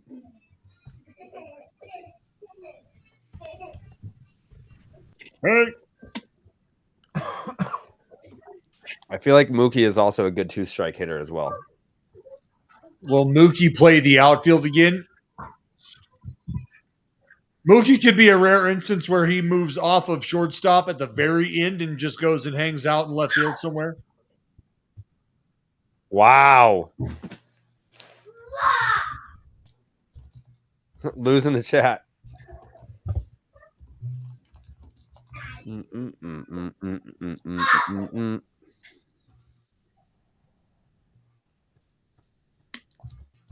Sweet Lou. Loomer. Why am I sideways? Turn your phone. Because what happened here? Turn your phone this way. Yep. Now, Almost. I got dogs. Is that All right? Here we go. Shut up, dogs. There he is. He wants to go for a walk. Yeah, we're a dog friendly. We're a dog friendly live stream. Dog friendly. Diaz. Diaz, is it? Mo, shut up. What's up, boys? How we doing, Lou? We're doing good. Watching. How about that play? Unbelievable. It was the craziest thing I've ever seen. I thought he was going to knock it over. What was Teoscar doing? Panicking. I don't know why he doesn't just break as soon as he sees the ball bounce out of the glove. He should have been on third on this angle. He should have scored on the other angle, and then he should have scored from third base on the ball to center. What the hell he was doing? He said a weird postseason. How's the math homework? What were we doing? Someone said in the chat. It's actually coming up. He convinced me to wait for a little bit, so that's why I was like, I can. He's got. My son's got a big test, so I gotta make sure he sits down and studies, gets his shit done. Yeah. What were your ALCS and NLCS picks? I think Seattle is the best team, and I like seeing teams rewarded for going and getting exactly what they need at the deadline. So I'm all for that. I just think Toronto without Bo Bichette changes everything for me. This one here, I think the Dodgers win, but I'm rooting for Milwaukee, obviously, because I like teams that play baseball the right way for 162 and not just wait till October to try it. So I think that's fair.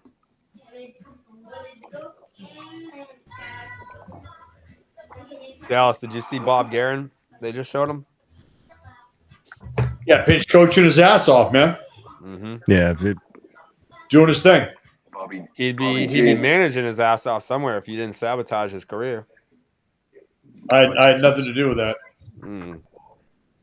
I mean, veteran Lou Merlone in the room may have had a little more to do that than I did. Bobby G. I think the only time I had Guerin really as a coach manager was probably in the minors, maybe in the big league somewhere. I was Sacktown all the way when Bobby G was there in Oakland. Yeah, 07. Yep. They won the chip. Damn Skippy. Look out for them river kitties. Still got my ring. Showed Dallas when we were in Sacktown. He did. He wore it. Lou, did you ever face Dallas? No. It's so 07 easy. 07 was my last year, so it was like I just got to enjoy watching him terrorize A-Rod. Yeah, it's so easy. People forget Lou has a big league pump off of Randy Johnson. So if he saw Dallas, he would probably laugh in the batter's box. I'm not letting Lou dive and hook me into those fucking boxes and left. It ain't happening. That would have happened. I would have tried my ass off. Even if it was a changeup, I would have been leaning. Oh, you know it would be a changeup. Oh, just like Snellzilla dialing it up right now. This dude's filthy. So gross. He was the other pig I wanted. There was only 2 pigs out there. It was him and Crochet, but he's hurt too much. He signed real quick. Immediately. Yeah, the Dodgers met his number, and he was like, "Yep." Yep. Probably You wanna cost himself shop some that money. down? Nope.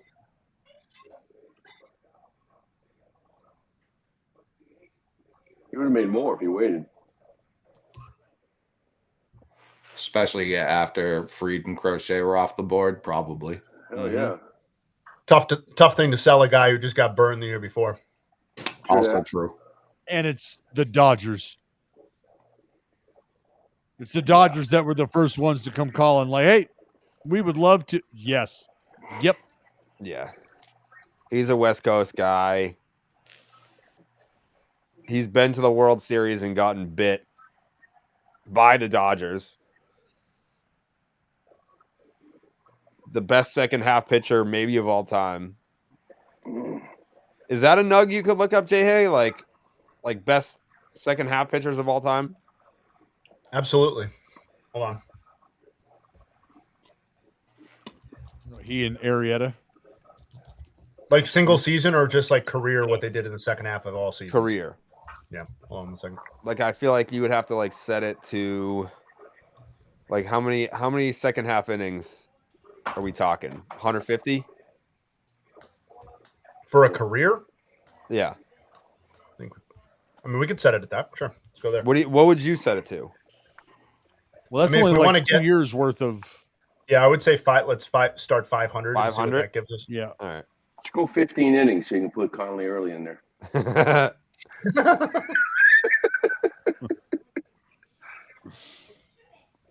I like his shit. Yeah, he diced you guys up. Twice. Mm-hmm. W's both times? All right. You know- So I'm sorry. Go ahead. So there have been. Let's see. Sorry, I have to go to the next page. There's so many people. Oh, this nug's not ready yet. Hold on. Oh, wow. Put it back. Put it back in. We know what we need. You know what we need? What do we need? We need to set a higher. We need to set a higher threshold. I think. All right. We got too many. 1,000. Let me figure out what Snell's actual first and second half is. 700. Oh, so he's right at 500. So actually, we need it right where it is. Okay. So, of all the pitchers in Major League Baseball history with at least 500 career innings in the second half, Blake Snell's 2.33 ERA is the lowest. Wow. Good call. Snell 2.33, and that's since integration. So since 1947, Clayton Kershaw 2.37, Mariano 2.39 if we're including all pitchers with at least 500. Kent Tekulve 2.40. Kent Tekulve. John Hiller, Trevor Hoffman, Hoyt Wilhelm, Jesse Orosco, Don Wilson, and Dean Chance are the top 10. Jesus. Bunch of bums. Let's go even further back. Let's see how far back we can go and have Blake Snell still be the answer. Further back.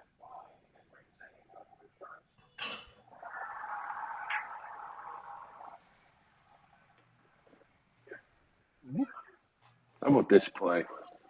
Did you read Frelick's lips, Lou? He was like, "What the fuck just happened?"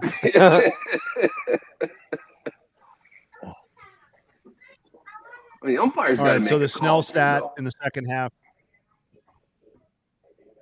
it persists all the way through the live ball era, just to wrap that up. So lowest live ball era, 2.33, 500 innings pitched. Good job, Jared. Pretty good. And yeah, you posted, Jay, hey, the Kurt Hogg nug. Yeah.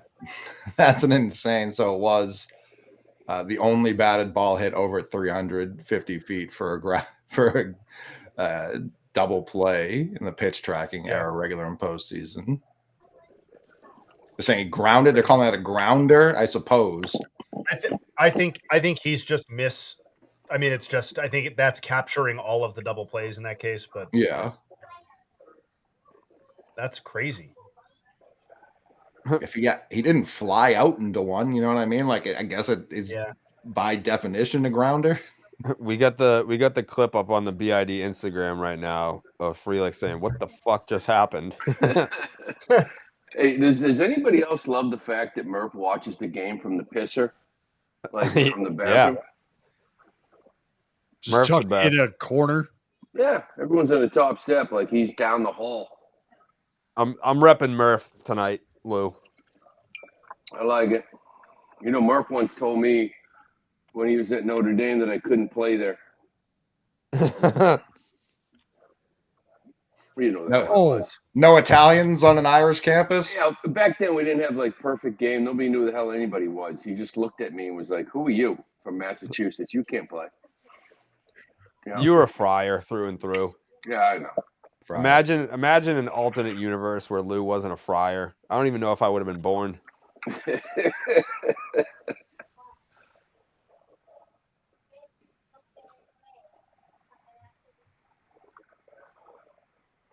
Lou looks like he's ready to go get his second hole in one. What the hell? I ain't. I've been trying since, not even close. What course was it? The Phoenician. Whoa, nice, Lou. Yeah. What track? Third hole, right at the resort. Third hole, 155 wedge, fall carries in Arizona. Uh-oh. Uh-oh. Freddie. Got Fall it. carries. Freddie. He's not banned anymore.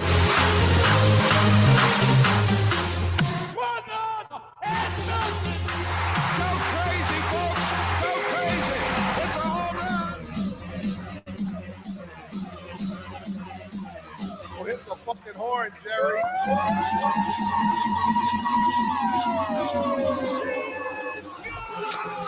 That was Gary Hairston's pick.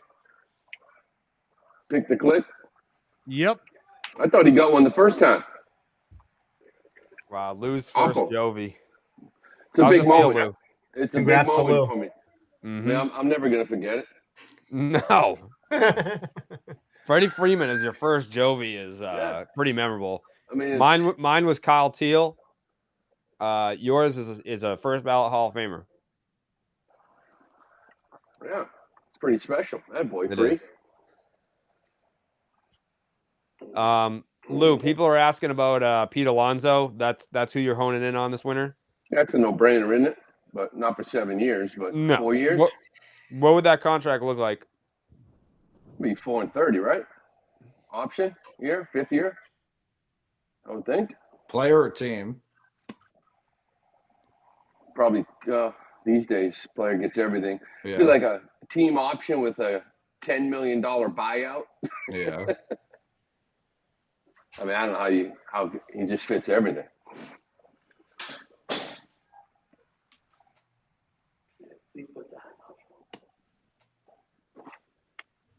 Do you think he would take it? I think he'd probably wait as long as possible, right? Just like last year, unfortunately, it's going to work out the same. Yeah. That's what sucks. But all of it. Just wait forever.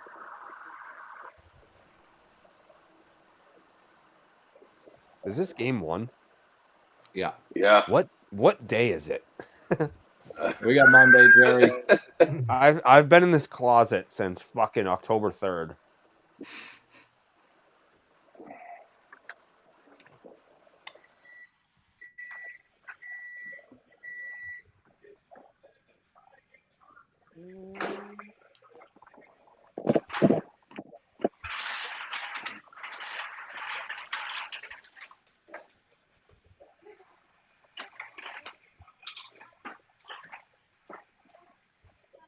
I mean, they've got one fucking hit. The Brewers. One.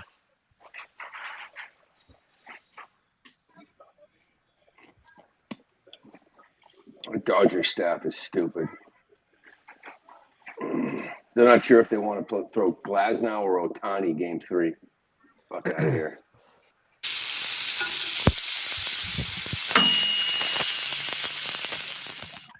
Freddie Freeman's homer. It's the second go-ahead homer in the 6th inning or later of a 0-0 game in an NLCS Game 1, joining Carlos Beltran off Jeff Weaver in 2006. There it is. That's a good one, Jay. Mm-hmm. Hey, thanks, Lou. The people are requesting Lou Merlone nugs. What do you got? Sure. Jay Hay is just a plug and play guy, you know. He's like Jay Hay was AI Chat GBT before it existed.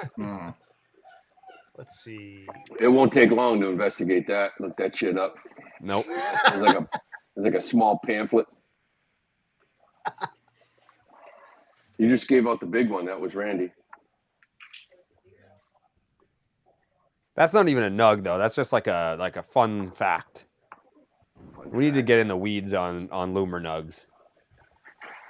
This was me at the strip club in 2019.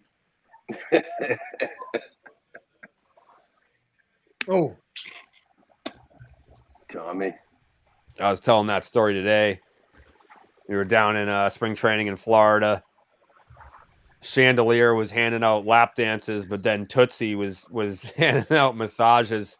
I was getting the rub down on the shoulder the night before facing Bregman. Punched him out on 116. I think he's still kind of pissed about that. Oh, it eats him alive every day, Lou. Been asking for the strip club story for 10 years. We'll tell that story eventually. There's just not enough time. No. Not even close. No.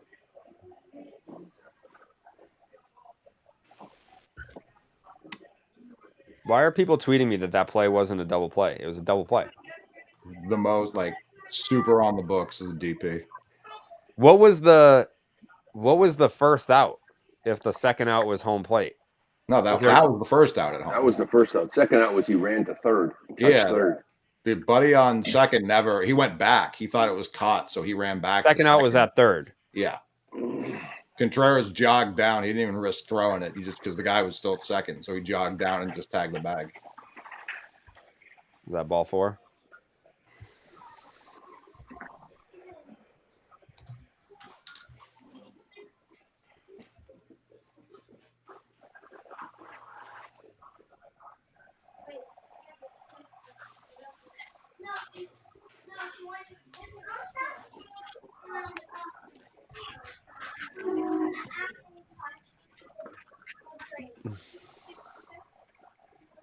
Murph.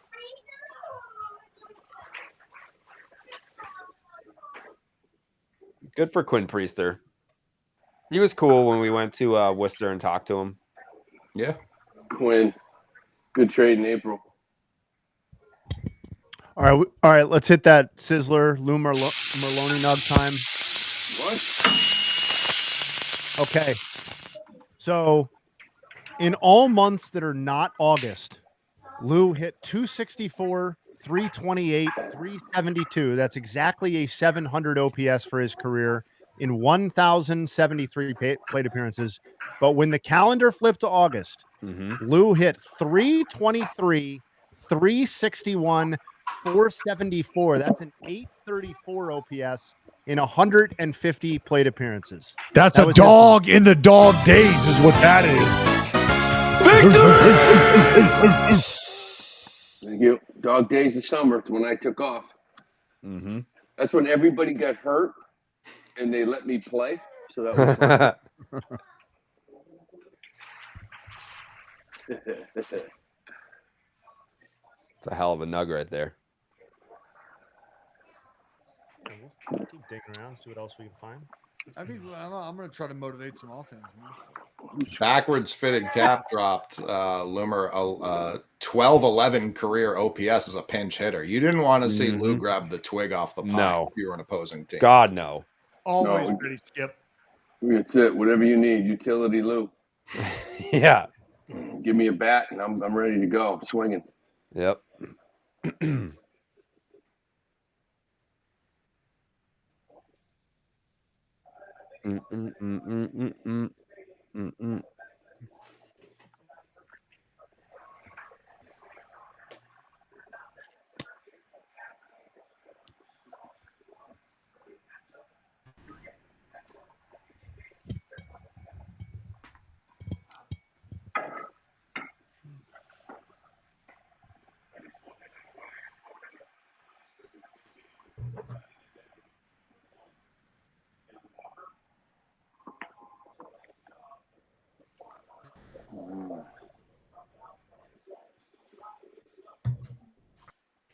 Hang with them.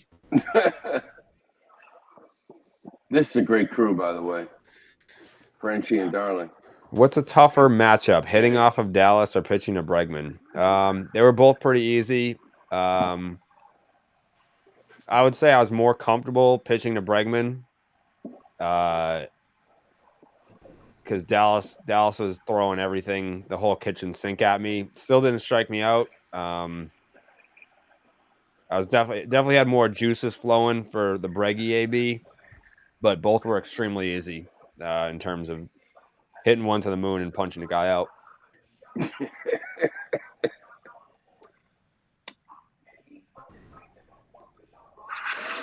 Hello. What's Lou's favorite breed of dog? Quiet one. Yeah. I got a Frenchie. That's Mo. Mo. Kind of like a mutt. Shout out Mo. That's Diaz. Diaz we adopted or whatever you call it, rescue, whatever it's called. Not named after Laz Diaz for the chat. No, it was one of those. My kid didn't want to change its name because he didn't want it confused. Right. We were at that age. Kike. Mr. October.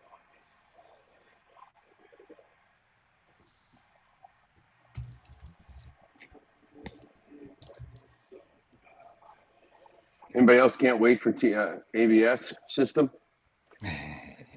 I don't know. I mean, I'm gonna like it. I'm gonna say the same thing about ABS that I said about all the other rule changes. I'm gonna love it when it benefits my team, and it's gonna make me infuriated when it doesn't.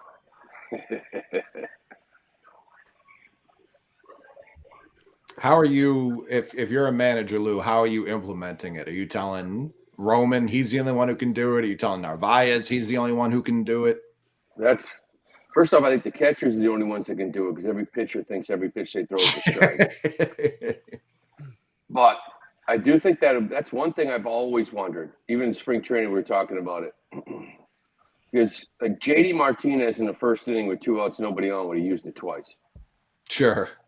Right? Like some guys are like, I don't know. Do you wait? for a big moment. But then again, what's a big moment? It could be over in the first. Like, who knows? That's the interesting part of it. I just know Casas is going to be the first player to use it without permission. Actually, I fear it'll be Rafaela in his first at bat of the season. Yeah, he did. He went 1-0.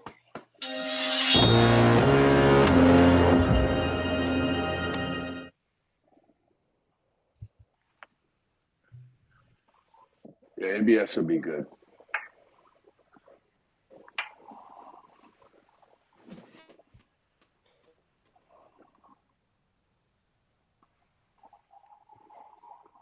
I'm actually excited about that next one they do in the fall league, the check swing.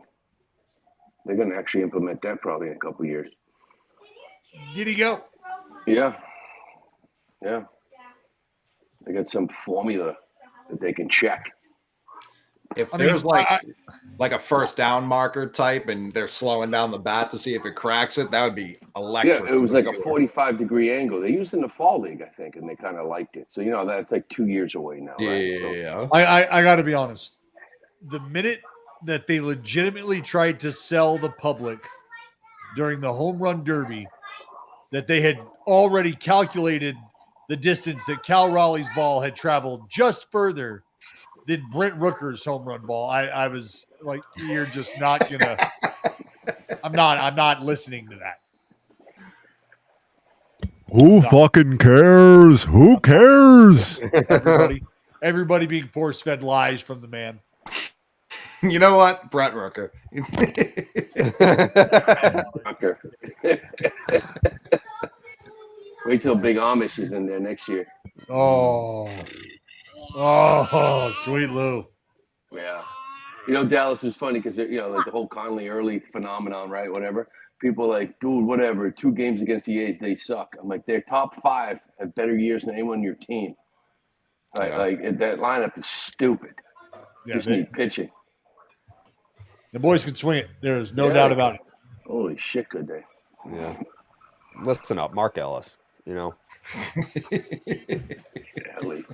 Great guy. He's a good player. Good player. Oh. Knows for the game. Yep.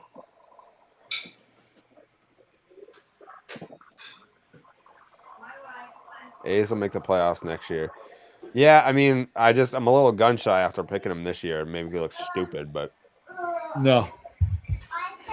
It was. They ran out of season. It was the worst. Yeah, it was the worst losing streak in history that got us. That's if we didn't lose all those fucking games, we would have made the playoffs. What was it? 2 and 24? What was it? Yeah, we're 20 out of 21. Ugh.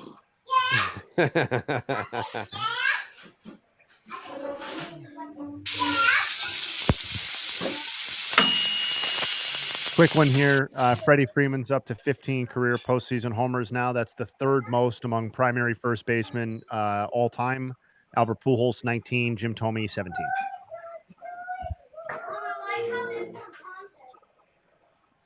Big snow.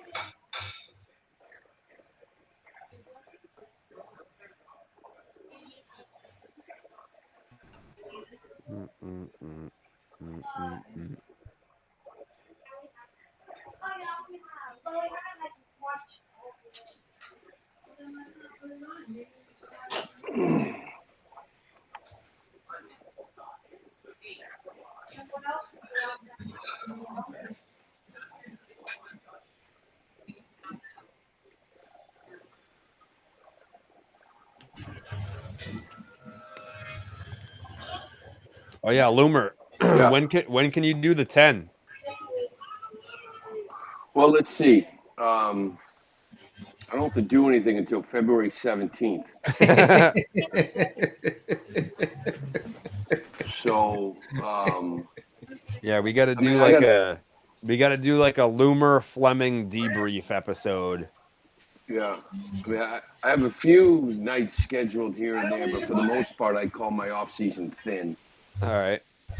You deserve. Yeah, we haven't even gotten the chance to talk to you since the House of Blues show. The crowd would have lost their fucking minds if you and Will came out on stage.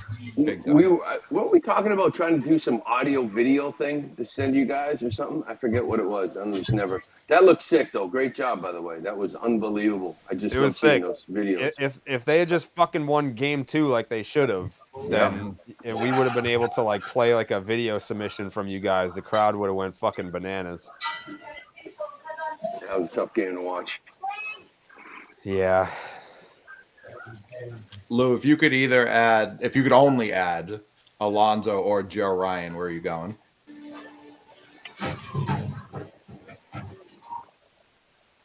Well, I think the minute you answer one, you're like, whoa, you don't think that, so I would say people would be upset. If I could only add one, it'd be Alonso. Yeah. Because as much as I don't want to rely on the arms, they got a lot of them. Sure.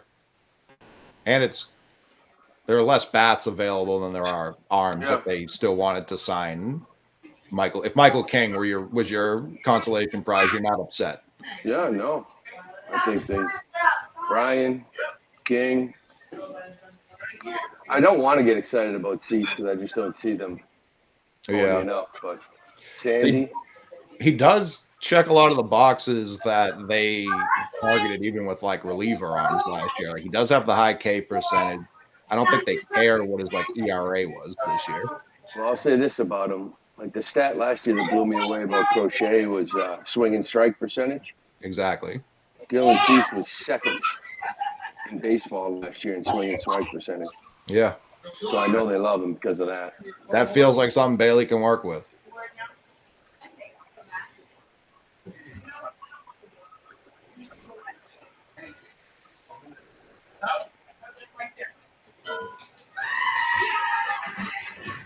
The hell?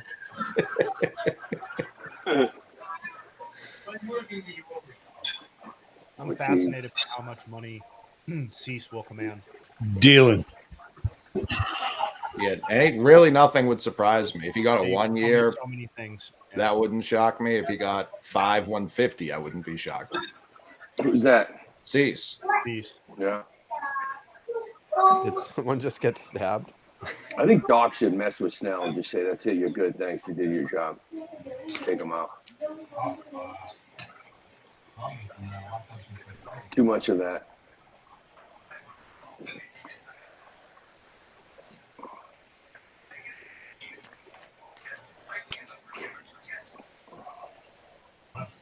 Dallas has a studio.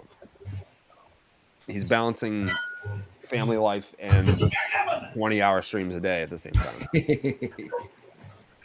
Yeah. I gave my wife the option to have me do this in the office or do this down here. And she said, Papa squat sit down here. Yeah. Sit right here. So I get slapped by my 3-year-old. Oh, it's quality family time. It is. Speaking of that, I got to bounce off.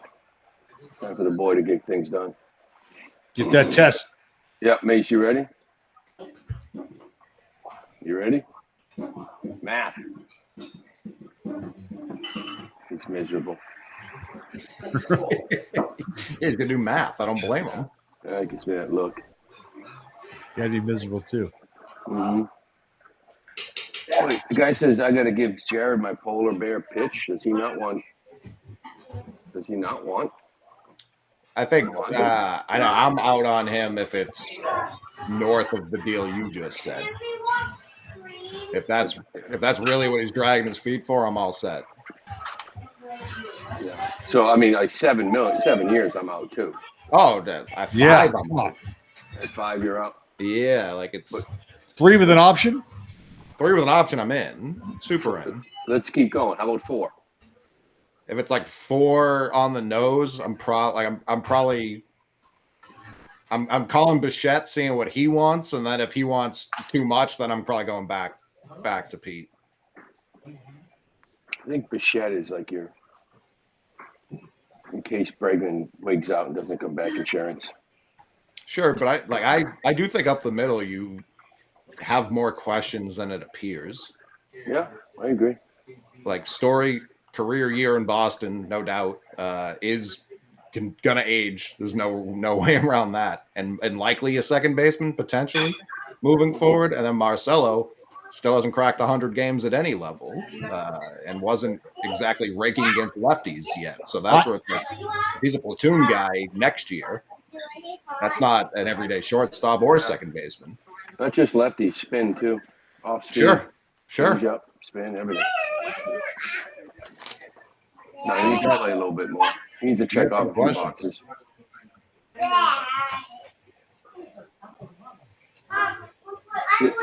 Actually, I was who had that, like the salary stuff with like this is where like signing all these guys early kind of hurts you. Rather than having a guy for $750, you got him for like $6 million.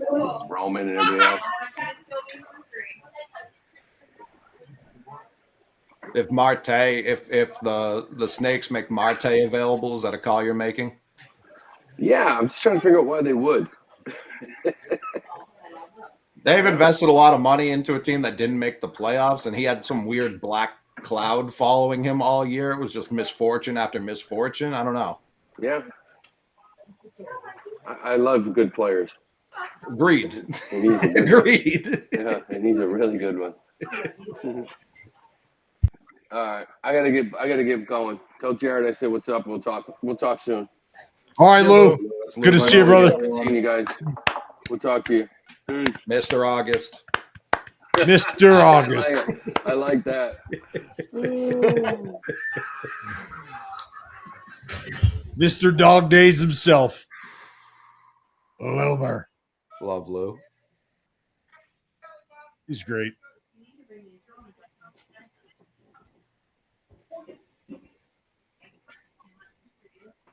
I feel like he doesn't know. I wonder if he doesn't know he's still on. Should I kick him off? He got it. Oh, okay. But yeah, you definitely don't want someone to you don't start. want a mistake. Yeah. Do we think Snell's out? No. He's not acting like an out player.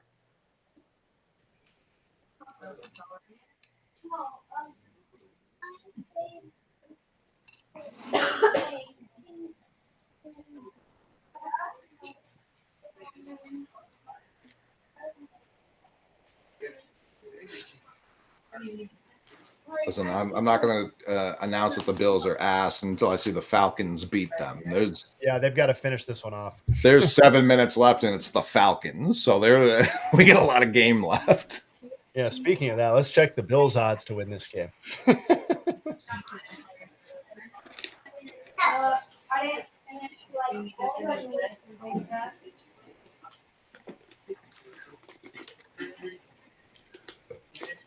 I'm all in on Michael King.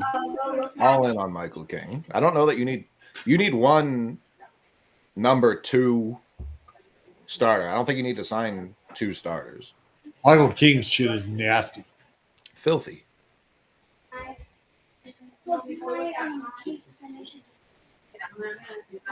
Ooh. Bad luck for Ohtani there. What was that exit velo? That was smoked.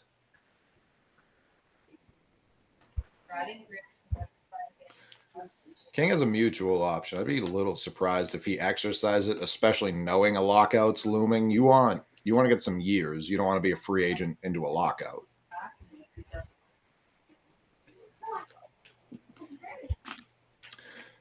Team Mickey, I feel like I've been preaching that. I do not want to unless Joe Ryan is largely just major league pieces, one of the outfielders, things of that nature.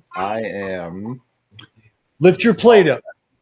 I would rather just sign free agents because I feel like I've been preaching you need to keep your young guys. Keep it up. Keep it up. If and when the Pirates do the thing we know they're going to do. Like, you need as many assets as possible. Yeah. I find it inexcusable if you're one of the major franchises to not have him in your crosshairs. Yeah, that's fair. I love Joe Ryan. I would love to have him, but if you told me acquiring him took me out of any potential Paul Skeens bidding like that, I'm all set with Joe Ryan. Okay.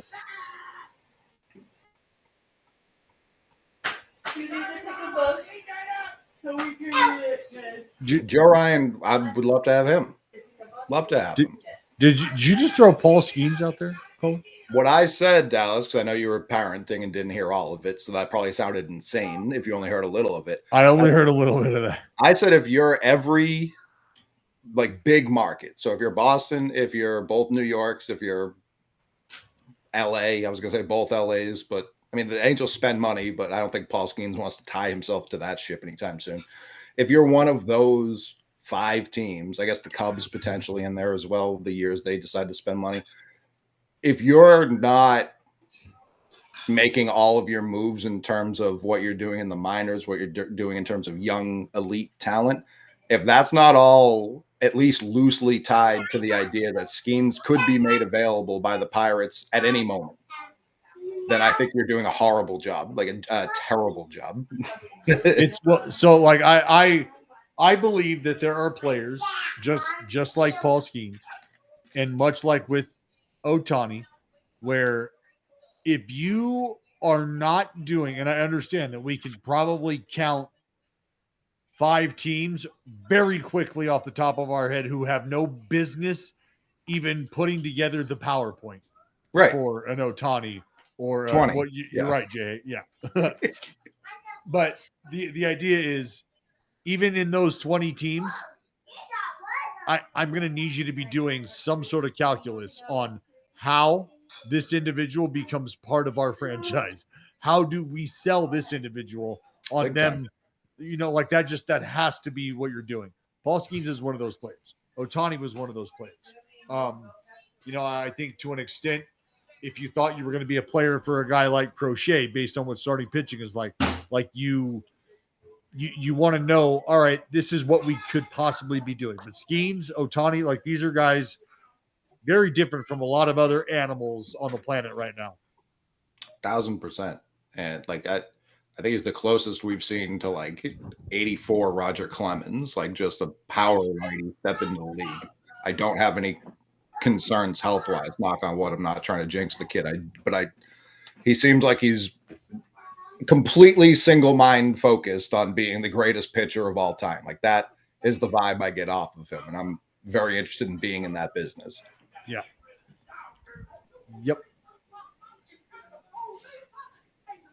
Every other GM should be questioned why they didn't go after Crochet. I mean, I think it's a little bit of hindsight, but for the price he went for, I feel like it wasn't that over the top. And that's where it should be like, yeah, why weren't we in there? No, because it also, at the deadline a few months prior, they were asking for Roman Anthony, and then they didn't get Roman Anthony. They didn't get Anthony. They didn't get Meyer. They didn't get Campbell. Like they didn't get. They got Teal, who was a legitimate prospect, no doubt, but nothing else in that package was top 50, top 60, top 70. So that's where it was like, yeah, that felt like a very fair package. Baltimore definitely. Baltimore was primed to take that risk, and they just didn't do anything. They did nothing. They did the opposite. They said the 35-year-old from Japan, bring him here, bring him now. No. That is Charlie Morton erasure. Oh yeah, the older American, bring him here, bring him now.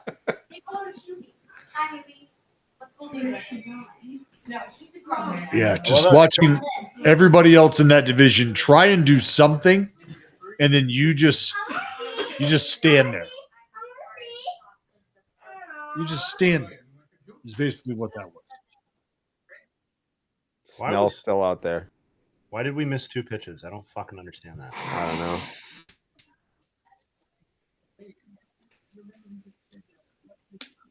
Nice.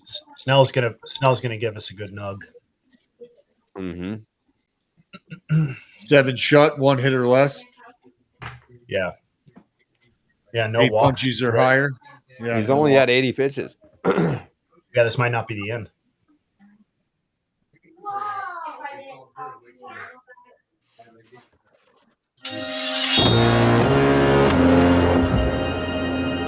No walks, right? Nope. Correct.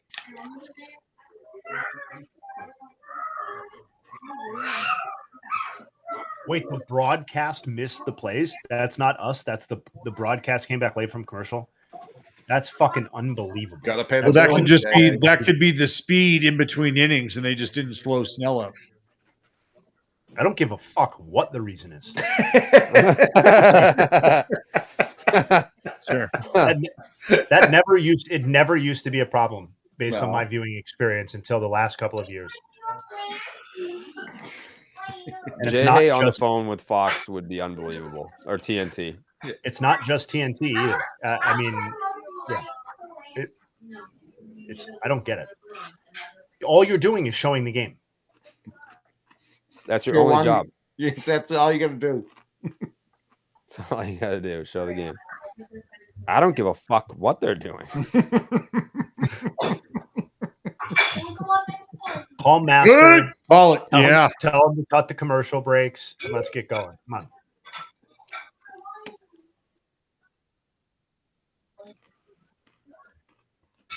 Yeah, I keep thinking it's not the first time it's happened this postseason, and I keep thinking it's something with our interface or something like that. But now that you're telling me it's just the broadcast, I'm way more mad.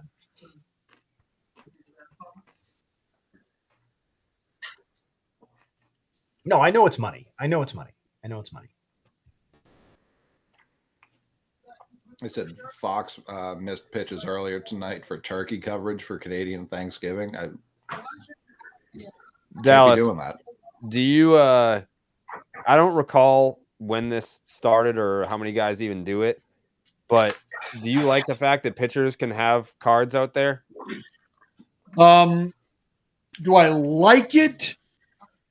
I think I would be ignorant to deny readily accessible information. Do I think that part of the game has gotten lazy to this extent? And whether you say it's not lazy, there's a lot of information. I say, you're right, there is a lot of information. I think you should have a game plan put together, and you should be able to go out there and ready to execute that game plan. And part of the game that we are playing is that you just don't have those things available to you right there. You want to go in the dugout and figure it out? Great. You got to make it back in the dugout, though, right, to be able to do that. That's part of this game that we're playing here. So I think in ways, things like that have, oddly enough, in my perspective, taking some of the gamesmanship out of the game and have really just applied real world problem solving to this game, which is, well, why don't they just go out there with the scouting report in their pocket? So if they ever have questions about it, they could just look at it. Well, the answer is no shit. But the idea has been, we're not doing that. We weren't doing that when Abner was drawing up 90 feet and 60 in the fucking dirt. Like, that's not how we were doing this. So the fact that we've gotten here, I understand technology has brought us here. How close are we to how in football, like the head coach can talk to the quarterback? I've talked about it. I've talked about it. I've said, you tell me why a pitching coach or a manager shouldn't be able to directly strategize with the pitcher on the mound. It would save time, right? Why not? Pitching coach with the headset on would be very funny. Very funny to see. Oh, you know what you would see, Coley? Right here. You would see, this is what you would see. You'd see the conversation, right? The conversation's going on. And you look a lot like Dallas. Get the menu up.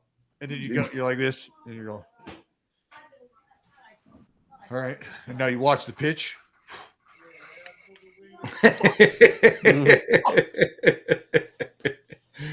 All right, dumbass. This time we're gonna try a strike. You ever think of that? Oh man, yeah. It's just, no mound meeting at that point, right? It's Hey, so when I was you out there, step off and get your shit together. You hear me? This is the voice talking to you. When I did a video with the Cape League, and the coaches have a walkie-talkie that goes to an earpiece for the catcher. So that's kind of already happening. I mean, why not just make it the pitcher at that point, or both? Yeah, what that is just low grade pitch com. Yeah, that's all that is. If they had the ability to just communicate the pitches, because I'm sure they do appreciate to an extent the ability to say, hey, slider, get this thing down and away. Make sure you emphasize, bury it. Whatever. Yeah, hey, he's flying open. Tell him to, whatever. Yeah, that's just like that's a step up from PitchCom because you're able to throw more adjectives in there. Yeah. Yeah, you're a little more colorful. Do you think we'll see that? No. I mean, what if the league kind of Trojan horses it into the rules as a way to speed up the game and get rid of like mound meetings for pitching coaches?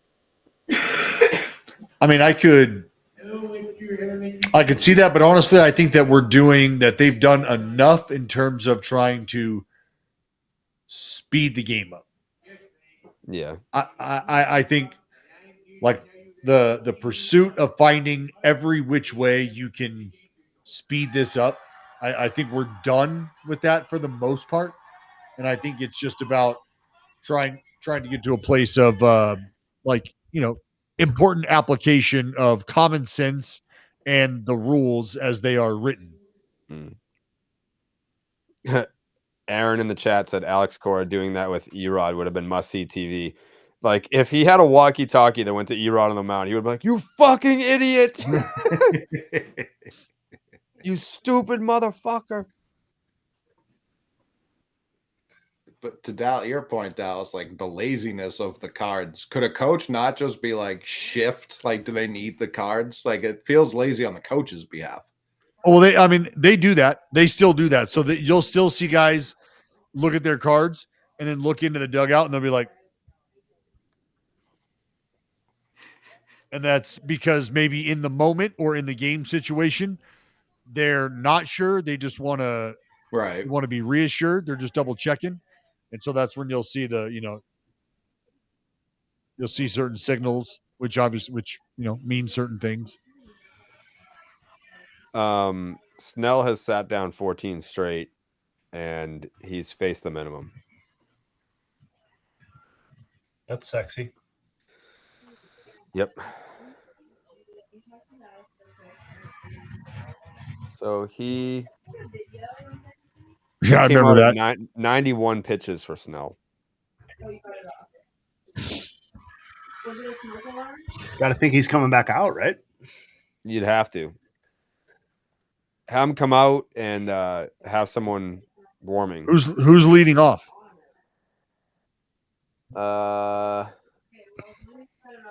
Let's see. Terang. And Terang, Vaughn, Frelick. They're all hitless, but so is everybody except for Durbin. Yeah, Durbin's the only one with the knock. Yeah.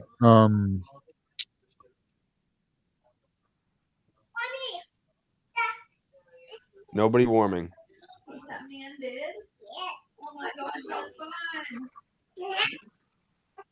I like Who's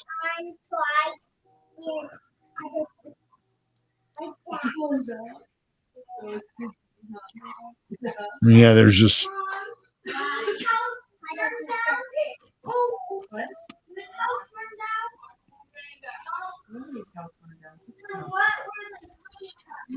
They did not burn fire over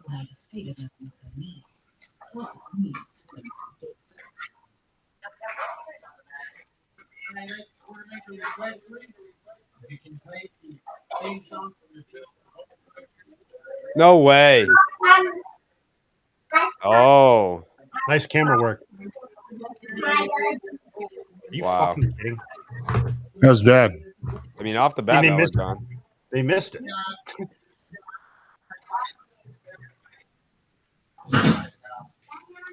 What was that? Freddie Hot.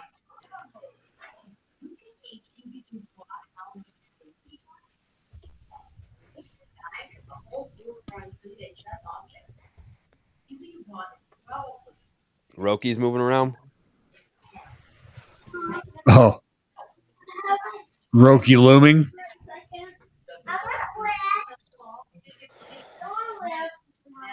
I thought it was out of here, and then it got all fucking pixelated. Got all wonky.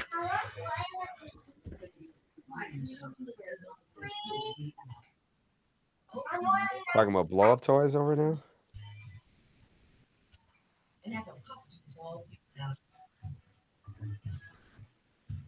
And watch out for all kinds of things that you to go. Ooh.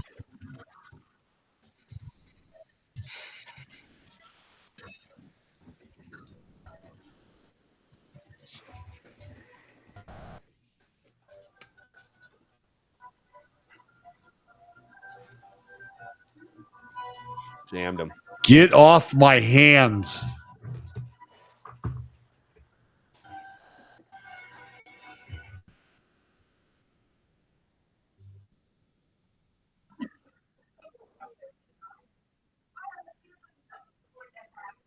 Uribe. Filth.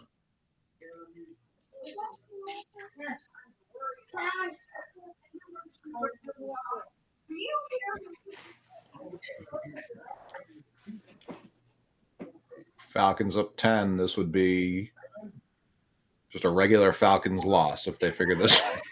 Yeah. Still plenty of time left.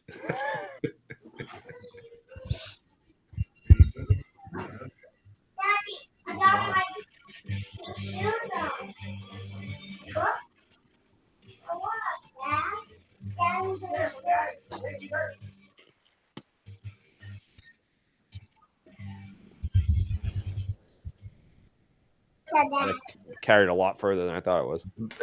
The Freddie one earlier did too. Like, what's the draft? This is a domed building, no? Mm-hmm.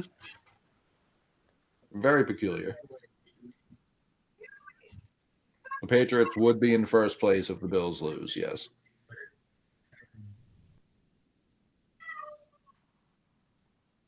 Oh, okay. The panels are open. What the fuck does that mean? That's interesting. Wasn't that the panels in the back? Aaron Boone complaining about Houston? He was like, we didn't know they were going to fucking open the roof. We had no way to prepare. They need to charge the dome.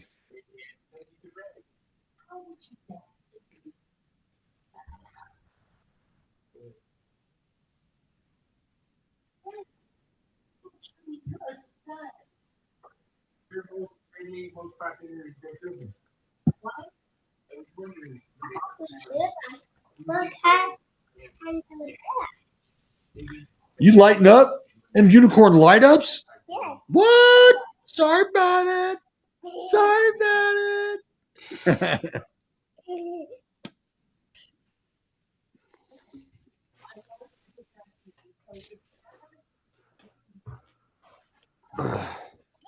Get baseball.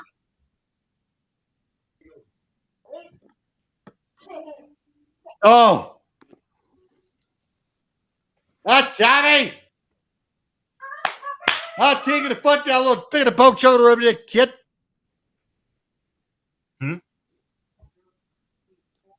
Well, picking a boat, choking the rope.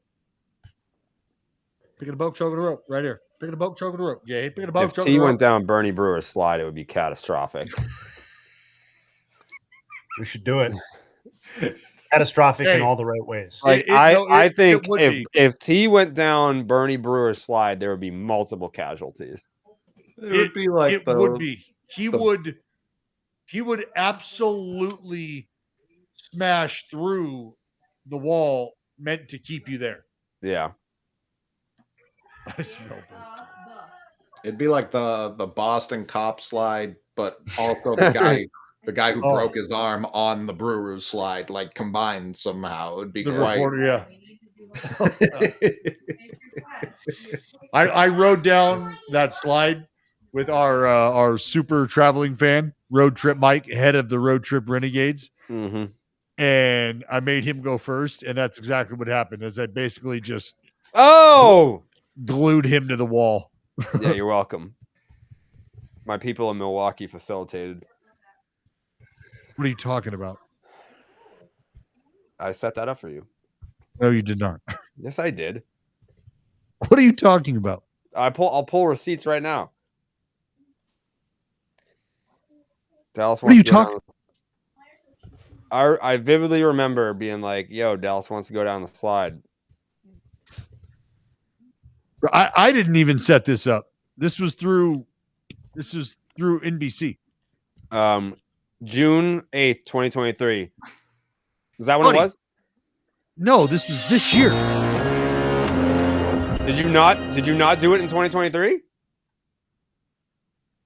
Yeah, I did it in 2023 as well. Yeah. I was talking about this year. Oh. So I remember grinding my feet into Eddie's couch. So Dallas is in town and he's trying to get in touch with you about the slide. Yeah, we can hook that up. Have him text me. This is going to be great. Don't tell him it's fast.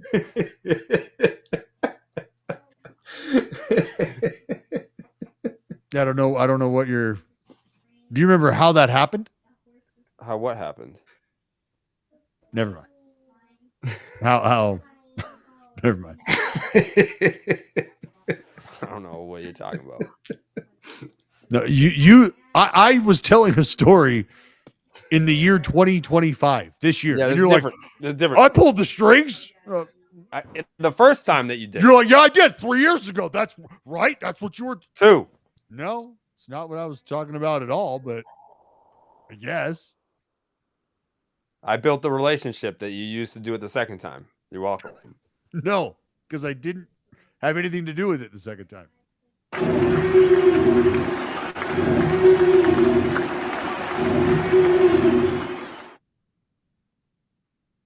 Has Snell ever been on the pod? No, but he would. He would do it.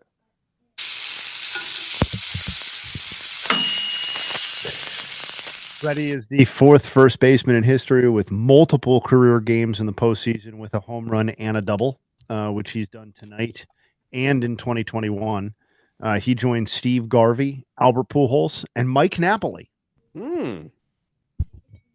Mike Napoli. Is that the band from the Hall of Fame, Steve Garvey, you're talking about? Why is he banned? What am I missing? No, there was someone sent out a tweet today being like Steve Garvey. Jared, what time did you get a text, or what time was the text in June? Let's see. June 8th, 2023. Doesn't say a time. This was instant. Oh, no. 1:02 p.m.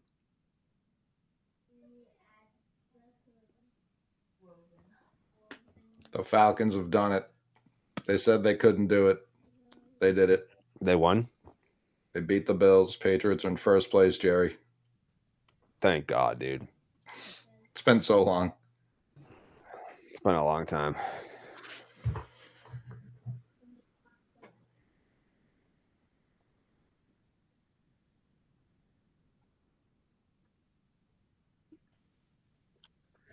Can Jerry name 3 current Patriots? We did this the other night.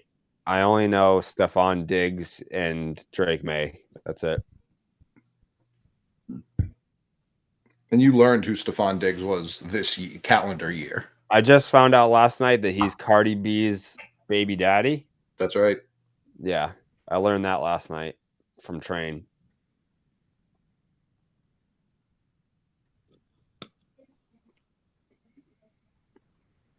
Oh, yeah, I couldn't name a third Patriot if my life depended on it. You can name the coach. Yeah, I know Vrabel. Yeah. Doesn't he love Feidelberg? Probably. Who doesn't? My Patriots Mount Rushmore? Tom Brady, Randy Moss, Old. Teddy Bruschi, and Vince Wilfork.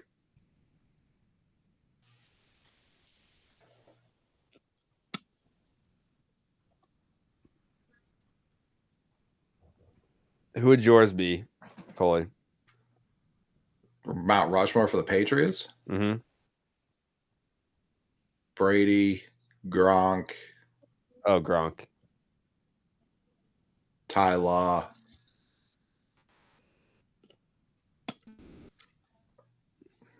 I would have Hightower over Bruschi. That's crazy. Not really. No, I'm not a baby daddy. I said Stephon Diggs is Cardi B's baby daddy. How's Belichick not on there?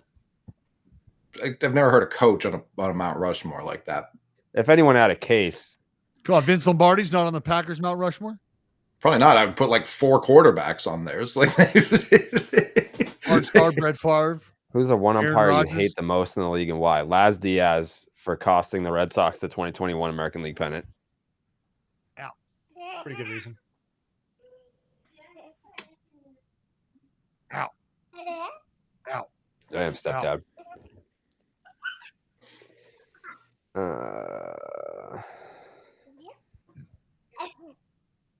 I feel like Belichick has a strong case for the Mount Rushmore. Sure, I He can see keeps it. coaching. Though. Like Red Auerbach has a chance for the Celtics Mount Rushmore, no? Like the Celtics have so many great players that like maybe he doesn't make the cut, but like you could definitely make the case. He was like pretty directly involved with 16 of the 18 championships, either as coach or GM. So like, yeah, but like also no. Like I've just never heard of a coach on a Mount Rushmore. I agree, but those are the two franchises where I think you could make a strong case. Sure. I mean, I know the Red Sox Mount Rushmore is pretty hard to crack, but Tito, I think, has a strong case there too. What about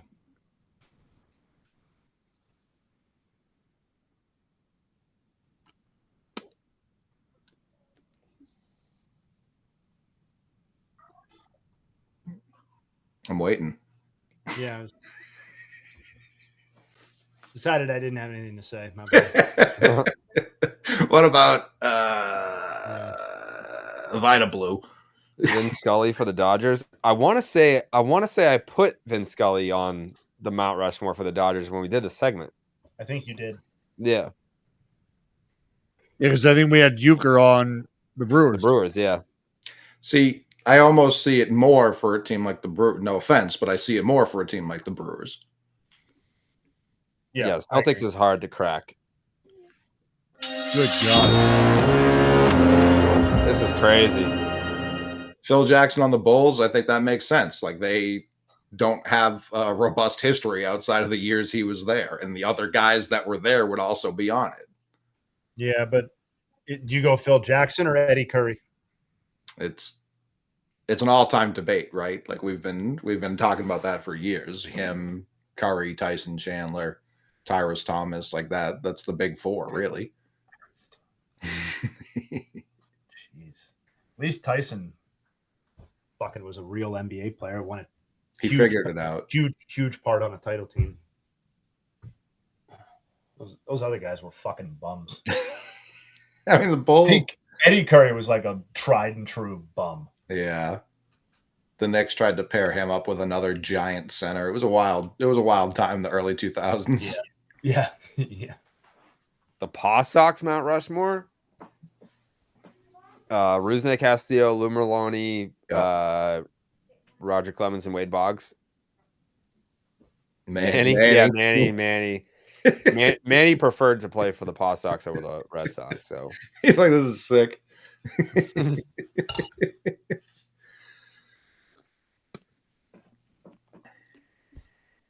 Munoz was fucking raking. Although I think that was Worcester. Is Dave Roberts on your Mount Rushmore of Red Sox players? No. Like the Red Sox Mount Rushmore is like that's so. Yeah, it's so set. Like, yeah, it's got to be Ted Yaz, Poppy, Pedro. I have an immediate disagreement. You didn't get 2 names in. Who? Yaz. No, he said yes. I know. I'm saying I don't necessarily agree. Who do you think gets in over him? I mean, Yaz has every Red Sox record, like every single one. For sure. You're skipping over like the guy we sold to New York pretty quickly, which I understand. Babe Ruth would not make the fucking Red Sox. Like he was a Yankee. Sure. All of his I get it. glory, No, I get it. But I'm like, just to iron lock someone in and not talk about him. I would He's like, Babe Ruth was not Babe Ruth until he got to the Yankees. I get that. Clemens should probably Clemens may be like Clemens won more than half of his Cy Youngs with everyone else. He was here for a decade. Yeah, and Yaz was here for 50 fucking years. Sure. So was Wakefield. Yes, but Yaz was He has a lot of records too. Not as many as Yaz. Sure. Yeah, no, these are bad takes, Coley. I'm sorry. No, I won't let them stand. Yeah, that was bad. That was bad from you. I don't. Yaz is also an asshole. Yeah, that doesn't matter for me. But like for a team that didn't win shit for 100 years, like I don't like having multiple representatives from that era. I think that's dumb. We're talking about the greatest players of all time. Sure. And Yaz played his whole career with the Red Sox. Yeah, a lot of losing. Not his fault. He didn't help either. Yes, he did. He won the MVP the year he went to the World Series. Yeah. And they lost in Game 7 to a dude that they fucking had to change the rules because he was so good. Gibson? Yes. Gibson pitched in that World Series, I think, 3 fucking times. Yeah, I don't know. We've talked about it before. It sucks that he was kind of just like a lesser. All right, so this question here, who would be the first off the list if you had to pick? I think begrudgingly, I think Yaz would be the first off the list. That's what I'm saying. Yeah, but Clemens doesn't make it over him because half his career was not here. Babe Ruth sucked. He killed his wife. Sure. And he was Babe Ruth after he left. If you took off Yaz, who would be the next guy?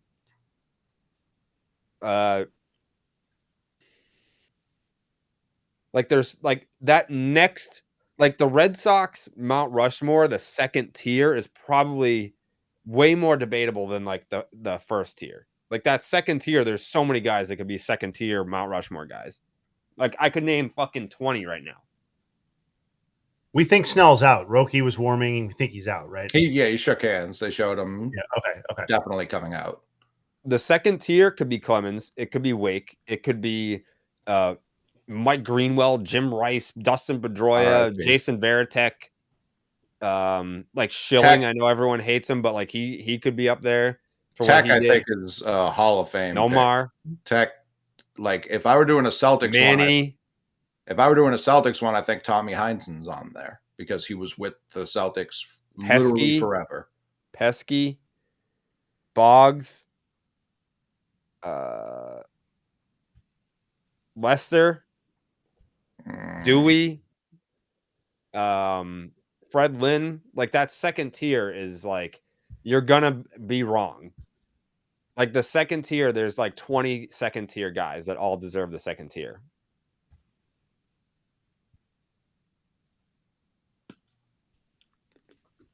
What am I dipping? Black Buffalo.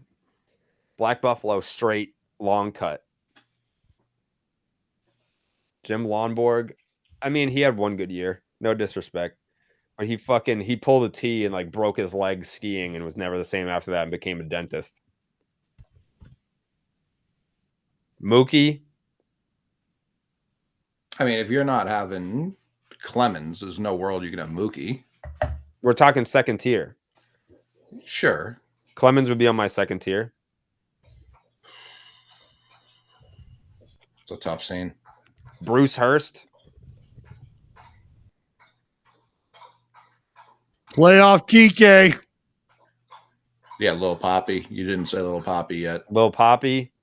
Devers, even, maybe? No. Should have been. Bogey. No, Xander's comfortably, if he's not a third tier friend. Who else? Fox is interesting. Jimmy Fox, yeah. Tony C would have been.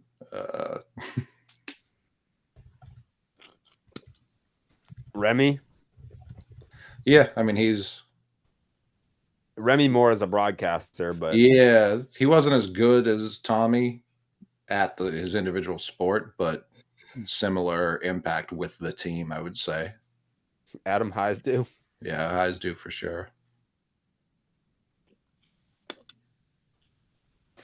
Trot Nixon. Nixon was a guy. Trying to think of who's on my wall at my childhood bedroom.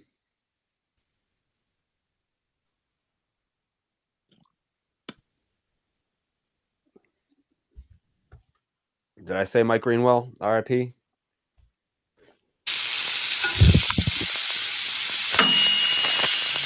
Blake Snell's final line tonight: 8 innings, 1 hit, 0 runs, 0 walks, 10 strikeouts.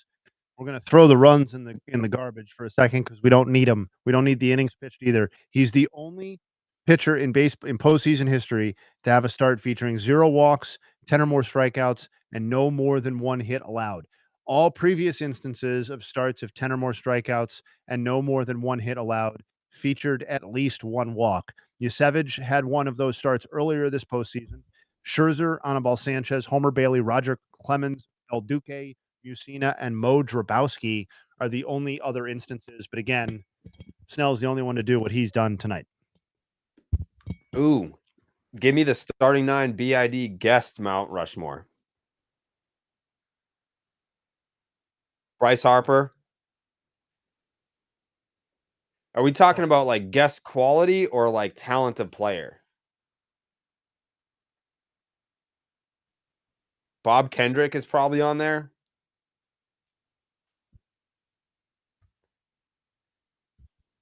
Yelich has to be on there.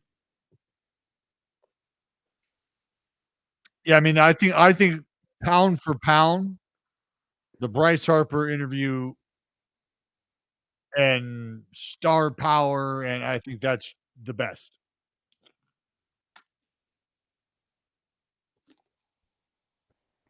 Skeens. I think Harper's came at an important point too. That was, yeah. I mean, it's a massive get anytime. It was a massive get at the time. Yeah. And the backstory there was that he wanted to do it. Like he used to listen on he used to listen to Barstool Radio when I was on there with Kevin. And he would like respond to things that I would say on the air. Like if we were talking about baseball, and like he would just offer his opinion, which was cool. And then from there it was like let's do the pod. And I was like, fuck yeah, let's do the pod.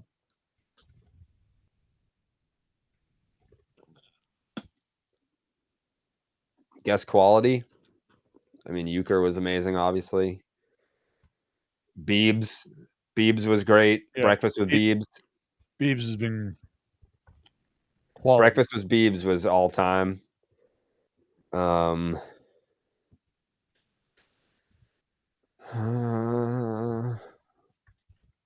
Honestly, this was like way back in the day, but it was early in his career. Oh, Jesus.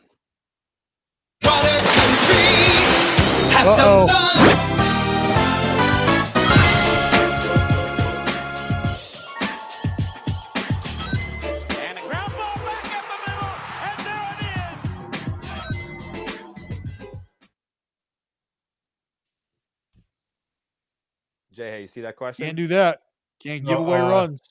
Yeah, give me 1 second.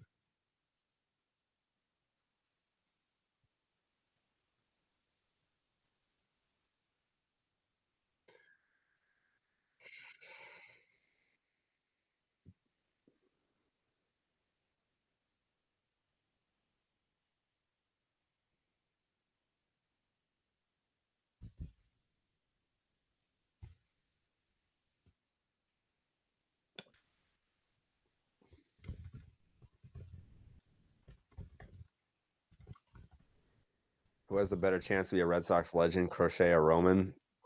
I mean, Crochet is off to a hot start. I mean, second runner-up for Cy Young, and then shoving it up the Yankees' ass in the playoffs in your first year is pretty good.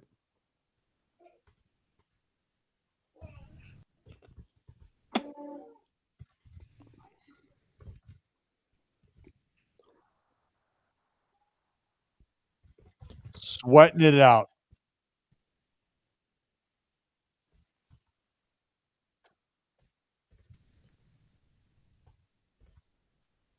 Hey.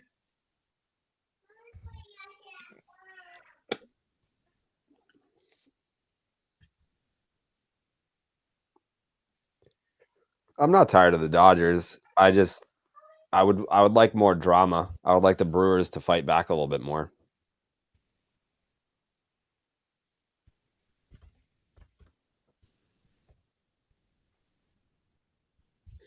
Are you guys still in favor of the Blue Jays? I picked the Blue Jays. I don't think we have a rooting interest. I think it'd be cool either way. Like Blue Jays getting World Series appearance for the first time since '93, and then Seattle getting there for the first time.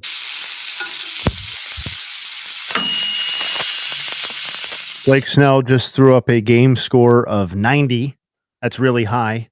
That is the tied for the 5th highest game score by a left-handed pitcher in postseason history, regardless of round. Babe Ruth and Dave McNally have 97, tied for the quote-unquote record. Ken Holtzman, 2 starts by Randy Johnson. Ken Holtzman. And then Snell is tied with 2010 Cliff Lee, Game 3 of the ALCS, and 1974 Vita Blue, also Game 3 of that ALCS. How about the lefties in the green and gold? How is game score calculated? I think you start with a 50, and then it's like a points added, point deducted system where it's like you get points for innings pitched, you lose points for walks, you lose points for hits, you get points for strikeouts. It's very fantasy baseball-ish, but it's very accurate for determining single season and single game success. Yeah, it's quick and dirty, but it's I think it's fun. It's one way to do it instead of just having 18 different qualifiers for starts and stuff. Okay. So 100 is perfect? No. You can go over 100. The highest single game score ever is Kerry Wood's 20 strikeout game. He allowed 0 walks and just 1 hit. So that's technically by game score the greatest game ever pitched. Yeah. I think that's what I think that's 9 inning, just to be clear, because you got to throw out some of that bullshit from like the 16 inning stuff because that skews it. That whack ass shit. Yeah. But yeah. Like Kerry Wood's 20 strikeout game, did he have the game score was higher than, was it like 102 or something like that? Yeah, I'm pulling it up right now. 105. 105. Oh, Scherzer's game's higher. Is it? Yeah, hold on. I gotta do it live ball era because you get all this stupid stuff. Scherzer is 104. Kerry Wood was 105. Wow, some controversy. Let's see what reference has to say.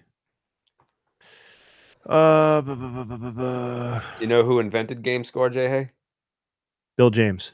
Bill James. Yeah, Kerry Woods is the highest 9 inning game score of all time. So Rocket was correct. 1 point, quote unquote, ahead of Max Scherzer. I was right. It's a blank ASU jersey. I was going to get Pedroia on the back, but yeah, Kerry Wood. That's just crazy, man. You got to get Barry on the back of that. yeah, we're going to just get another one.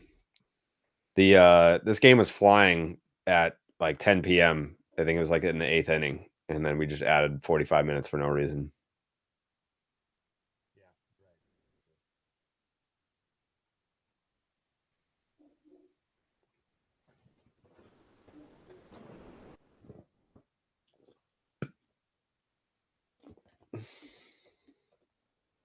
Sasaki's 19K perfect game in Japan was 106.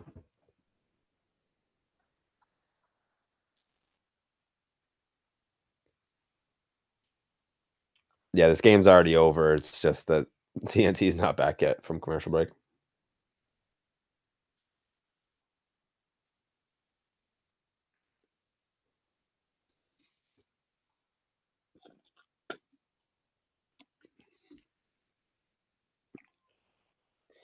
$19K perfect game is wild, but like how many 20 strikeout games were guys like racking up hits? Like what's the most amount of hits allowed in a 20 strikeout game? Like 3? The highest what? How many? What's the most amount of hits allowed in a 20 strikeout game? Clemens did it twice. Randy Johnson did it. Scherzer did it, and then Kerry Wood did it. In a 9-inning game, it's because Tom Chaney threw a 16-inning game in 1962. Max Scherzer had 6 hits allowed in his Nationals against Detroit game, where he also allowed 2 runs. Yeah, and Randy Johnson's 20 strikeout game, they don't officially recognize it. He went 9 innings and struck out 20 in 9 innings, but the game went to 10 innings, which is bullshit. Like, that's a 20 strikeout game.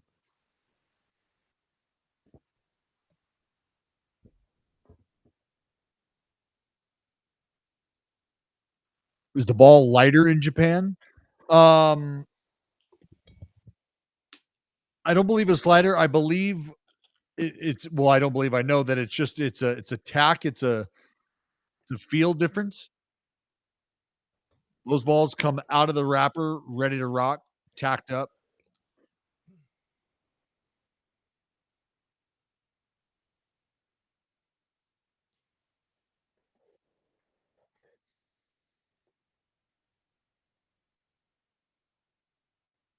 Now, I don't know that the seams are necessarily higher either. I mean, it's overall, I think it's just slightly smaller, but it's not like an egregious weight difference or overall size difference.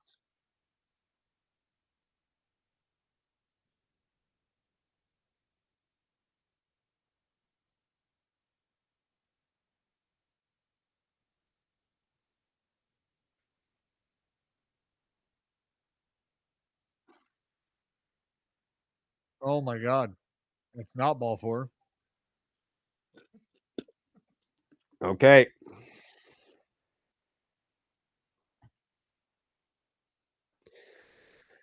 The crew's got life. When's the last time that Roki gave up a homer?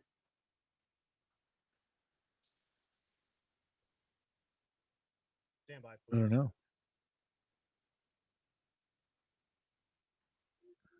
Last time Roki gave up a home run was May 9th. Been a minute.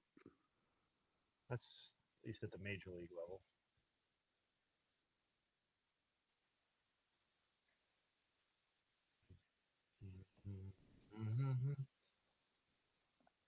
If we're counting minor league work, the last time that he allowed a home run was September 2nd.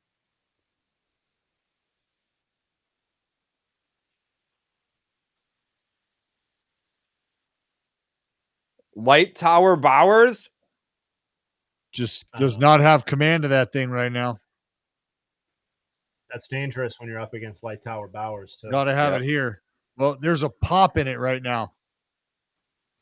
Well, there's good downhill angle on that fastball. That split though, that split is kind of popping instead of diving.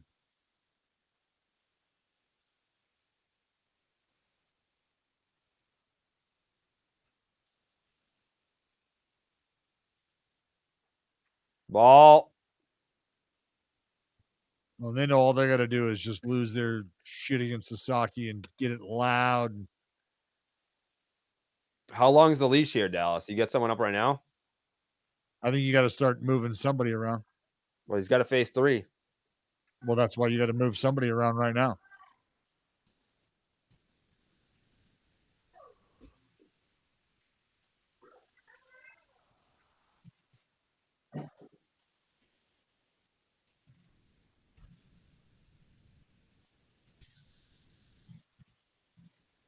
There it is.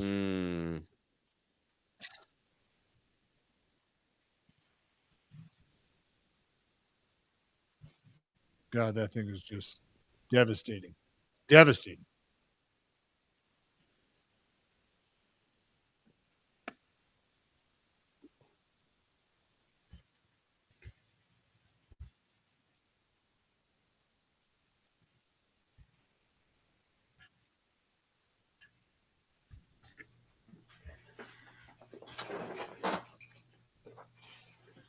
Uh-oh.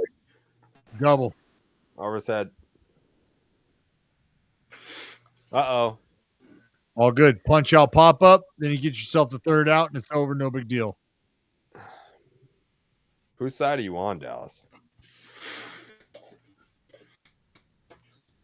Am I going to need a third coffee? I'm the only one that picked the Brewers, right? Yeah. Dumbasses. They're losing this game right now. What are you talking about? Right now is the key phrase there. Uh-oh.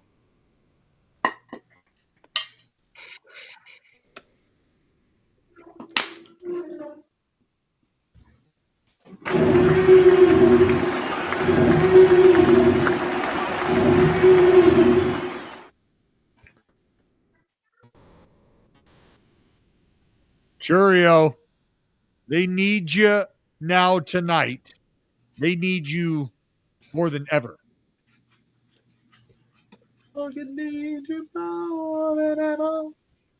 What was the exit velo on that? Stand by. I'm going to guess 104. As many miles an hour.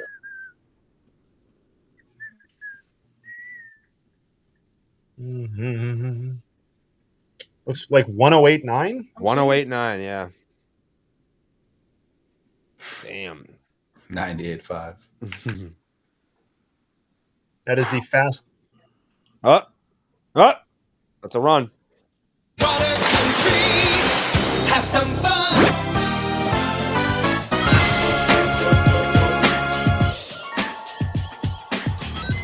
And a ground ball back in the middle, and there it is. At 108.9 is the fastest batted ball of the day by either team. We'll see what Churio's was, though. Oh, only 98.1.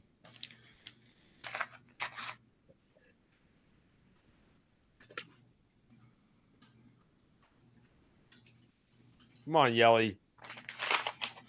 Guy was just named to the possible Hall of Fame, the Mount Rushmore for our podcast. What's he going to do? Mm-hmm. He's going to get some splits.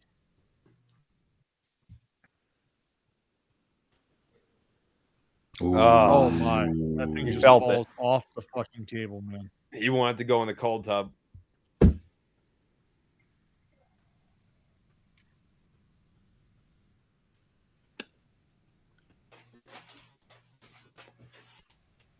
Nope. Yelly wants to go to fucking water country right now. Mm-hmm. Geared up on a heater.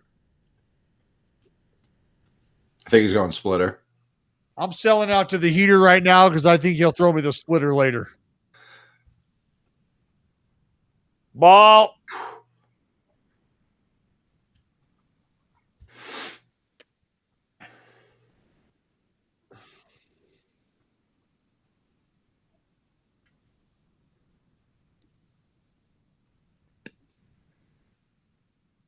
Ball. Ooh. Sir.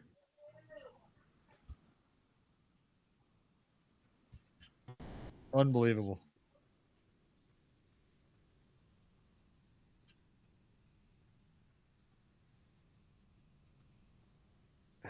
Good fight.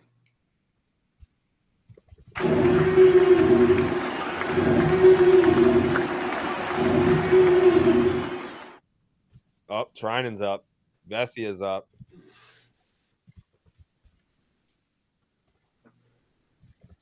Come on, Yelly. Ball down.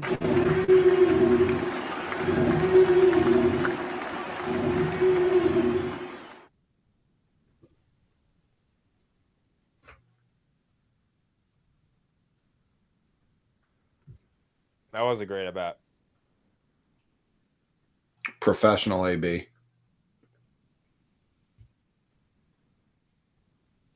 Yep. Bernie and Phil's soundbite. He's going to Trinan? He's going with Trinan. Uh-oh. Oh. I hate it. Uh-oh. What's his ground ball rate given up? I don't give a fuck. It's 2 You outs. can get a ground ball, but Oh, there they've are been 2 outs. hard I thought hit. it was only 1. Interesting. Huh. What's that? Coley asked because he thought there was 1 out. Yeah, I didn't realize there were 2. No, yeah, there's 2 outs. Certainly changes the math. Yeah. I'm planting my flag. This move blows. It's like when Dave Roberts went to fucking Ryan Madsen over and over again when his ERA was like 8.5. He's like, this is going to be the time where he doesn't blow it. Crack. Ah, shit. He only gave up 1 earned that whole World Series. He gave up 19 inherited runs. Correct. Yeah, that was unbelievable. D-Rob was like, the Sox, I got the Sox. Well, this is a dude, Blake Trinan, and I've said this for years. And I mean, sure, the stuff's probably taken a step back just a bit. But I mean, when he was with the A's, it was 100+ at times with this kind of sink that we're about to see.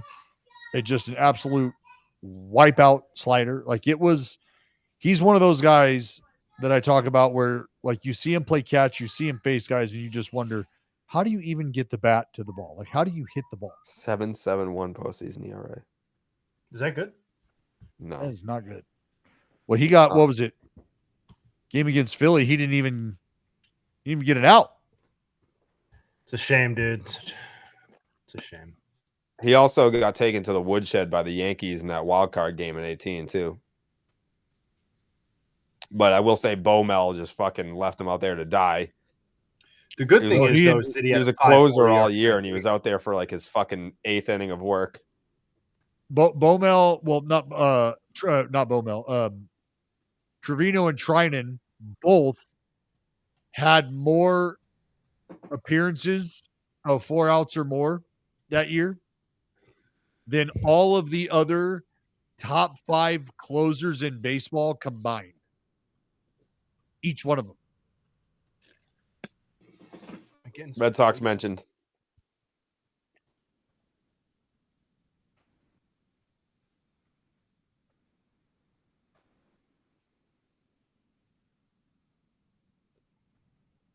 Ugh. Bob Guerin would have left Snell in.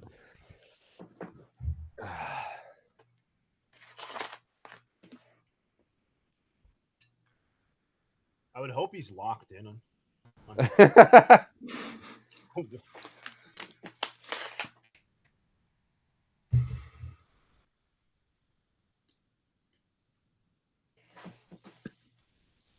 Good call, Ronnie.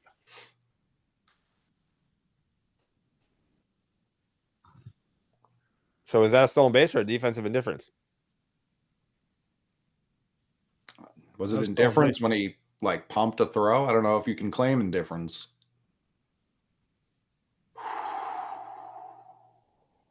Stolen base.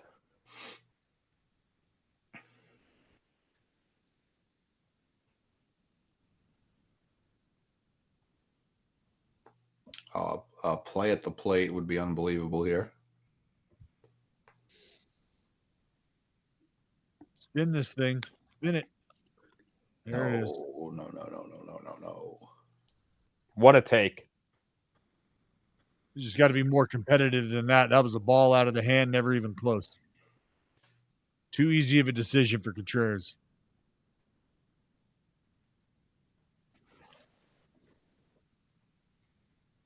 Ball.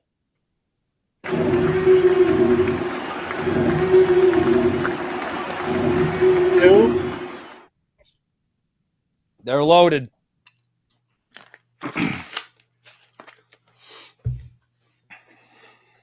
I'm smelling a non-competitive pitch here, Dal. I'm sorry. Get it in there. Ooh. Yeah, they're loaded, Dallas. I smelled that non-competitive pitch from a mile away. Take out Trinan and bring in Sasaki.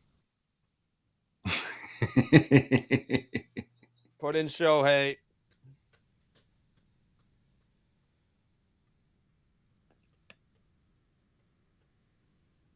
I love that there are Brewers and Dodger fans in the chat. Love that. Oh, yeah. Shout them out. sweating it out with us. We appreciate it, you all. Oh man, Turang would make me so nervous here as a Dodgers fan. Oh boy.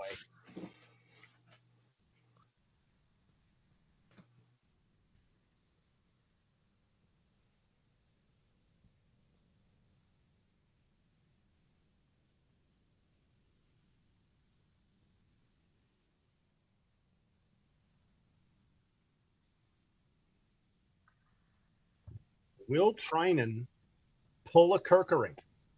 Wow. Oh my God. I could see him doing that.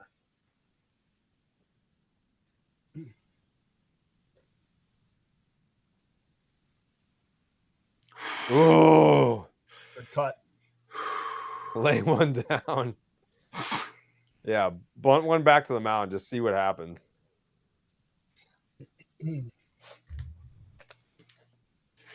Almost got it. Almost. Ooh.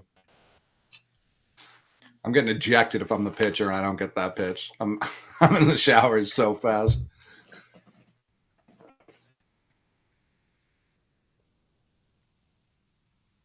Just need a good piece of in there. Mm-hmm.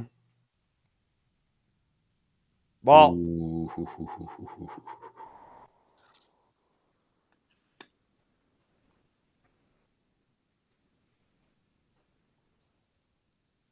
The Dodgers are a strike away. The Crew is a swing away.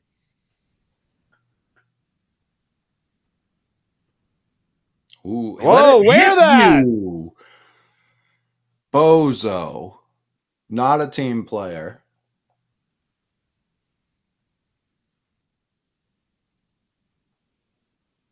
Bro. Suspend him. Jesus. Wish we saw it. Flawless victory. That's all, folks. And listen to this crowd. The Doyers were able to seal the deal after a Blake Trinan deal fest. Absolutely dominant, fucking dominant performance from the left-hander. If I'm Turang, I'm going in the clubhouse being like, why the fuck did I move out of the way? Like, game is tied. Tough one. That is tough. I mean, this is not even close. No, terrible pitch to swing at. Yeah, try to be definitely thinking like I should have gotten hit by a pitch there. Like that was dumb. Yeah. Trying to make up for it. That hurts. All right. Dodgers Brewers NLCS game 2 tomorrow night at 8 p.m. on Just the Nuts. Dallas, final thoughts? I love the fact that we are seeing starting pitching. I don't want to say take center stage, but I think along with the home run, it has proven to be a massive factor in the team's success. And I love that. I love that still matters. Jay, hey, final thoughts?